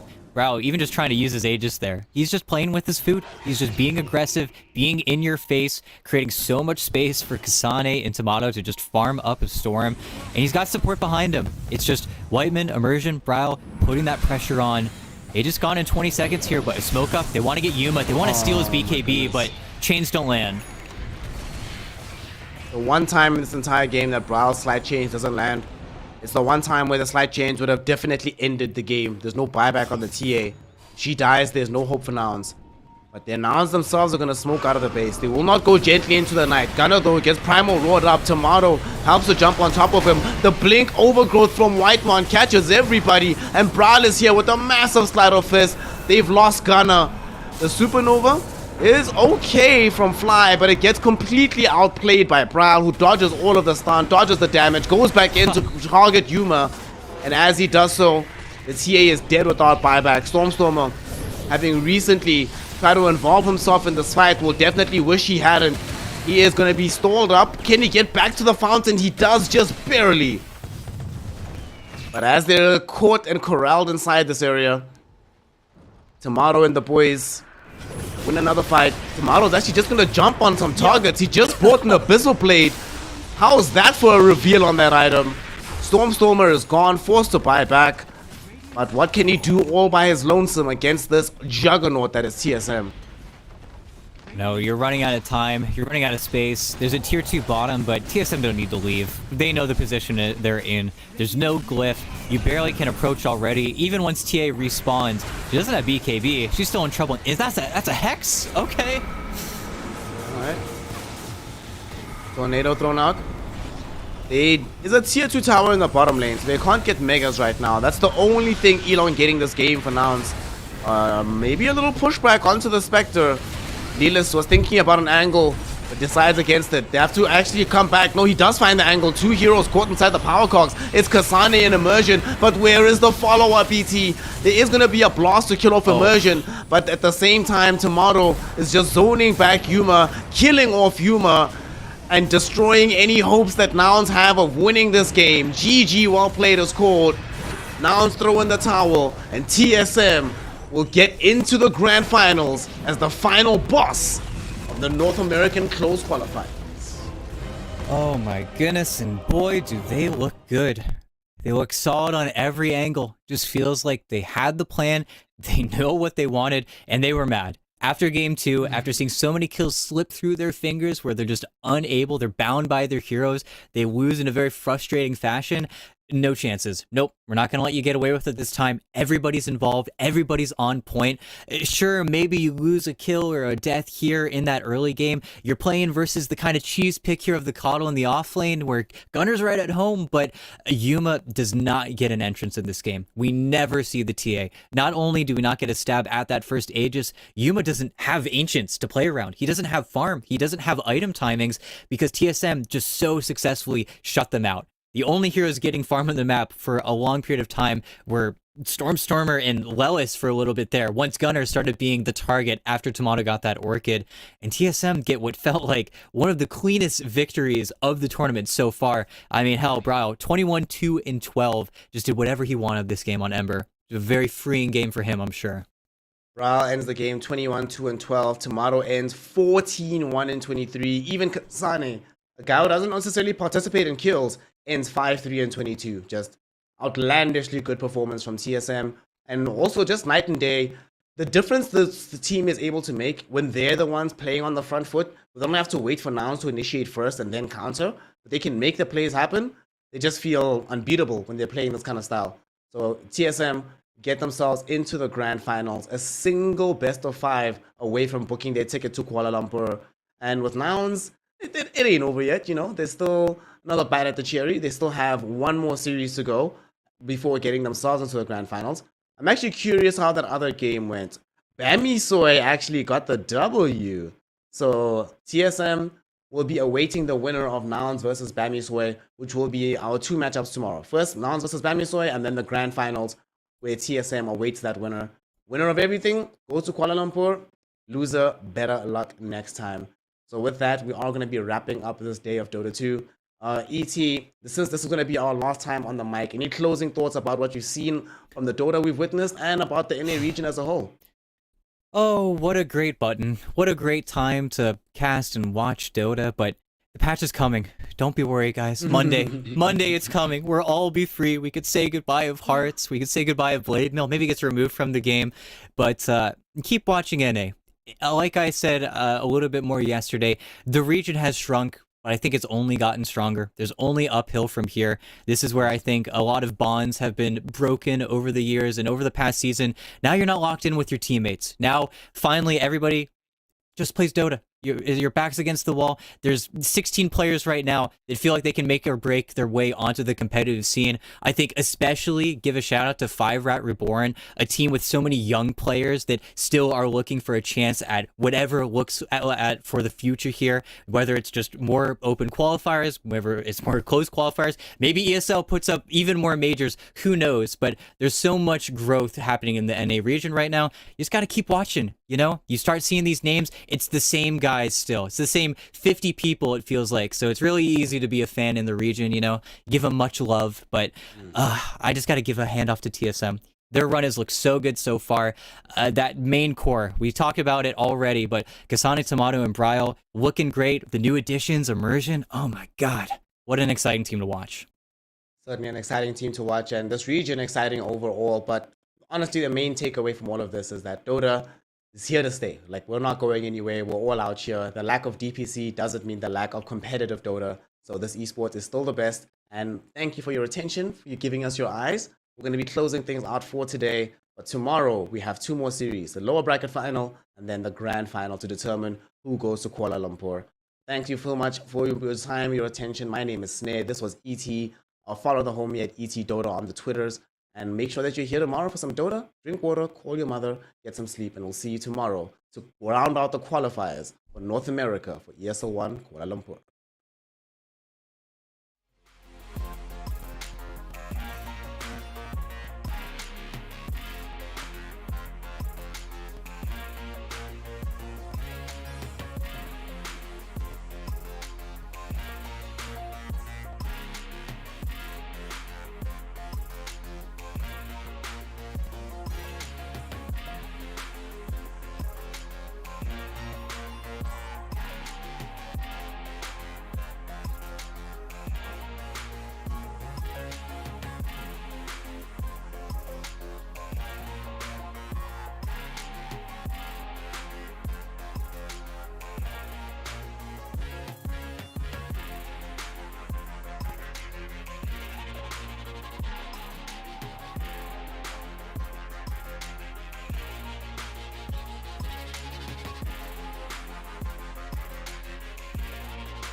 Am I wasting time?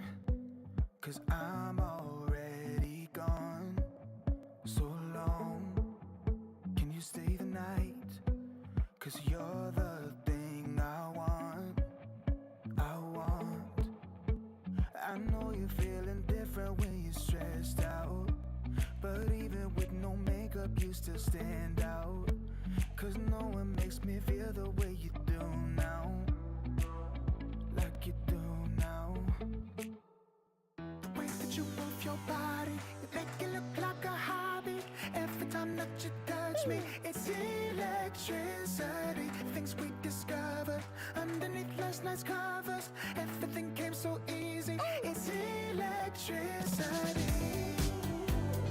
Electricity. Whoa. It's electricity. Electricity. It's electricity. When it's late at night, I feel you on my skin. My skin. You're all that's on my mind. It's finally sinking in.